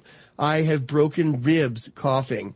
Yeah, it's funny, but sometimes I've basically been doing the same things over and over and expecting different results, and I'm not getting them. So I'm willing to try wacky things that people say work for them, like, hey, maybe not eating bread for a couple weeks. And I'm asking for advice on it, and this guy says, this video was really helpful to me about being gluten-free. And he posted the video you're talking about. I wanted to strangle him. I was like, no, man, you're wasting my time. So maybe I'm being a humorless prig. But you know what? Feeling like you're dying every day for 15 months kind of kills your sense of humor. It's amazing I still have a sense of humor at all. It's amazing I haven't put a gun in my mouth. And I'm serious about that. I think a lot of people would if they'd gone through what I've gone through. And I'm just trying to live. I'm just trying to survive. And I'm really, you guys help me. I'm not ragging on you guys. You guys help me by being there and being friendly and making me laugh and laughing at my crappy jokes. I appreciate it. Somebody's got to do it. Yeah, man. Well, let me help you laugh a little bit by situation, go ahead, Lou. But we will make fun of it. Yeah, let me help you laugh a little bit by making fun of you. After you try going on Facebook to get advice, why don't you try Springer next, or maybe Maury? It's a good point. Yeah. I hate to victim blame, but you were asking for it. Oh yeah, you were wearing a tight keyboard. All right, I'm deleting it right now. Only one long. You had some good advice there, from me and that other girl who just posted the study. The good advice was basically try being gluten free, and I'm taking your advice. So I don't need the good. I don't need the whole thread with Jim Jesus yelling at me and people making fun of me. Hey, it could be chemtrails. Let's talk about we haven't got there yet, Bernie. at least. Let's talk about musicians for Bernie when we get back. Sore spot. It's this is my list of heroes, but musicians are never very good at math in my experience. I think that's what's up. They can count to 4 over and over and over, and the good ones can count to 5 or 7, but that's about it. Okay, so who are some? Now I'm familiar with artists for Bernie. Okay. That's what I'm looking at, but there's a lot of musicians on here. Oh, okay. Now this is the elite ranks, which included our own Steve Miller. Right? Yeah. No, it doesn't. It's not on here. It did. Yeah, I got taken down because they found a meme that I made that featured a picture of myself, and the caption of the meme was, "I love thinking about 9/11 after a long day of thinking about 9/11." He is the only person I know to ever be banned from Artists for Bernie. Like, he achieved it's like turning down a knighthood, sort of. It's like you want to rise to that level where the queen is ready to tap you on the shoulder, and then you just give her the bird. You know what? John Lennon turned down a knighthood, and Gigi Allen would pee on this list. And that's why you're going to go to his grave and get caught it, or at least Jeremy. I just wish I would have made the libertarian physical removal list also. I made that list. Me too. You're listening to Freedom Fiends. So much truth, it hurts. My dad was 59 when he collapsed from a heart attack late last year. Just this past August was when we spread his ashes on the St. Croix River. I loved my dad, but boy was he stubborn. He hadn't been to the doctor in over 25 years. His excuse? He simply couldn't afford it. He wasn't a rich man by any means. At less than $107 per month, LibertyOnCall.org would have been the perfect alternative for my father. Don't wait. Go to LibertyOnCall.org right now, for not just your sake, but for the sake of your loved ones. Again, that's LibertyOnCall.org. Hi, my name is Scott Fuchs, teacher and rowing coach for over 14 years. I was sluggish, overweight, on prescription drugs, and only 30-something. Fortunately, I was referred to Dr. Z, and happy to say Dr. Z's all-natural protocols over a consistent course resolved my health issues. I'm in the best shape of my life, and most importantly, on 0 medications. I'm Dr. Stanowski, author of Evology, trained as a primary care physician, surgical manipulation under anesthesia, expert in nutrition, diet, weight loss, immune system, and I specialize in chiropractic. My 15 years of professional experience has taught me the 4 keys to vibrant health: a balanced musculoskeletal system, an integrated nervous system, a flowing lymphatic system, and a body filled with over 90 essential nutrients. This has been a secret too long. Actualize your potential, reverse disease. Call me, Dr. Z. 201-945-1177, 201-945-1177, evolyourself.com. December 7th, 1941, a date which will live in infamy. Remember Pearl Harbor. Now you can buy, for the first time ever, the 75th anniversary Pearl Harbor legal tender solid gold coin from the U.S. Money Reserve. Call 1-800-329-6700 right now or go online to usmoneyreserve.com. 1-800-329-6700. If you want to raise the next generation of patriot leaders, LRN.FM. On Free Talk Live, we're bringing people to the ideas of liberty every day. From wrestling superstars like Glenn Jacobs. You guys really are having an impact, I believe. Like I said, a lot of where I am now is due to listening to Free Talk Live. You changed my mind on some very important issues years ago. To random people tuning in on the radio. I was kind of stuck in the left-right paradigm. I heard your show by chance on a Saturday night. From there, I went on, joined the Free State Project, and become an amplifier. So, I mean, that's really the reason why I amp is because I know that if it wasn't for you guys being on as many stations as you are, I never would have found the ideas of liberty. Your amp will directly change more lives by getting Free Talk Live in front of people looking for talk radio online and on the air.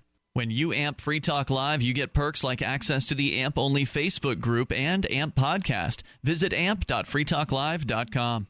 LRN.FM is proud to announce our official listening apps for Android and iOS devices. Now you can easily tune into our streams anywhere, anytime on your smartphone or tablet. Just visit apps.lrn.fm or search for LRN.FM in the Android or Apple app stores. Please download, rate us 5 stars, then share the link on your social media and let your friends and family know how you're listening to LRN.FM. Download it now, free at apps.lrn.fm. Ross Ulbricht was convicted in early 2015 of running the infamous Silk Road Underground Market. The Silk Road was a gift to humanity and helped reduce the harms brought on by drug prohibition. For this good deed, Ross has been sentenced to life in prison with no possibility of parole. Now, an appeal is Ross's only chance, and he needs your support. Please visit freeross.org, where you can contribute via various methods, including Bitcoin. Visit freeross.org. That's freeross.org.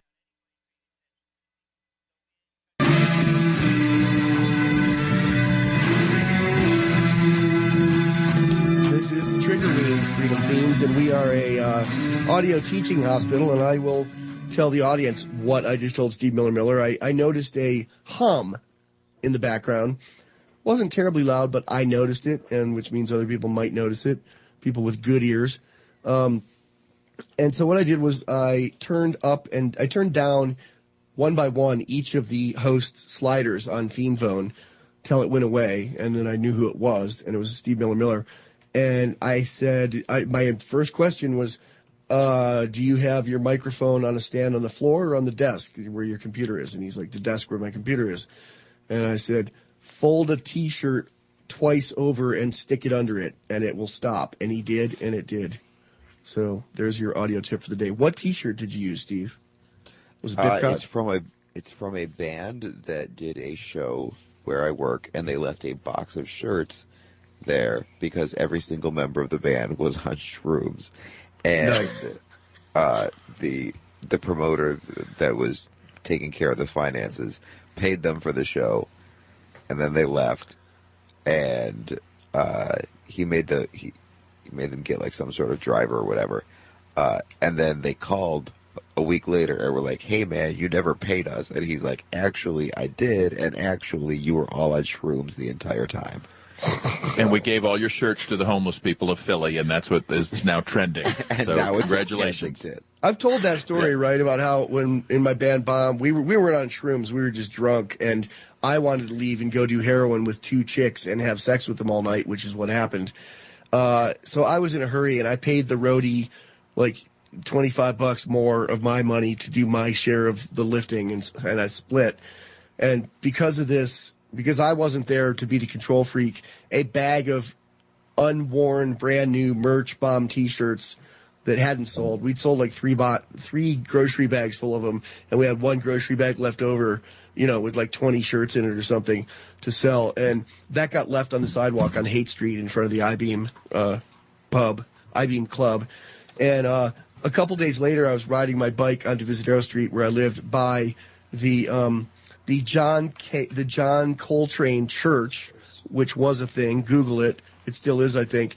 And they have a soup kitchen, and there were like 25 bums all wearing brand new, like people who were so filthy you couldn't tell if they were black or white, wearing bright white Bomb T-shirts. And I pulled over on my bike. I was like, hey, where'd you get that shirt? And he's like, some dude was handing him out. He had a bag of them.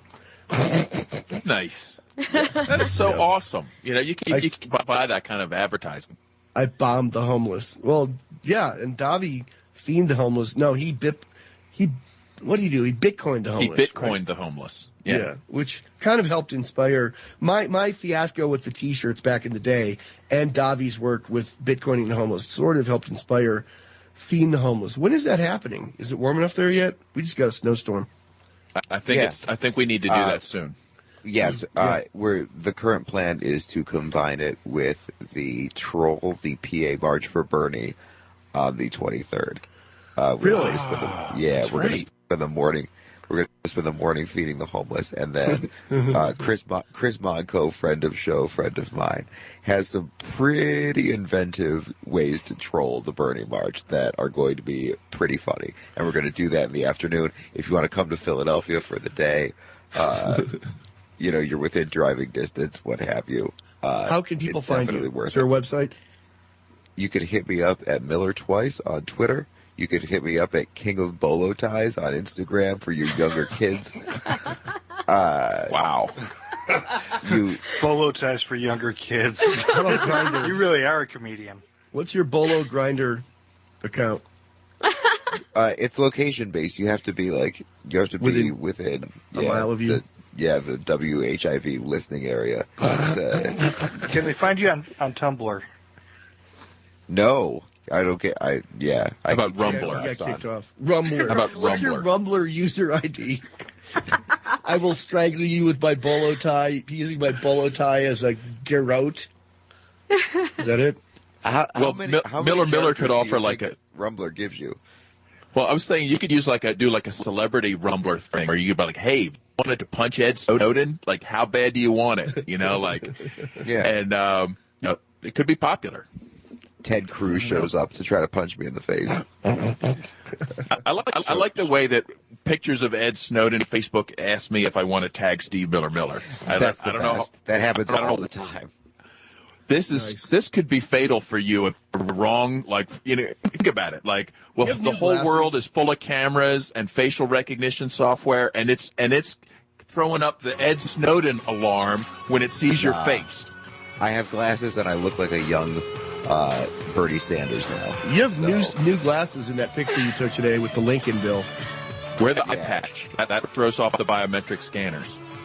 All right. That's a good idea. I should lose half my vision because of drones. You're listening to the Freedom Fiends, and I'm beaming these words into your cerebellum. Are you sick of peaceful people being locked away for victimless crimes? Instead of trying to get out of jury duty, consider taking it so you can do the right thing. A single juror with a conscience can send someone home to their family instead of to a jail cell. If there's no victim, how can there be a crime? And if the judge or prosecutor are keeping you in the dark, what are they trying to hide? You can vote your conscience instead of being a pawn of the state. For more information, Google jury nullification or check out the Fully Informed Jury Association at FIJA.org.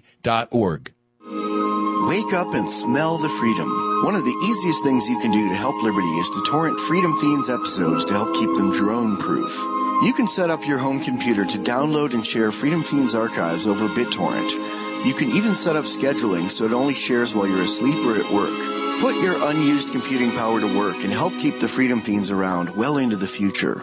Simply go to freedomfiends.com and click on the Torrent Club link and learn how to torrent and share Freedom Fiends archives. Do you have difficulty taking supplements? LRN.FM. Every once in a while you get information that's worth changing your life for. This is one such time. You can save up to and beyond 25% on all purchases at Amazon. You probably heard of Bitcoin and just not thought much about it.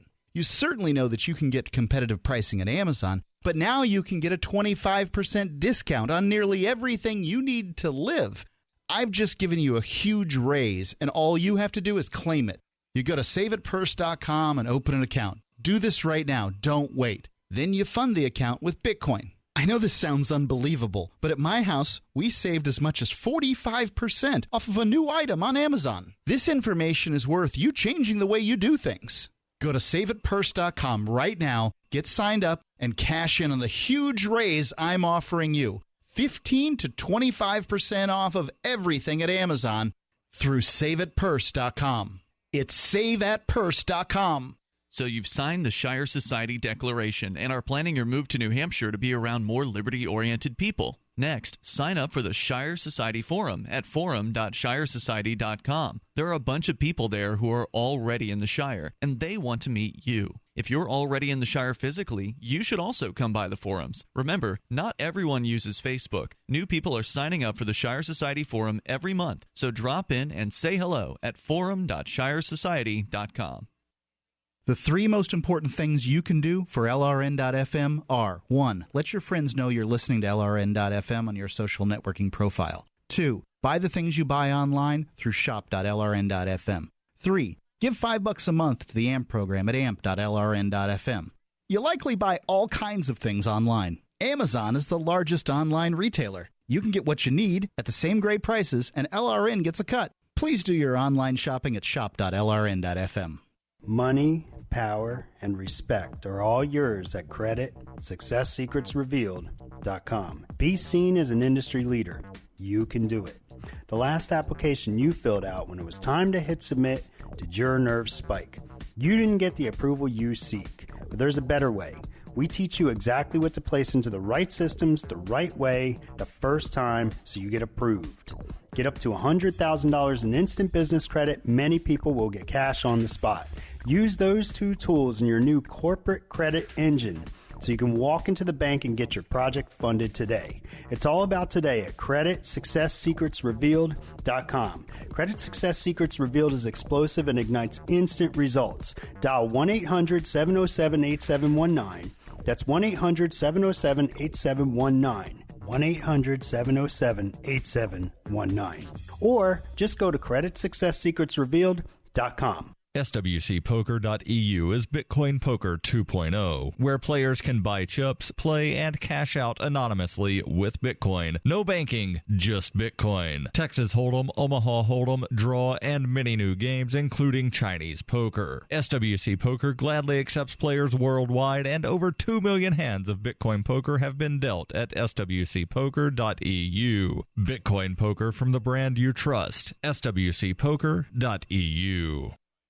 Did you know you can get news updates about what's happening with the Liberty Radio Network delivered in the way you prefer? You can sign up for our email updates at updates.lrn.fm. Plus, you can stay in the loop by joining our Facebook profile at facebook.lrn.fm or follow us at Twitter at twitter.lrn.fm. It's all free, so sign up now at updates.lrn.fm for news updates delivered to your email box, facebook.lrn.fm to follow our Facebook page, and twitter.lrn.fm to receive our tweets.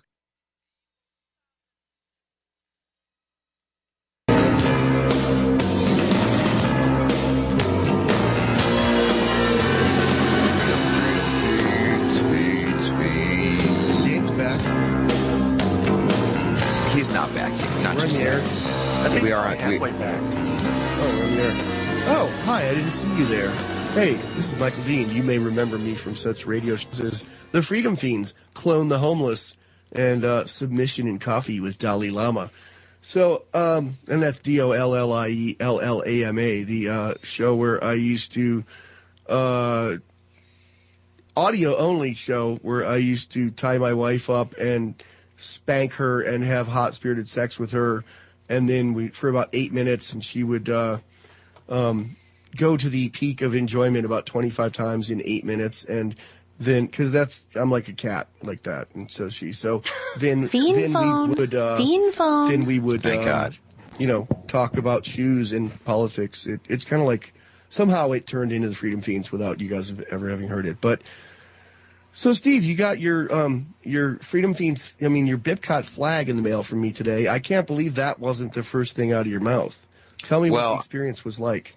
Well, it was weird because I was tied up, and then you were beating me, and then you came over to me with an envelope and opened it, and inside was a BIPCOT flag. But to be clear, I only beat people who want to be beaten, and I don't mean they were asking for it the way they were dressed. I mean they say, hey, can I make a date to come over to your house and have you tie me up and beat me? Right? It's voluntary.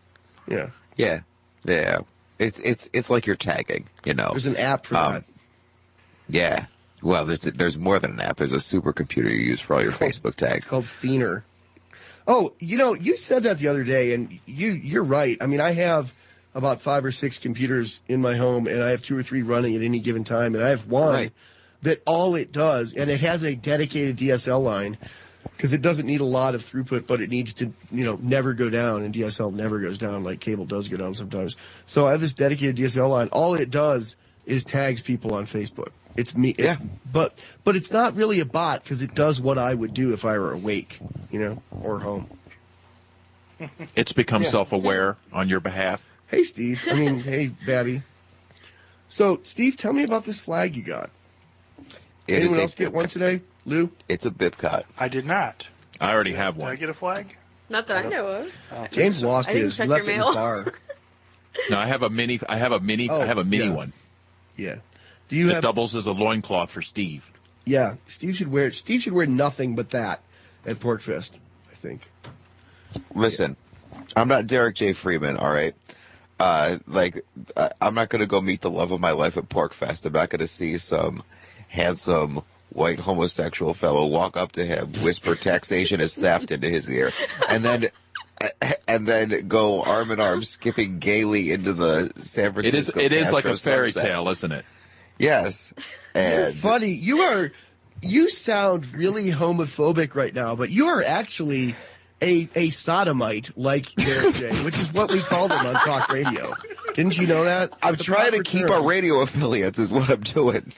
The radio affiliates want you to say sodomite. That's the word they use. Yeah, that's the derogatory term. It makes them hot when they hear it. What's that Baptist church that everyone hates? They use the word Westboro. sodomite. Yeah, the Westboro bastards. Yeah. Oh, man. Lou's trying to outdo me and get kicked off something here. Yeah. I don't know what you're talking about. Hey, did you lose your T-shirt? I hear the hum again, Steve. No, my T-shirt's right where I left it. All right. So tell me more about your flag, and then we'll move on to shaming musicians for Bernie. It's a 3x5 flag. I'm considering putting it backstage at the music venue I work at. Nice. So that I could get pictures of random musicians with the BIPCOT flag in the background. Will it get stolen from there? I know it'll get stolen off your porch. That's my. Oh yeah, that was never a consideration. By definition, anyone can use it except the government. So get used to people. I wouldn't call it stealing it. Let's just say deciding to take you up on your offer. If some band took it on tour and displayed it on stage every night, I would send them a flag to do that. But yeah, but more likely somebody would think that it was band related and try to take it down or what have you, or they would think that the last band left it and they. You could put a note next to it. Do not remove under penalty of public shaming. Of shaming, yeah. That's what it should I'm looking say. at some of these artists for Bernie, and I don't recognize. Do not rub it in. Really Do not rub it in. I've climbed that mountain. Let's go to the artist for Bernie. Oh, yeah, there's a great meme that Jeremy made based on something Hugo said last night. It's a picture of Mount Everest, and then the second one is what's his name? Gary Johnson, and then the third one is that Picard-looking dismayed that everyone uses, and it's it says, because Gary Johnson climbed Mount Everest, and it says, when you've climbed the highest mountain on Earth, but the non-aggression principle is still out of your reach. Or over your head. Oh, no, it's still over your head. Still over your head, yes. That's pretty funny. Poor Gary Johnson. Okay, artist for Bernie. I know some of these people. I've met Gary Michael Johnson's Stipe. one of them. Who? Gary Johnson's on the list. Is he? Oh, is he an on artist? the artist for Bernie? I'm kidding. No, he should be. That would It's be possible. That would be humorous though. Like if the Libertarian candidate was on the artist for Jello Bernie list. Biafra is on this list, and Jello Biafra, was more formative to me as a young man than my father. Me too. Yeah. Really? Absolutely. I had his spoken word albums. Ugh. He's the Dead Kennedys records taught me to hate the government. Really, literally. Like, he was so anti-Reagan, I just assumed he was anti-government, But apparently it was just Reagan, so. How about Michael Stipe? Big surprise that he likes Bernie. Yeah. He used to bang Natalie Merchant. I know her. She grew up in my town. In my town, Westfield, New York, that's known for the statue of Abe Lincoln, who Steve Miller says doesn't exist, scaring a young girl who told him to grow a beard. Then that's how he got elected to kill more Americans than Hitler. If a person who there's no factual basis for believing existed walked up to me just because I'd written a letter to a fictitious person or perhaps a diary entry, I'd be freaked out too. So I could feel for this little girl because, she's terrified because there's somebody who existed mainly in public myth. And here he was manifesting in the flesh, except not because it was a statue, and that's all the Lincolnists have is statues. Statues and graven images to their god of Lincoln. And I don't need that. I don't need a crutch. Lincoln's a crutch. Cheetah MFs is on this list. Cheetah Chrome. Who? You got high with him? What? Mm-hmm. Did we lose Miller? Miller? Maybe. I'm here. Okay, good. You know Cheetah Chrome? I don't know Cheetah Chrome. I saw him play at a tiny bar in Germany when Band was on tour. Bomb was on tour. I was in Band. But, yeah. Hey, did you hear about my new drug that you're on, Steve? Complacent? No. Kensington Grind, Kenny G. Yeah, Kenny G. You like that? James was on it earlier. Didn't you hear him buffering all hard? Yeah, he was buffering hard. He's in a buff hole. He's falling down a bee hole, man. Yep. Am I still buffering? How am I doing? Yes, maybe. Hey, how about Will Wheaton? Actor Will Wheaton is on this list. I'm gluten-free. I can't have any Will Wheaton. Remember who that is from Star Trek: The Next Generation? The boy Wheaton. Yeah, he's. And now here's one. Here's a real disappointment. Go ahead. Steve Wozniak, inventor. Woz. You know what's even worse is the guy who co-invented Linux is a socialist, but he probably wouldn't. Richard Stallman, but he probably thinks that Bernie isn't a very good socialist, so he wouldn't back him. Oh, it's Sarah Silverman. Oh, big surprise there. Steve Earle really bums me out. I love that guy. I've met him. I've hung out with him. Let's see. Shepard Fairey, no surprise there. He's the one that made that Obama obey thing. Flea from Chili Peppers. Oh, here's Andrew Dice Clay. Yeah, no. Nice. No, I thought that made was that a up. Republican. Oh, okay. That'd be funny, though, if he was in here. You're thinking of Dennis Miller. flee. There's a few millionaires in here who probably aren't going to be if Bernie becomes elected. Like the Red Hot Chili Peppers. Like, wouldn't they be in the 95% taxation if Bernie were president? I think he would. Yeah, but you know what? It's they know how to hide their money, and they're musicians. They don't know. What do they care about money? Anthony Crocus from the Chili Peppers. He's on here. Maybe they're gonna feel the burn. Who knows? But I mean, it's kind of. No, they're not. I think it's kind of funny that Bernie people think that Hillary's going to allow him to be the nominee. I know. Wayne Kramer from the MC5. Man, that guy was a radical. That guy was. Was like so radically supporting Bernie. I know. Back in the that's 60s out there. and 70s, though. I think that my guns and weed button and flag picture is a takeoff on something I saw of a picture of the MC5 at some point. Like, they were playing somewhere back in the day, and there was a picture of them. I think it was them, and there was a banner of like an AK-47 with a pot leaf over it. I really think that's where I got that image. And I'm happy to steal from anybody that wants to back Bernie, because that's what Bernie wants, is to steal. Justin Long, that's the Mac guy, isn't it? Yeah. Although that's also the name of an NFL player, but I was surprised. Actor, it's the actor. Yeah, no. But I was thinking of Kyle Long. Kyle Long is a offensive lineman in the NFL. To all these people, I say, shame on you. And, I know you like March Madness, Miller, but it's the month when, like, the Fiends are always preempted on KVOC in Casper, where I live. So I don't like March Madness. It's football, you understand, right? It's basically over, right? And that there's only like football? two games left. It's basketball. The madness has subsided. March is basically over. My personal favorite sport to bet on is basketball. Patton Oswalt, I like him. Game.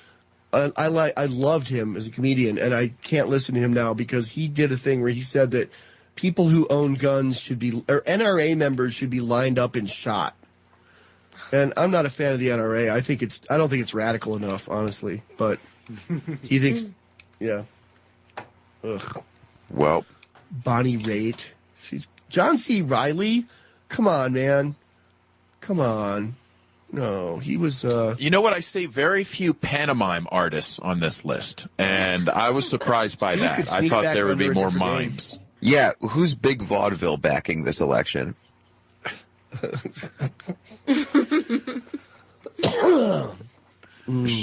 Dewey Cox, man. How many minstrel artists are on the list? Mark Ruffalo. I see several bards, but yeah, I don't know. Bards. I have a question here. It's serious, but it's snarky. When was the last time that the millionaires actually got fleeced here in America by a politician getting elected that said he was going to fleece them? I don't know, but I found 3/4 of the Red Hot Chili Peppers on here so far, so we'll find out. FDR. Yeah. Are you sure? He proposed a 98% tax rate. Yeah. You're listening to the Freedom Fiends, an invigorating alternative to those other shows.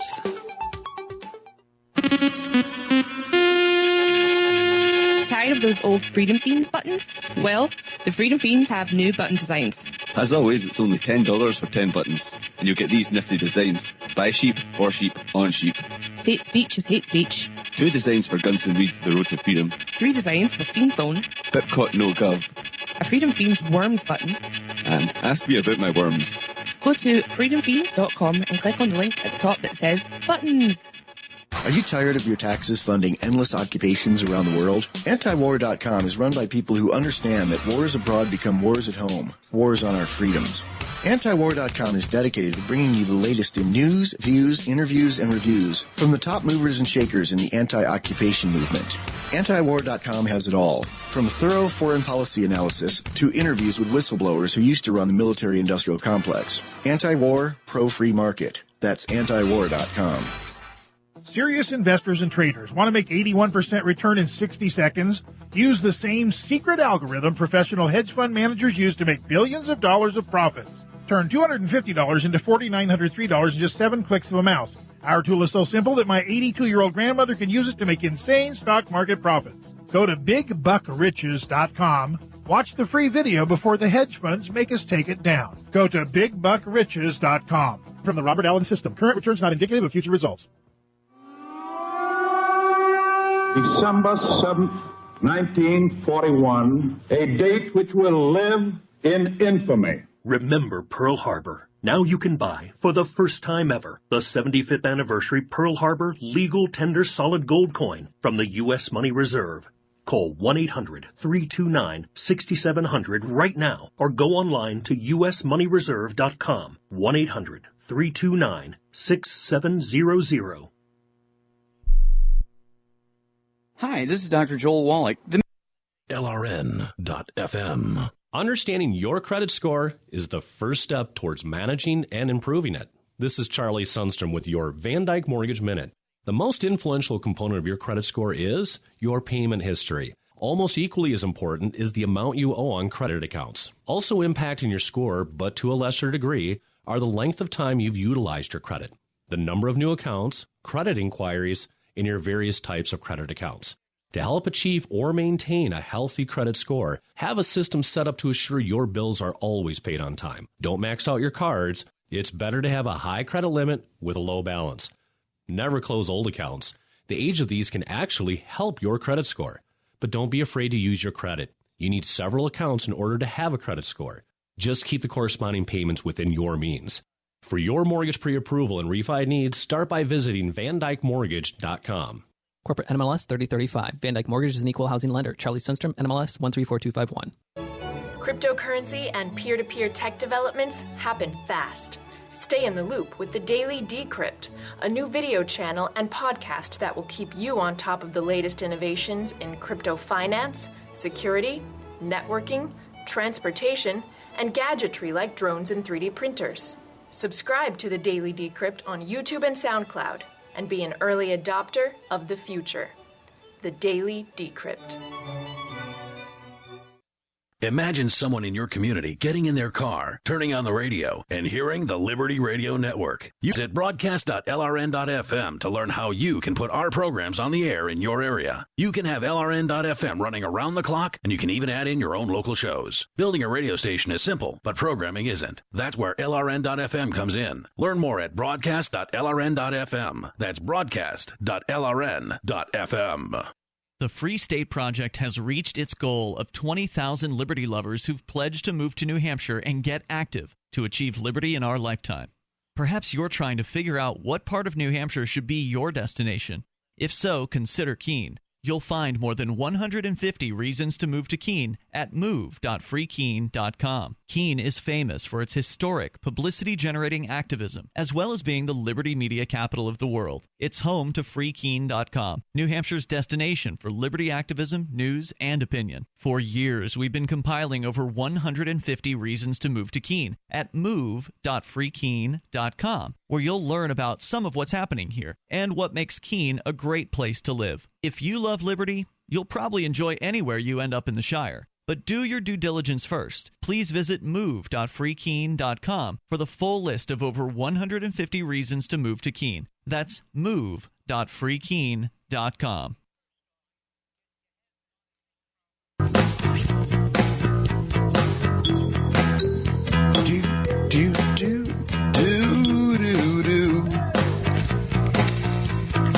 Freedom Feeds. Indeed. So during the last commercial break, not to give you too much of a view of how the sausage is made here at the Freedom Fiends, but Michael was about to pop off, and he was not pop off, but he was about to leave the show, and he said, "All right, I'm going to go rest my lung, what have you, I've got a terrible lung, whatever," and he says, "I'm going to leave, but whatever you do, when you get back, make sure you somehow mention the 5-year plan, because I want to name the show something related to the 5-year plan." So in a show about how bad central planning is, he's central planning a topic just so he could retrofit a show title based on said discussion of that. So I love it. So James and Lou, what are your thoughts on 5-year plans? And, similar to a job interview, where do you see yourselves in 5 years? Well, we know Lou's answer. James, do you plan on being alive in 5 years? Yes, I will be one of the survivors that picks through the smoldering rubble and looking for looking for discarded memes that I could use in battle. Yeah, actually, I just tweeted a very, very, like, schwaggity swag meme today that's actually so swag it's very dank, and it made me laugh repeatedly. And it's on my Twitter, and I could share it to Facebook, but it's a... anyway, go look at it, but highly recommend tell us. it. You got to tell us about it. Come on, this is visual humor on the radio. Visual humor on the radio. So it's a gangster Bugs Bunny, and it basically says... F capitalism. I'll make you eat my butt like it's groceries. And it's like, huh? Is this trending as a genre of meme now? Because I think I saw that one or something in that style. Of what? Just know. Awful? Yeah. I don't know. Yeah, I wouldn't call it dank. I would definitely. Would someone call that spicy? I'm not really familiar with the terminology for. Because it was swag, but I think it might have been swag. Laced. Okay. Yeah, I think it might have been laced with something like potentially Kensington Grind, because I was laughing for a goodly amount of time when I saw that meme, and yeah, it kept me going. I got a fair amount of traction with my Gary Johnson meme that said taxation is fair. Yes, that was hot. That meme was fire. I felt bad though, because he's a nice guy. He just, he should have just, but anyway, he just fair tax. Seriously, the guy's been hanging around for libertarians now for at least a couple of years. He shouldn't be, supporting new taxes. But anyway, people ask me what radio show I do sometimes. They're like, "Well, what's it about?" And I don't want to say politics because it's not really about politics. I don't Lord knows the last thing I want to say is libertarianism. It's more about a show about memes. Yeah, what I basically tell people is it's a meme discussion forum. Yeah, I think that's great. We gather, we discuss what's stankin' the dank. Well, I am certain that, I've sort of, been comparing two different strategies right now. Because you have these people like Gary Johnson and these other guys and the Libertarian Party are trying to get their candidates. They're going to be on TV and stuff. Oh, everybody's excited. Wow, this is so expensive. It's such a pain. They want to spend $100,000 to get the guys just on the ballot in Pennsylvania. It's huge amounts of money. And meanwhile, this taxation is theft meme has gone wild. And it's it's being spotted outside of libertarian circles. It's completely penetrating the memosphere with this great libertarian message, which is much more libertarian than Gary Johnson. So I think at the same time, jet fuel can't melt steel beams definitely reached outside the truther community, but how many of us legitimately believe that jet fuel can't melt steel beams? Well, I think we all figured out that it could soften it and change the structural properties, thanks to a meme. Yeah, that was more like the counter meme. The counter meme was actually more informative than the meme. That'll happen. From time to time. Taxation is theft. Yeah, it is. I'm not disputing that. I live in Philadelphia, for heaven's sake. More to come on hour 2 of the Trigger Weeds.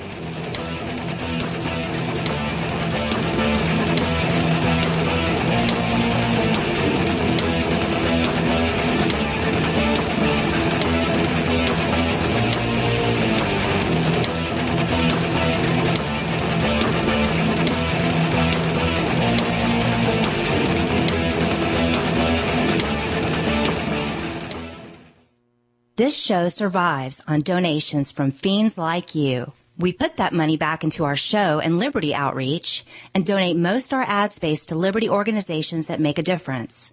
We're also a teaching hospital, educating the next generation of Liberty talkers on the skills needed to keep the radio flame of truth burning into the future. Put your money where your heart is and make a donation of any amount to the Freedom Fiends. Please go to freedomfiends.com and click on the spinning coin on any post. Are you a political activist who does things that the government might not like?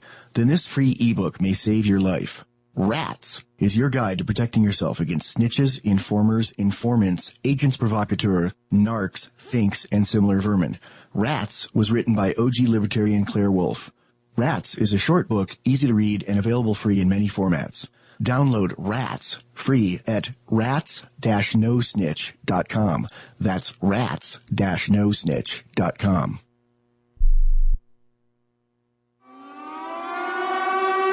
December 7th, 1941.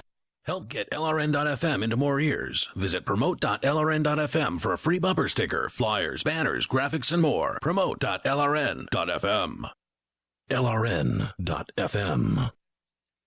This is the Liberty Radio Network, broadcasting the latest liberty-oriented audio content 24 hours a day at LRN.FM. You can help new minds find liberty. Chip in at LRN.FM.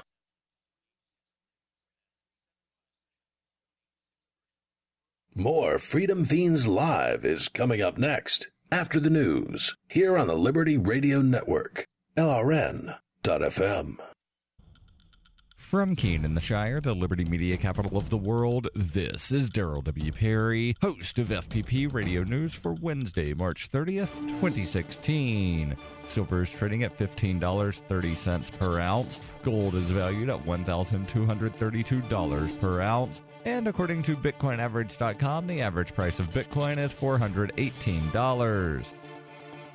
Antiwar.com reports the U.S. consulate in Adana, the Incirlik Air Base, and 2 other locations in southern Turkey are all facing orders from the state and defense departments for the families of the diplomats and military staff to leave the region. Officials are denying any specific threat, but say the decision is based on worsening security concerns in Turkey, which is facing a growing number of suicide bombings and other attacks in recent weeks. Families elsewhere in Turkey, including the capital of Ankara and Istanbul, are not affected by the new orders. The State Department said they'd been considering the move for several weeks and that the timing has nothing to do with Turkish officials visiting Washington, D.C. this week, or indeed time to anything else. The State Department also issued a statement warning U.S. citizens against travel to southeastern Turkey in general, citing increased threats of terrorism throughout Turkey. Southeastern Turkey is where the Turkish military is fighting Kurdish secessionists. For nearly 40 years, Roberts & Roberts Brokerage has been a trusted source for buying and selling precious metals like gold and silver. They also take Bitcoin for precious metal purchases and have permanently removed the minimum purchase amount for all orders paid in the digital currency. Call Roberts & Roberts today for knowledgeable advice on buying and selling precious metals and a forward-thinking approach to new technologies. 800-874-9760 or visit online at rrbi.co. UPI reports just days after the United States and Cuba celebrated a landmark visit by President Barack Obama to the island nation, former leader Fidel Castro on Monday revealed deep-seated feelings about the American leader and the reestablishment of diplomatic relations between the two countries. Castro made his feelings known by authoring an article that appeared Monday in Cuba's official state newspaper, El Granma. Castro's letter was written Sunday night. The article, which remained at the top of El Granma's front page on Monday, carried the headline, Brother Obama. Castro spent the first several paragraphs of the article addressing Cuban history, his admiration for revolutionary leaders, and his concerns for the nation's younger generation. The second half of the article critiques Obama's presidential efforts, remarks, and what he believes to be the commander-in-chief's intentions. Particularly, the former communist leader slammed Obama for what he believes to be an overly negative and inaccurate view of the 1959 Cuban Revolution, of which Castro was a primary leader. Bitcoin Not Bombs is a launching pad for nonprofits and social entrepreneurs into the financial freedom of the Bitcoin economy. Bitcoin Not Bombs is fully committed to being the hub of the nonprofit sector of the Bitcoin economy, maximizing the potential cross-promotion of all our clients and commercial partners. To learn more, visit bitcoinnotbombs.com.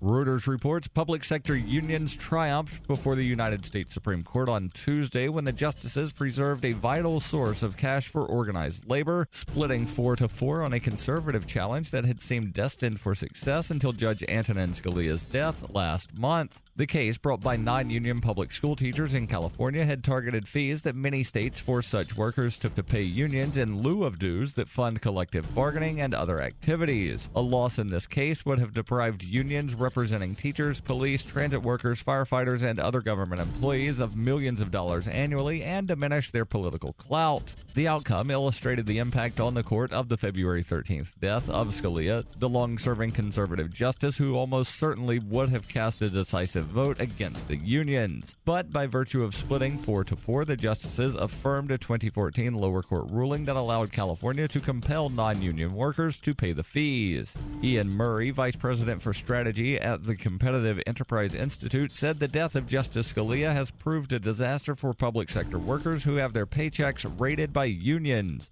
The court, evenly divided with 4 liberals and 4 conservatives, left intact a 1977 legal precedent that allowed such fees, which conservatives have long abhorred. The case reached the High Court after a Washington-based conservative group, the Center for Individual Rights, sued on behalf of lead plaintiff Rebecca Frederick, an elementary school teacher in Anaheim, California, and 9 other teachers. They argued the fees infringed upon the free speech rights of non-union workers under the U.S. Constitution.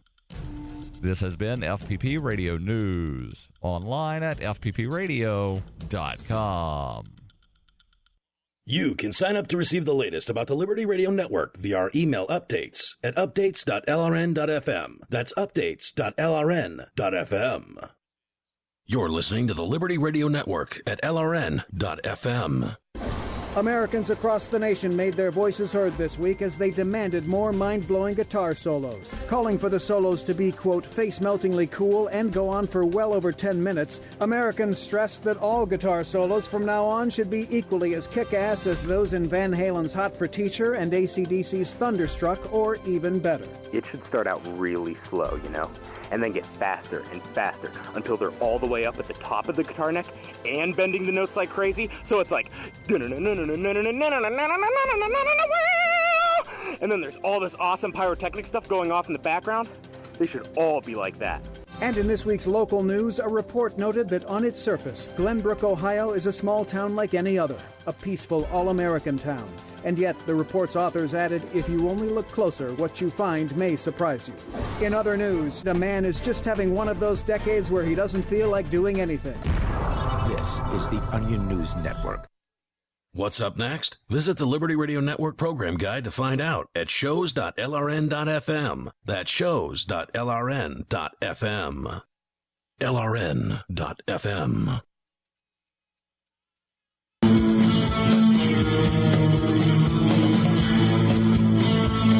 This is the Freedom Fiends, broadcasting through the Libertarian Re-Education Center's low-orbit ion cannon, high atop Financial Beast Plaza on the artificial satellite LibPair 2017 in the Alpha Centauri region. The Freedom Fiends is covered by a BIPCOT no government license. This allows reuse by anyone except governments.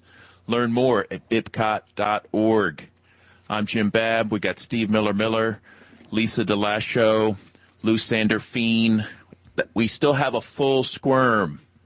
Welcome back. Yo. All right. Now, Lisa, you had something that you wanted to give us a briefing on that is pretty alarming, and I think that there's developments in the, I guess we would say, in the field of wholesale looting. Can you brief us on that, Lisa? Yeah, so civil asset forfeiture, for those who aren't aware of what that is when the government can steal your property. You can get pulled over for any random thing, and if the cop suspects that maybe you're smoking pot, maybe they think they smell marijuana in your car, any money or any jewelry, things that you have sitting around in your car, they can seize that.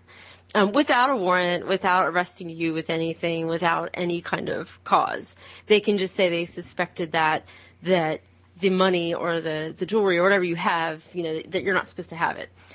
So that program, each state has their own laws and rules about how they operate their programs for this.